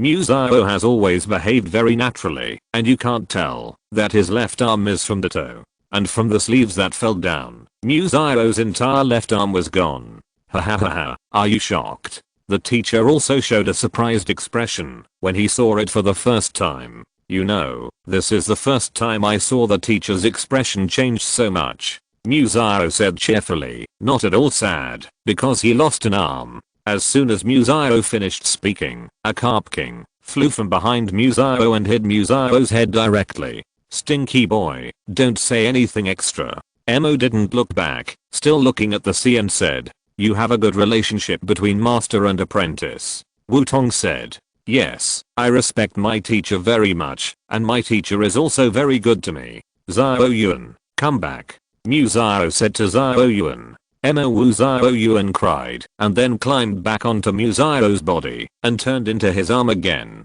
Xiaoyuan's transformed arm looked no different from Xiaoxi's other intact arm, and even clenched his palm like a real arm. Excuse me, what is your arm? If it's a memory that you can't or don't want to talk about, just pretend you didn't hear it. Sorry. Wutong asked. It doesn't matter, it's not a secret that can't be told. About 2 years ago, I sneaked into a secret laboratory of the rockets to investigate, and was discovered during the period. On my way to escape, I met Apollo, and I lost this arm in the battle with him, but fortunately I finally escaped successfully, and rescued Xiaoyuan, who was the experimental subject. Xiaozhi said. The experimental subject of the rockets. Wutong muttered to himself. He probably guessed what the experiment was. It should be the preliminary experiment of the Mewtwo project. After all, Ditto is a Pokémon that is most similar to Mew. How could Team Rocket, who wanted to create their own mythical beast, not study Ditto? Yes, on my way to escape, I passed by the laboratory where Xiaoyuan was being studied. When I saw Xiaoyuan in pain, I snatched him out directly, although the price was the loss of an arm. Xiaozhi said with a smile. So, you said before that you were Interpol because of this? Wutong continued to ask. Of course, after all, I lost an arm. Although the battle mainly depends on Pokémon, Interpol who lost an arm still has many inconveniences. Xiaozhi shrugged and said. You are just on leave indefinitely. You can continue to be Interpol when your condition recovers. Emo's voice came. Look, I said that the teacher is very good to me. Although the teacher is usually lazy and speaks badly, he is still very kind in his heart. Xiaozhi said. Another Magikarp responded to Xiaozhi. However, why is your Ditto not pink after it turns into an arm? And it seems that you can control it freely? Wutong simply ignored the interaction between the strange master and apprentice, and continued to ask. This is what I plan to teach you. First of all, the color problem you mentioned, isn't it normal for Ditto to change color? Otherwise, how can it turn into other Pokémon? Xiaozhi asked back. That being said, Ditto, come out and turn into an arm guard. Wutong thought it would be more convenient to let Xiaozhi take a look directly. Ditto appeared and jumped directly onto Wutong's arm, then squirmed and turned into a blue arm guard that wrapped Wutong's left arm. You see, that's it. My Ditto is still blue for some reason after it turns into an item. Wutong said after showing Xiaozhi the arm guard that Ditto turned into. Is there a possibility that you didn't tell it what color to turn into? Xiaozhi said tentatively. After all, he could only feel that there was a Ditto on Wutong, and he didn't know it was a shiny Ditto. Who knows if the shiny Ditto will affect the transformation? After hearing Xiaoxi's words, Wutong fell into deep thought. It seemed that, probably, maybe, almost, he had never talked to Ditto about the color problem. After all, every time Ditto turned into other Pokémon, it automatically changed its color, so Wutong didn't specifically mention the color problem when he asked Ditto to turn into an item. Now that Xiao asked this, Wutong was a little unconfident. Ditto, change into a black arm guard. Wutong communicated with Ditto using his superpowers. The blue arm guard on Wutong's arm squirmed, and the color gradually changed, turned into a pure black arm guard. The scene was quiet for a while. Xiao didn't know what to say. Wutong didn't know where there was a crack in the ground to get into. So stupid, so stupid. The reason was, because he didn't say what color he wanted. Question mark? Isn't it just like the computer at home suddenly couldn't turn on, and after trying various methods, it still didn't work, so he asked a computer repairman to come, and then he found out that the power strip was not turned on. Well, then let's talk about your second question. Why can Xiaoyuan's transformed arm be controlled by me like my real arm? Xiao began to change the subject considerately. Yes, I'm really curious. Wutong said cooperatively. At first, I thought it was because Xiaoyuan was transformed by the rocket team. Later, after spending a long time together, I found that, although Xiaoyuan's transformation was one of the main reasons, ordinary Ditto can also do this through training, but it requires more effort. Xiao said. Wutong looked serious, waiting for Xiao's explanation. Xiaoyuan's mental power is much stronger than that of a normal Ditto, because of Team Rocket's experiment. If humans want to control their bodies, they need to transmit signals through the brain. After Xiaoyuan becomes an arm, he can intercept the signals transmitted by the brain and make corresponding reactions. How about it? Isn't it magical? Xiao said. Wutong nodded subconsciously. What the hell is this scientific but unscientific feeling? Can Ditto even intercept the signals sent by the brain? Is this really Ditto, not a facehugger or parasite? Of course, Xiaoyuan can do this because of Team Rocket's experimental transformation, and Team Rocket just accidentally created Xiaoyuan's ability, otherwise they would definitely mass produce it. Xiao continued. Indeed, Team Rocket can do this with their personality. Wutong nodded in agreement. So the key is how to make ordinary Ditto do the same thing. Xiao said. Yeah. Wutong concentrated, because the next one is definitely the key point among the key points. I found that Ditto's mental power can be actively trained. Xiao said. Actively train mental power. Wutong was a little confused. After all, mental power is mainly a patent of psychic type and ghost type Pokémon. If they want to train their own mental power, they also need to constantly practice various skills, meditation, etc. Wutong has tried to let Ditto meditate, but Ditto can't learn the skill of meditation at all. Even if it turns into a Pokémon like Alakazam to meditate, it is just a temporary buff, and it has no effective meditation for psychic type Pokémon. After all, fake is fake. Yes, actively train mental power. I think Xianatong, you should have tried to let Ditto use meditation to practice after transformation? Xiao asked. Yes, I did try many times, but it didn't work. Wutong replied. Then have you tried to let Ditto meditate and slowly change yourself back to your original appearance? Xiao asked. Change back to the original form during meditation? This should interrupt meditation directly. Wutong asked, a little surprised. Generally speaking, it is like this. After all, Ditto wants to use other skills based on transformation. But meditation is an exception. Perhaps it is closely related to mental power, so Ditto can actually change back to its original form during meditation. Xiao said. But if Ditto changes its transformation during meditation, it should be directly out of meditation. Wutong continued.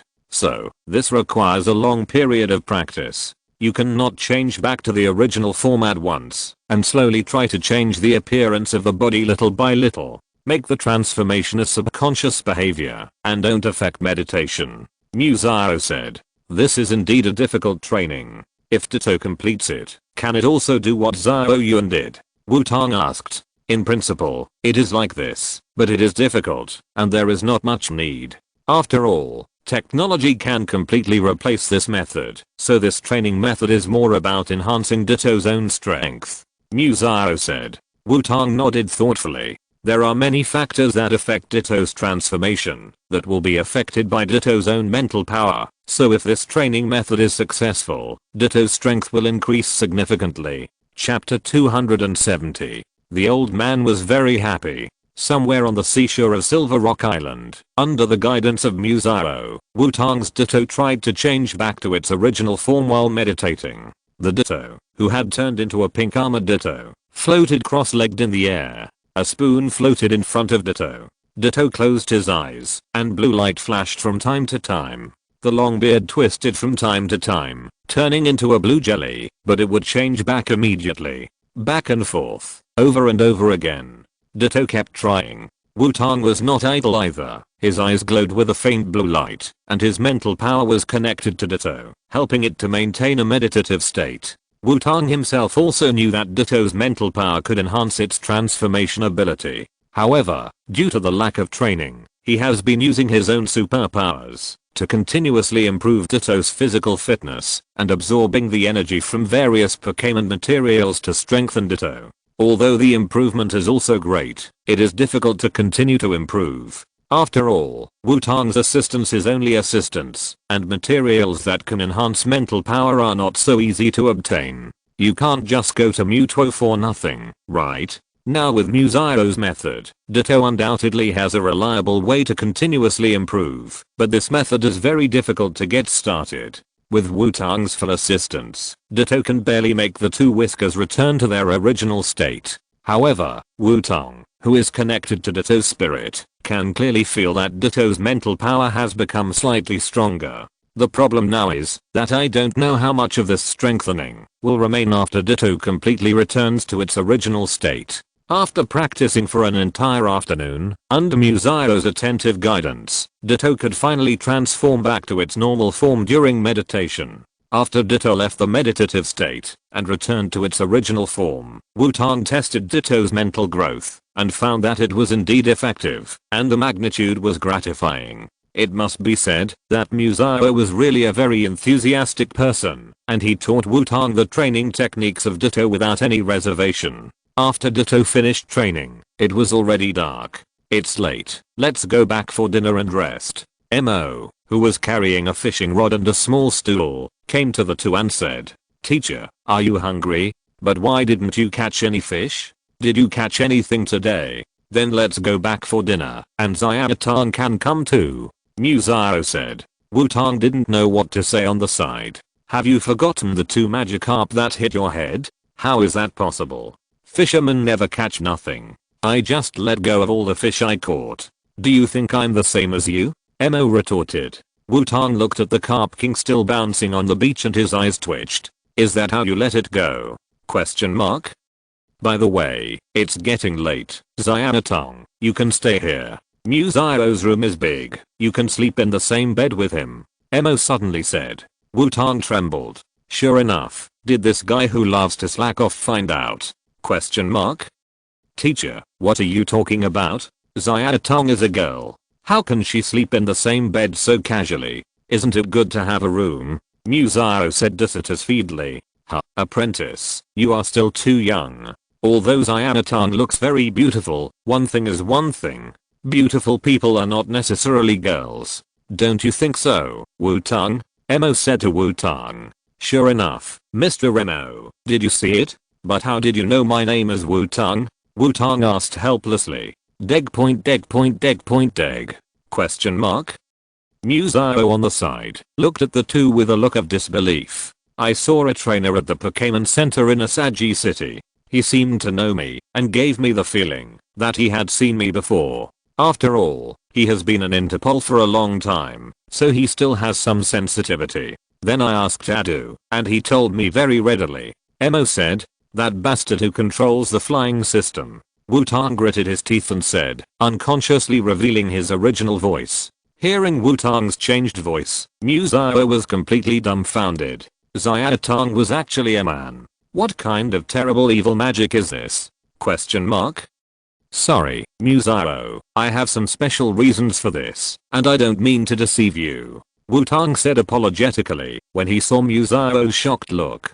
Musairo rubbed his head, calmed down and said to Wutong, "It's okay, don't mind. After all, everyone has their own secrets." What a good man, this warm and caring sunny brother. If I were really a girl, I might have fallen in love with him now. If you're listening to this novel on a channel other than Fanfic World, it means they downloaded and uploaded it without effort. We cordially invite you to visit our channel, Mundo Fanfic Novelos. There you'll find the original version of this story and you can explore many other novels of various genres. We're waiting for you to immerse yourself in a world of incredible novels. Chapter 271. After all, the two of them were very close. Wutong finally didn't share a bed with Musairo. After all, he had already taught him everything he knew, and even let him have a free dinner. Even with Wutong's well-trained face, he couldn't bear to stay another night. He also explained all the key points of Ditto training to Wutong at one time, and what he needed next was regular training. Wutong didn't know how to thank Musairo, and after thinking about it, he decided to pack up Apollo and send him to him when he became stronger. Wutong gained a lot from this trip to Whirlpool Island, but what Wutong felt was a pity that Ditto still couldn't be used at will. After knowing that Ditto can change color through communication, Wutong thought that he could make Ditto change into a normal color Pokémon to distinguish it from its original identity. As a result, after using the transformation, Ditto was still all shiny colors. There was no way to change to normal colors. According to Musairo, a Ditto researcher, that was because Ditto's biological characteristics and transformation skills were two different concepts. Then Xiao Yuan showed Wutong the colorful Infernape. It was just an empty shell, with the appearance of Infernape, but not the ability of Infernape. It couldn't even make its back spit fire. After using the transformation, although the color was fixed, the skills and characteristics of Infernape could be used normally. Wutong let his Ditto try it, and found that it was indeed the case. It could become a normal Pokémon with only the appearance, but it could only scare people. This feeling is like, when I was a kid, I took a USB flash drive to a black internet cafe, and wanted to copy the game home, and then copied a lot of shortcuts back. It looks like it, but it can't be opened. If you are unlucky, you will get a Trojan horse, and then you will have to accept the mixed doubles of men and women from your parents. Coming out of his wild thoughts, Wutong rode Xiaoxia to Xiaozhi city. Wutong thought the battle tower was a good place, and planned to practice there for another week or two. Anyway, his progress was quite fast, and he would definitely stay there for a while, if there was a good place to practice.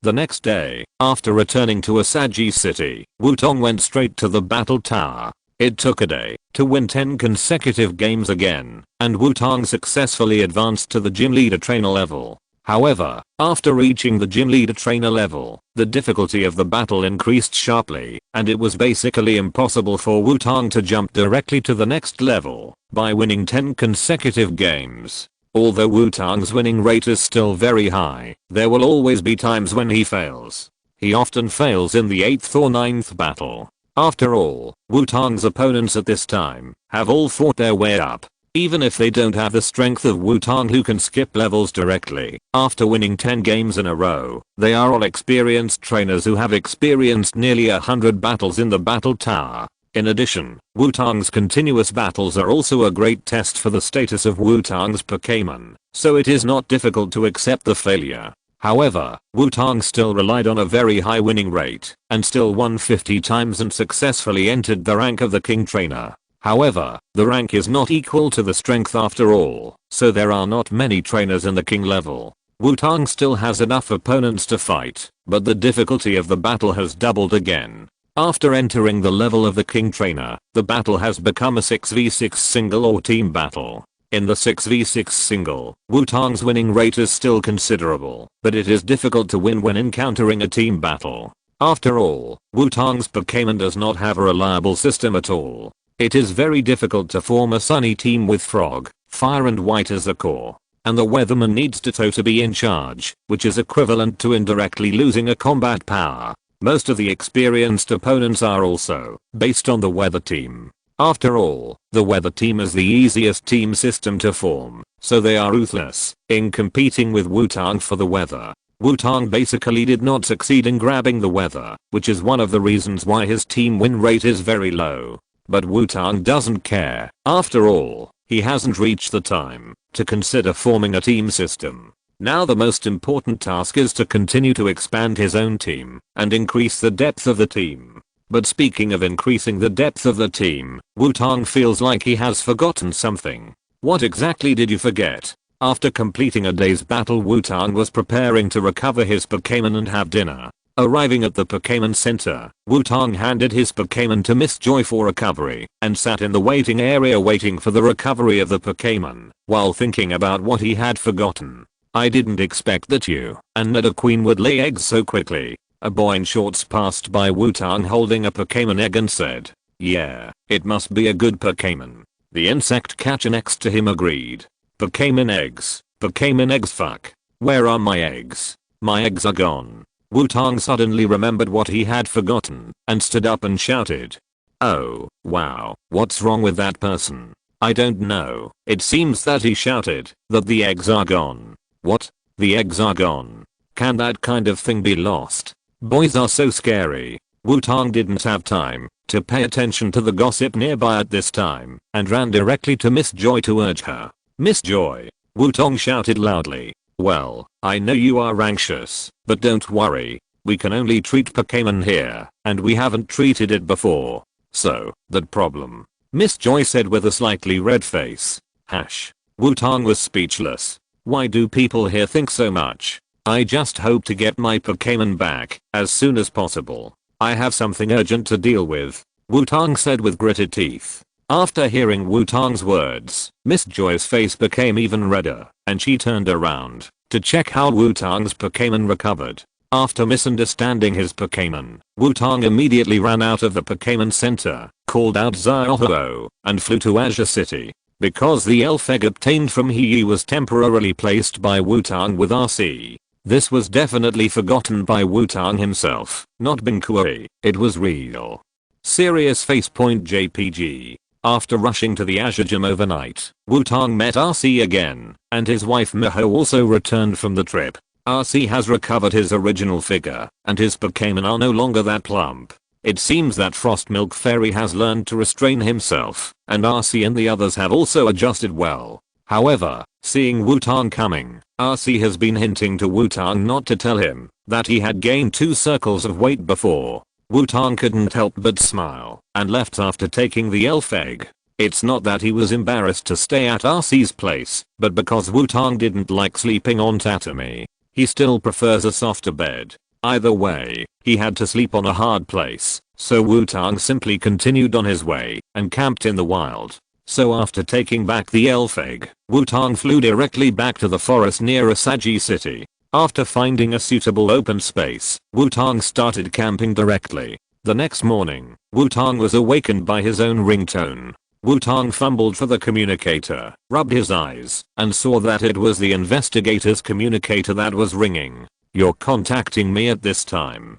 Is there any emergency? Wutong cleared his throat and adjusted his state before answering the communicator. Hello, this is Investigator Xiaotang. Wutong said. I'm sorry to disturb Miss Xiaotang's rest, but Miss Xiaotang should still remember what you ordered from me, right? A familiar voice came from the communicator. Mr. Hay, did you find what I want so quickly? Wutong asked with a sudden spirit. Yes, it's a coincidence. At the auction 2 days ago, a customer traded with me with a special metal film. Hay said. Special metal film? How special is it? Wutong asked. It is said that this metal film was found in a dead volcano. It is obviously in a high temperature area, but this metal film is very cold. Hay replied. A very cold metal film? It seems to meet my requirements. That's it, Mr. Chiruno. Wutong thought for a while and decided. I'm in Goa village in the Celebi forest northwest of Xiaozhi City. If Miss Xiaotang has nothing to do, please come to me. After all, the nature of your work is not suitable for me to find you. Chiruno joked. I understand. I'll go there now. Wutong agreed without hesitation. Then I'll wait for Miss Xiaotang's arrival here. Goodbye. Chiruno hung up the phone after saying that. Cold metal film? I don't know what Crystal Rock Snake will evolve into. Diamond Steelix. Wutong stood there talking to himself. After changing into Xianatan mode, he rushed to that boy village. Chapter 272. The old man was very happy. In the Celebi forest, in Goi village, Wutong in Xianatan mode walked in the village. After receiving a call from Chiruno in the morning, Wutong directly deposited the Pokémon egg at the Pokémon Center in Xiaozhi City, and then disguised himself as Xianatan mode, and rode a motorcycle to Goi village. Hey, Miss Xianatan, I'm here. Chiruno waved and shouted after seeing Wutong. Wutong heard the call, and looked in the direction of the voice. When he saw Chiruno, he walked over directly. At the same time, in the base of a Pokémon hunter who was acting alone, the old Pokémon hunter was pressed against the wall by a man wearing a strange tights, armor on his shoulders, and a half helmet on his face. Please tell me where the forest, where you let Celebi run away 40 years ago is located, said the strangely dressed man. That's my prey. I won't tell you, said the old Pokémon hunter firmly. What a stubborn old man, said the strangely dressed man with an evil smile. The scene returned to Wutong. Is this the metal film that you said can always stay cool? Wutong asked, looking at the silver bottle that Chiruno took out. Yes, this is it. You can take a look. It is indeed different from ordinary metal films, Chiruno said. Wutong took the metal film, unscrewed the lid, and took a look. Normal metal films are actually special smears like face cream. Applying it all over the body of steel Pokémon can enhance the power of steel Pokémon. For special Pokémon, communication exchange after applying it all over the body can achieve communication evolution. Generally speaking, metal films are made by mixing various metals into a cream-like substance through special technology and then applying it on the surface of Pokémon to form a layer of metal coat. Basically, all metal films are iron gray. There are occasional exceptions, but they are all changed around the color of the metal, and the color is darker or lighter at most. The metal film that Chiruno took out was actually black. It seems that this is the metal film made of the strange metal that Chiruno said was found in a dead volcano and can remain cool in a high temperature environment. Wutong touched it tentatively and found that it was indeed cold. Black metal film. It looks very powerful, but I don't know how effective it is. So, Mr. Chiruno, how much do you plan to ask for? Wutong asked with a business smile. Miss Xianatan is as straightforward as ever. Although the effect of this metal film is unknown, it is made of special metal after all, so the price will definitely not be cheap.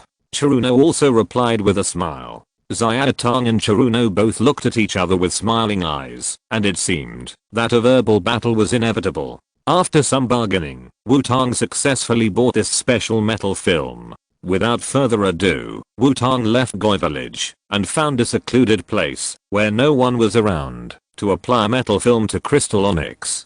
Hey, who had already completed the transaction in Goi village, also followed curiously. After all, he also wanted to know what would happen after the metal film was used up. Come out, Onyx. Wutong didn't mind seeing Hey following him. Anyway, Crystal Onyx has always been a Pokémon in the small pupil mode and has been seen many times. There is no secret or not. Raw Crystal Onyx appeared, and the sunlight reflected on the body of Crystal Onyx, shining with a little light. Oh, this Onyx is very unusual. It looks like it is made of crystal. Hey exclaimed after seeing Crystal Onyx. Mr. Hey, if you don't mind, how about applying a metal film to Onyx for me? Wutong asked based on the principle that he couldn't let go of hard work. I'm also curious about what will happen to Onyx like this after using a special metal film. Leave it to me. Hey agreed directly. The two immediately got busy, and Crystal Onyx lay on the ground obediently, letting the two do whatever they wanted. Although it was only a small bottle, it was surprisingly durable. After the whole body of Crystal Onyx was painted black, there was still a little residue of the metal film. Then the next step is communication exchange. I wonder if there is a communication exchange device in Goi village. Wutong took Crystal Onyx back into the Pokeball and said to himself, don't bother so much, I have it here, he said. Then, Chiruno took out several parts from his suitcase, and after assembling them together, a simple Pokémon communication connection exchange device appeared. Mr. Chiruno is really well prepared, Wutong said. As a businessman, these are the basics of the basics. Then, Miss Xianatong, let me communicate with you. Chiruno replied modestly. Then I'll leave it to you, Mr. Chiruno, Wutong said. Chiruno took out a Pokeball and placed it on one end of the simple Pokémon communication connection exchange device. Wutong put the Crystal Onyx's Pokeball on the other end. Chiruno saw that both Pokeballs were placed and directly operated the device to exchange twice in a row.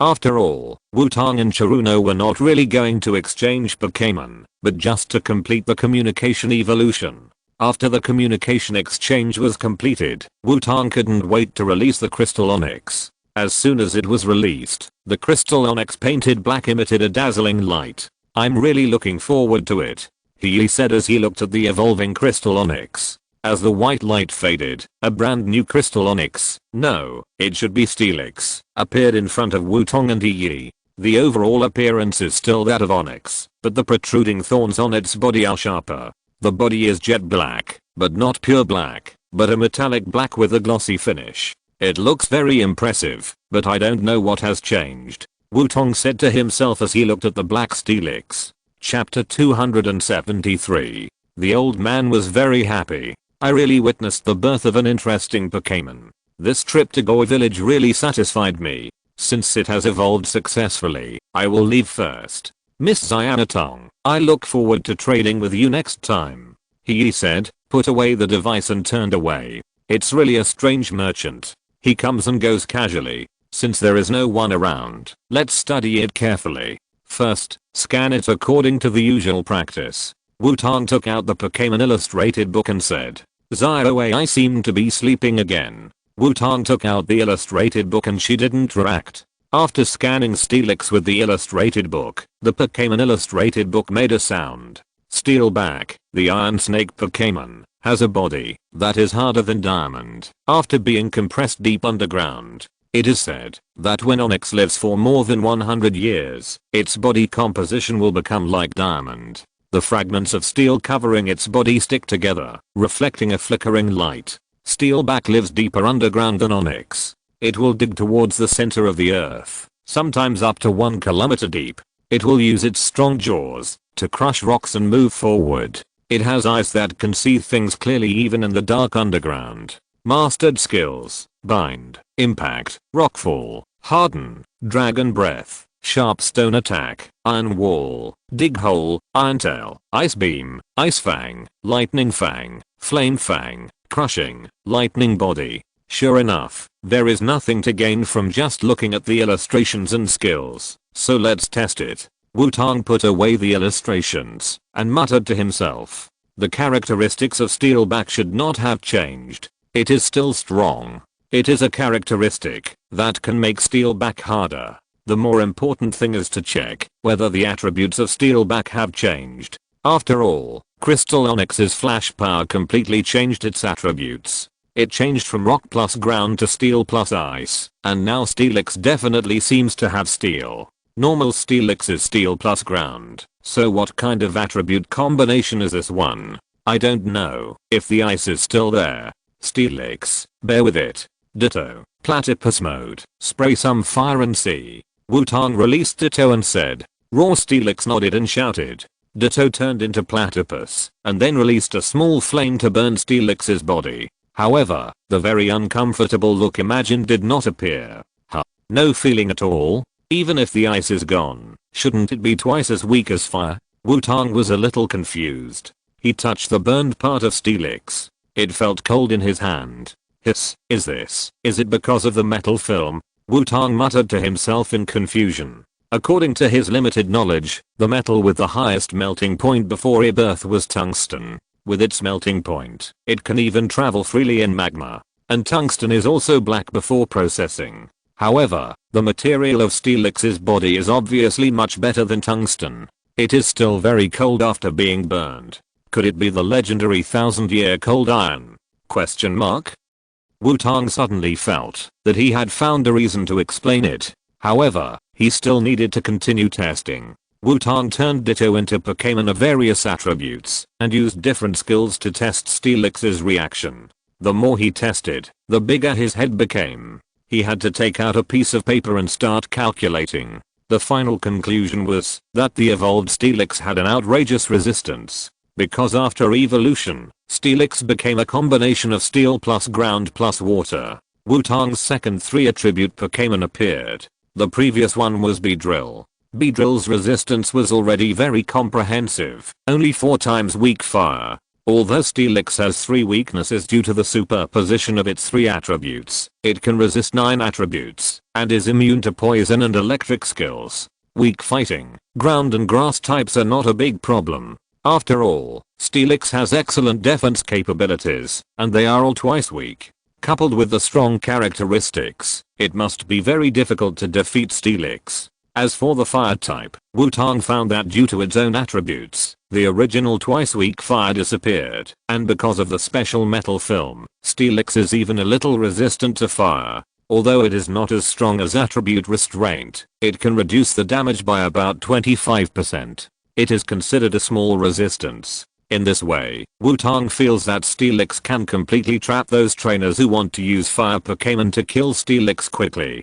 With excellent defense racial value and comprehensive resistance, Wutong felt that he could give Steelix more control and continuous damage skills, and it would be another excellent torture Pokémon. Looking at the black Steelix with metallic luster in front of him, Wutong felt that it should not be called Steelix. Just like Crystal Rock Snake, it should not lose its status after evolution. It is so black, and has such metallic luster, so I will call it Tungsten Steelix. Just as a commemoration of my limited knowledge. After evolution, Tungsten Steelix obviously enhanced Wutong's combat ability in Xianatang mode. Although it has little attack power, it is an excellent frontline meat shield. Its self-protection ability has also become much stronger when facing those evil trainers. So where should I get a keystone? Speaking of which, it seems that I have applied for a keystone from Professor Xiaozhi.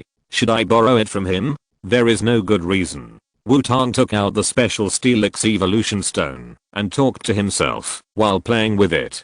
Keystones are rare, but not rare, as if everyone has one. Why not contact that evil-hearted Shanghai and ask him to help get a keystone? Wutong was thinking, and at this time, Wutong's communicator rang. He took out the communicator and found that the person who contacted him was Hey. We just separated. Why did he contact me immediately? Wutong answered the call in confusion. Mr. Hey, what's wrong? I'm so sorry, Miss Xiaotang. I found that I forgot something. Hey said. Forgot something? It seems to be related to me. Mr. Hey? Wutong asked. Yes, I left a small gift for Miss Xiaotang. There is a small mechanism at the bottom of the metal film. You can see it by pressing it. That's it. Goodbye. Hey said and hung up the call. Small gift? Wutong turned the bottle of metal film over in confusion, and sure enough, he saw that there was an obvious groove in the center of the bottom, which looked like it could be pressed. Wutong tried to press it, and a secret compartment popped up. Inside the secret compartment was a marble-like thing with colorful brilliance and a special mark in the center. Hiss, it's actually a keystone? This black-hearted weird merchant is really troublesome. Wutong said with a headache when he saw the keystone. Free is the most expensive. Chiruno obviously wants him to owe him a favor. After all, it's a shortcoming to take someone's favor. If Chiruno asks him to do something in the future, it won't be so easy to refuse. Wutong suddenly missed his friends. At least when he was with them, he didn't need to use his brain, and he could just have fun. It was too tiring to be careful about everything when dealing with a black-hearted weird merchant like Chiruno. Chapter 274. The big guns were killed, and the big guns were killed. In the forest near Go village, a flash of white light passed, and the unchanged Tungsten Steelix appeared in front of Wutong. Is it really not that easy? It's completely different from the game. Wutong shook the keystone in his hand and said, to super evolve, you need to resonate the power of the keystone and the super stone. This kind of resonance is not achieved by clicking a button in the game. To complete super evolution, the power of both the trainer and his Pokémon needs to resonate in spirit, and then the power of the keystone and the super stone is connected to complete super evolution. So if you want to complete super evolution, you need to practice with your Pokémon. Just look at the Pokémon that can be super evolved by the champion kings. Which one is not your absolute trump card? Dago's Metagross, Sorona's Garchomp, Kaun's Gardevoir, Adu's Regiaridus, huh? Question mark? It seems like something strange has mixed in. Ah, it's the dodo, that's fine. Wutong took back Steelix, and it's only temporary that it can't super evolve now. After all, Wutong has always positioned Steelix as a means of transportation at sea. Except for the pupil mode, it has to fight, and even the daily training is just to enhance physical fitness. So Wutong is not surprised that it can't super evolve now. It's enough to be able to react to this special super stone. After all, other trainers have no reaction to this super stone. So Wutong believes that he can succeed as long as he trains with Steelix more. After all, he has the power of evergreen and superpowers, plus excellent breeding ability. If he can't deal with Steelix, he might as well find a dump truck and start over. But where should this keystone be embedded? Wutong was caught in a new problem. After all, it is not easy to carry a keystone alone, and a glass bead may be lost. It is better to embed it in some commonly used items. If nothing goes wrong, Wutong needs to prepare 2 keystones. After all, the appearance of the keystones used in normal mode and Cyanotang mode must be different. And it is also necessary to make a decoration for the tungsten steel snake to carry the super stone. Find time to contact Xiaoming, his royal craftsman. Anyway, he knows his dual identity. Putting away the super stone and keystone, Wutong took back the tungsten steel snake and prepared to leave. Back to Goi village, Wutong saw a familiar group of 3 people walking towards him. Ah, it's Miss Xiaotang. Xiaoxia waved her hands happily after seeing Wutong. Pikachu waved his claws with Xiaoxia and called me Chajaduie. To GP, and Xiaoxia's arms still shook his little paws with a cheerful look. What a coincidence, I actually met you here. Wutong walked to Xiaozhi and his group and said, Miss Xiaotang, why are you here? Is there another Rocket Team action here? Xiaozhi asked. It shouldn't be. Didn't you see that Miss Xiaotang was wearing a casual dress, not an investigator's uniform? Xiaogang said. Yes, I just made an appointment with a friend to meet here. Wutong waved his hand and said. After seeing Xiaozhi and his group, Wutong remembered what kind of place he had come to after contacting Chiruno. Because all his attention was on the metal film and the keystone, Wutong ignored the transaction location. Now seeing Xiaozhi and his group, Celebi Forest, Guano Village, isn't this the place where the encounter between time and space in the movie version took place? And now the young Professor Okukinari is not with Xiaozhi and his group, which means that Xiaozhi and his group have just arrived in Guano Village. The plot is at the beginning stage. Since he has met, Wutong must not miss it, and he must get involved. By the way, the boss in this movie is Team Rocket's Kada Bixius. Although he is a Kada, this guy's strength is obviously not as good as the 4 generals. Or in other words, Bixius is a Kada who relies on technology. Using Team Rocket's black technology Dark Ball to forcibly capture Pokémon can also put it into black mode. The so-called blackening is 3 times stronger. Pokémon that cannot be forcibly captured by the Dark Ball will not only become very ferocious, but their abilities will also be increased to the maximum. The key point is that it also unconditionally obeys the user's orders. It is really the black technology among black technologies. But it only appeared once in this movie. The point that Wutong was thinking about was that, since Bixius was not strong enough, and was still a Kada, wouldn't it be a ready-made achievement for him? Wutong was immediately tempted. Catching a Kada of Team Rocket would be an absolute great achievement. Even if he couldn't be promoted directly to the next level, he would definitely be able to apply for some rare resources. It just so happens that I don't have any tasks now, and I plan to take a break. Let's go shopping together, Wutong said directly. Anyway, Xiaozhi and his group's ability to recognize people is basically 0, and Wutong is not afraid of his identity being exposed, so he just acts with them as Xiaotang. It will be more convenient to capture Bixius at that time. Great, I also want to fight with you, Miss Xiaotang. The battle maniac Xiaozhi directly invited him to fight. Fight? Of course, no problem, but let's talk about it later.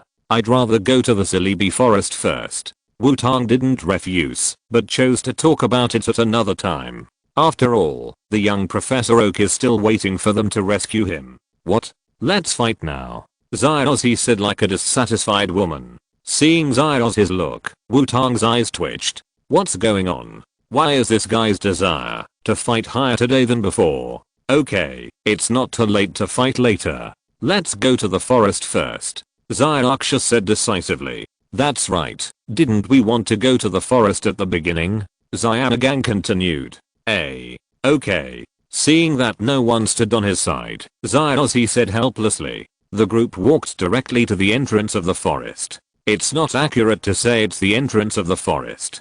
After all, Goi village is a village surrounded by forests. It's better to say it's the entrance to the depths of the Celebi forest. The group walked to a huge tree that was lying horizontally and as thick as a hill, and was about to enter the depths of the Celebi forest through the tree hole. A voice came from a tree house behind the group. Wait a minute. These are all unfamiliar faces. Are you going to the forest? Yes, we are going to go into the forest to take a look, Wutong replied. A few people looked back and saw an old man with a goo-goo-shaped cane standing by the treehouse looking at them. Listen to what Grandma said. Another voice appeared. A green-haired girl came over with a basket on her shoulder.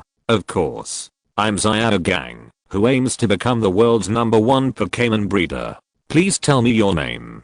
Xiaogang immediately fell into a fangirl mode after seeing the girl.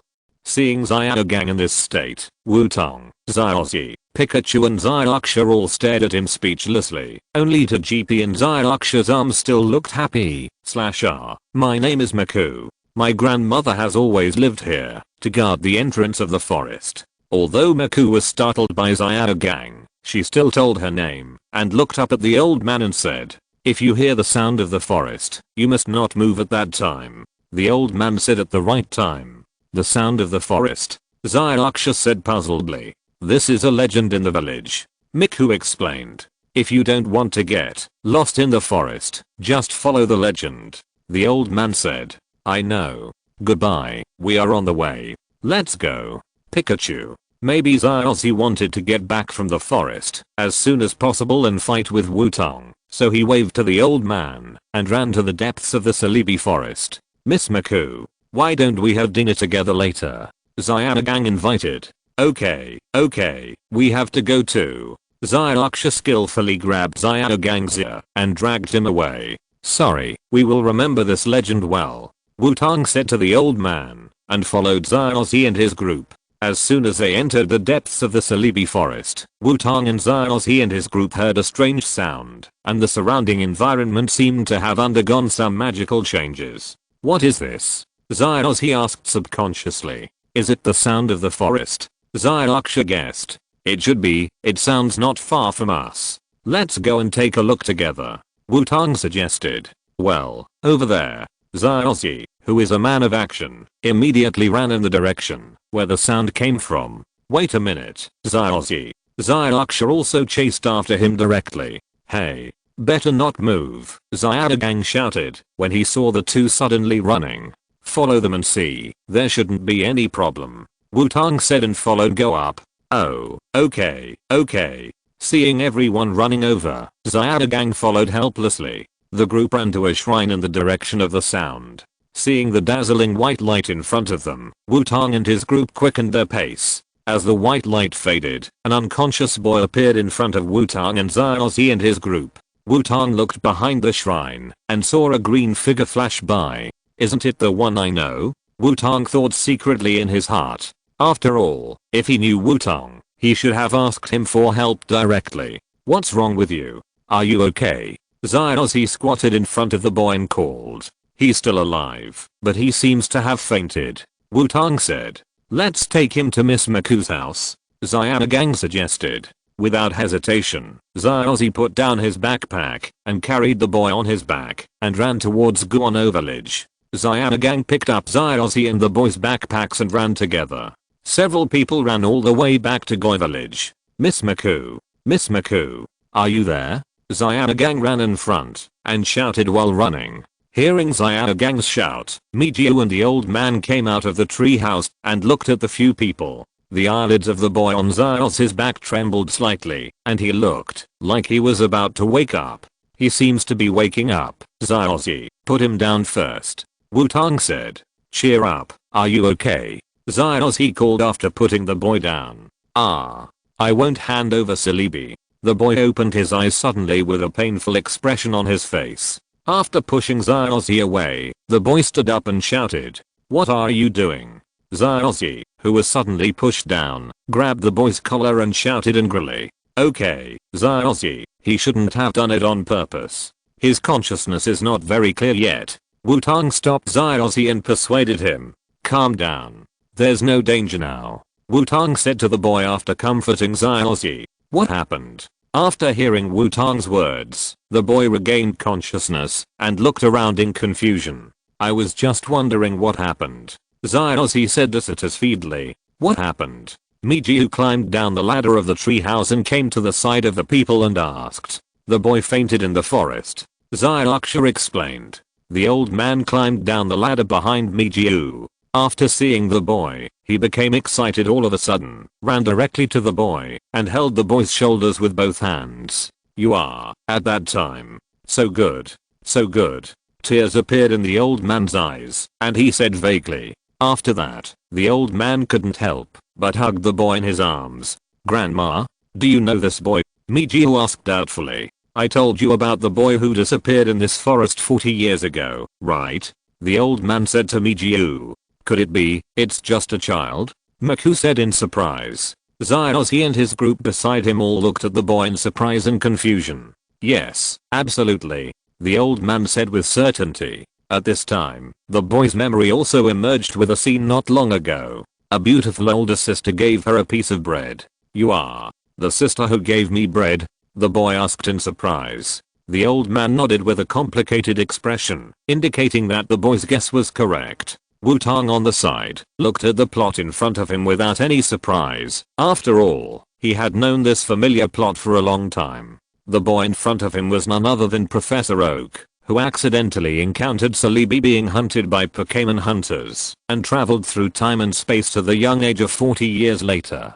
The old man was named Yang Jiu, who began to guard the entrance to the deep Celebi forest 40 years ago. In other words, in this time period, there are 2 Professor Oaks in the world. Perhaps it was because of this encounter across time and space that Professor Oak, who had developed a friendship with Xiaoxi, would take such good care of Xiaoxi afterwards. Wait a minute, now I'm also involved in this plot, which means that Professor Oak should have seen me in women's clothing 40 years ago. Wutong felt like he had discovered a blind spot, but it was a very socially dead blind spot. Chapter 275. The two of them were sitting together in Yang Jiu's treehouse. Yang Jiu, Maku, Zucheng, Wutong, Xiaoxi and others sat around the table. Yang Jiu took out a block-shaped object carefully wrapped in cloth and pushed it in front of Zucheng. "Is this something you dropped?" Yang Jiu asked after handing the cloth bag to Zucheng.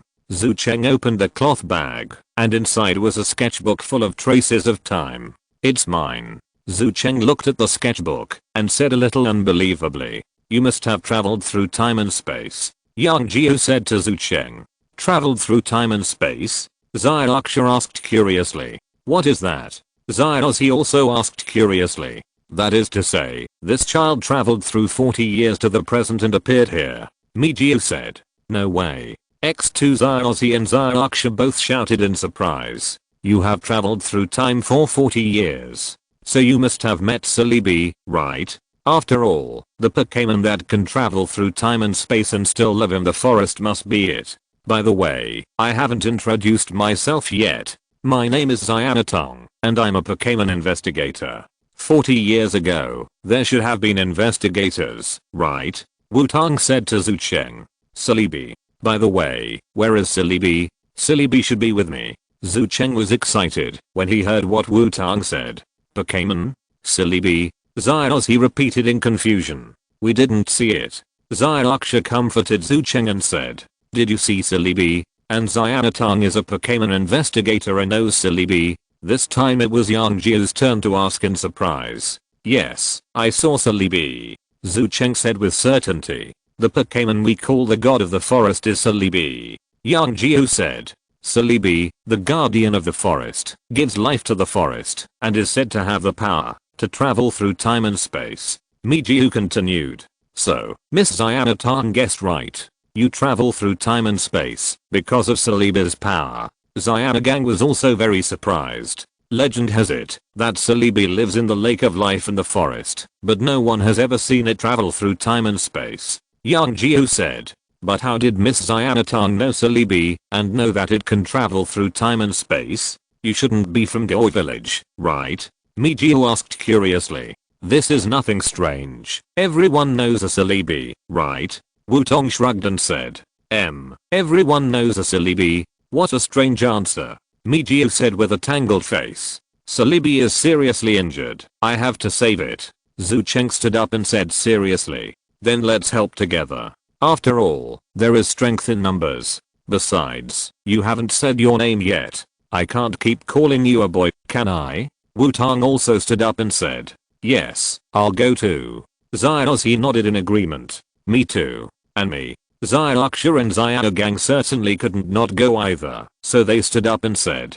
Zhu Cheng was stunned for a moment when he felt that Wutong and Xiaoxi were so excited. My name is Xiaogang, and I'm a good Pokémon breeder.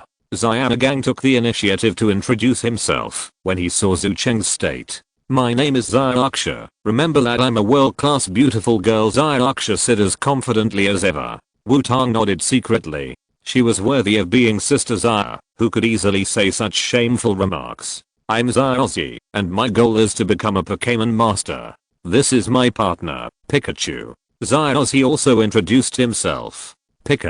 Pikachu, who was lying on Xiaoxi's head, waved his little paw at Zhu Cheng. Then tell me again. My name is Xianatong. Boy, what is your name? Wutong said. I'm Zhu Cheng. Please help me.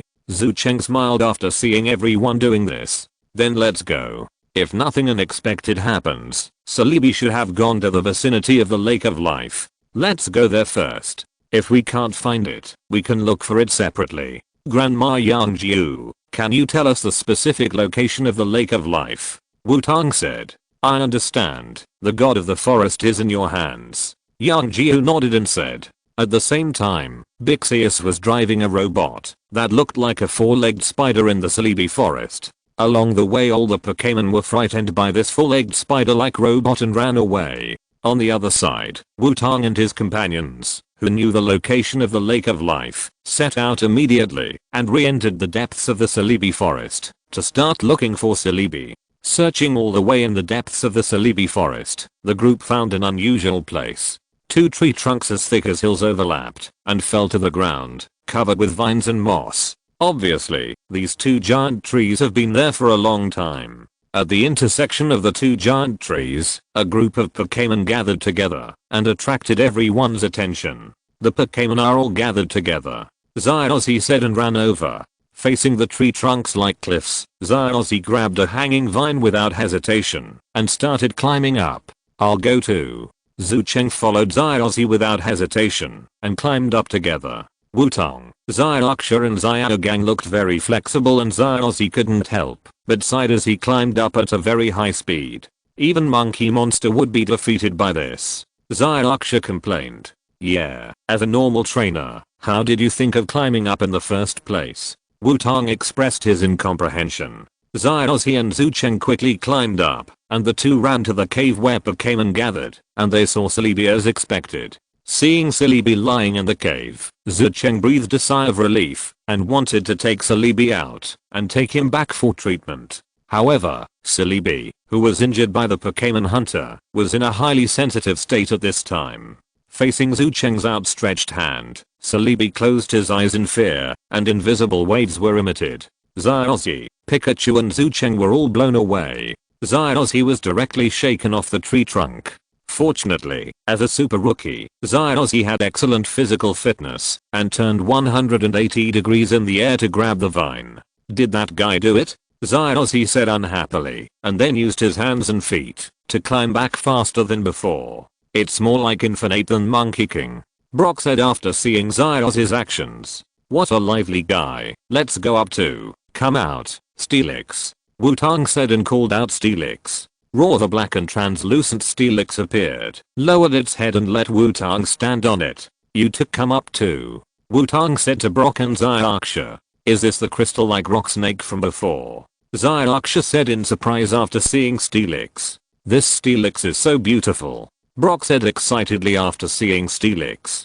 After Wutong and the other two stood on the top of Steelix, Steelix stood up and climbed onto the trunk of the giant tree. The average length of a normal Steelix is 9.2 meters, and Wutong's Steelix is even longer, exceeding 12 meters. So the upright tungsten Steelix approached the top of the trunk of the giant tree directly, and after climbing up twice, Wutong and the other two easily reached the vicinity of Xiaozhi and Zucheng. At this time, Xiaozhi and Zucheng were trying to coax Celebi out of the cave where Celebi was, but Celebi was very wary, and the branches and leaves waving back and forth by the operator blocked Xiaozhi and Zucheng. "Leave it to me, I should be able to calm it down." Wutong leaned over and said. Xiaozhi and Zucheng were both stunned and subconsciously gave Wutong a place. Wutong stood at the entrance of the cave, stretched out his hands forward, and a green light appeared. The power of Changpan was connected to Celebi, soothing its mind and healing Celebi's body.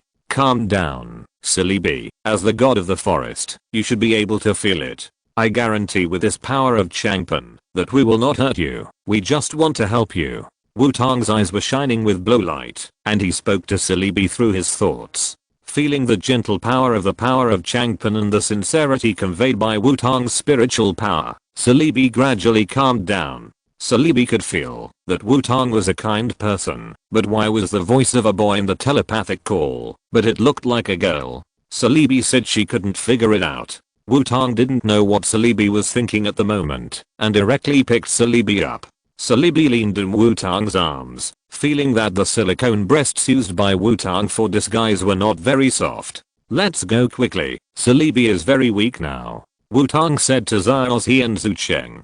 Several people immediately started running towards the direction of Guano village. The slower Steelix was taken back into the Pokeball by Wutong. However, just as Wutong and his friends ran out of the range of the giant tree trunk, a smoke bomb fell from the sky and exploded in front of them. "What's going on?" Zucheng, who encountered this kind of thing for the first time, couldn't help but say. Wutong raised his eyebrows, and his hand had already touched the Pokeball on his waist. "Since you ask sincerely, we will be merciful and tell you." Two familiar voices appeared. "Iron Warrior, magic shines." Wutong decisively took action. Iron Warrior appeared in front of Wutong, and colorful beams of light shot out. The opening remarks that were still being read came to an abrupt end. "This rude guy. It feels so annoying. Meow." X3 the rocket trio took off instantly. Silence. "Okay, there is no time to waste, let's go quickly." Wutong took back the Pokeball and continued to run. "So handsome," Xiaoxia said with stars in her eyes. "As expected of a Pokémon investigator, you are very decisive." Xiaogang couldn't help but praise. "So what's going on?" Zucheng asked in confusion. "Don't worry about these details, let's go quickly," Xiaozhi said. Pikachu also nodded and called out. The group continued to run, and then the second accident occurred without any surprise. Brixius drove a full-legged spider-like robot to block Wutong and others. Did it really appear? Wutong looked at the strangely dressed man on the robot in front of him and said to himself, "Leave that silly bee to me." Brixius shouted to several people. "Who are you?" Xiaozhi shouted. "No need to tell you," Brixius said directly. "Beautiful, otherwise you can become a Kada." The villain just does the job directly, and the more he talks, the faster he will die. "Make way," Xiaozhi said angrily. "Zucheng, Celebi is up to you. Leave this guy to me," Wutong said after handing Celebi to Zucheng. "Huh? Miss Xiaotong?" Zucheng said puzzledly. "Celebi's condition is very bad. You should take it to the treatment immediately. It's probably too late to go to the Pokémon Center. Go directly to the Lake of Life. The lake water there can treat Celebi's condition," Wutong said. "I understand, but this guy?" Zucheng said worriedly. "He is the highest cadre of Team Rocket. Don't forget that I'm a Pokémon investigator, so leave it to me with confidence." Wutong interrupted Zucheng and said. Brixius took a Pokeball from the armor on his chest, a pure black Pokeball with vertical lines protruding, like a bomb. A ferocious Bangerous was released from the dark ball to block everyone. "Iron Warrior, magic shines." Wutong directly called out the Iron Warrior to attack. Please, Miss Xiaotang. Xiaozhi said and changed direction and continued to run. I will definitely make Zilly be healthy again. Zhu Cheng said firmly. Miss Xiaotang, be careful. Xiaoxia said worriedly. I'll leave this to you. We'll come back to help you as soon as possible. Xiaogang said and followed. Don't get in the way. Destroy the death ray. Bixius commanded when he saw Xiaoxi and his group running. The colorful light column collided with the orange-yellow light column and produced an explosion. Bixius directly activated the robot to chase Xiaoxi and his group. Steel Snake. Come out. Stop it. Wutong certainly wouldn't let him send out Steelix again as he wished. Raw. Tungsten Steelix blocked Bixius' way and whipped Bixius with its tail. Humph. Destroy the death ray. Bixius snorted coldly. Another orange-yellow energy column shot out and hit Tungsten Steelix directly. Tungsten Steelix's attack paused and its body was beaten back a little. TSK, you don't have martial ethics. Do you dare to use physical attack? Wutong said. The power of the destruction light of Bankerus, which was forcibly amplified by the Dark Ball, was ridiculously great, and there was even no negative stiffness of the skill. It seems that it is not easy to take down the top cadre of Team Rocket. Steel Snake, Sharp Stone Attack, Iron Warrior, another magic flash. Wutong commanded. Black sharp stones appeared around the Tungsten Steel Snake and shot at Bankerus. The front of the Iron Warrior also condensed colorful light again, and the colorful light beam shot straight out. What an annoying guy. Bankerus, the maximum power of the destruction light.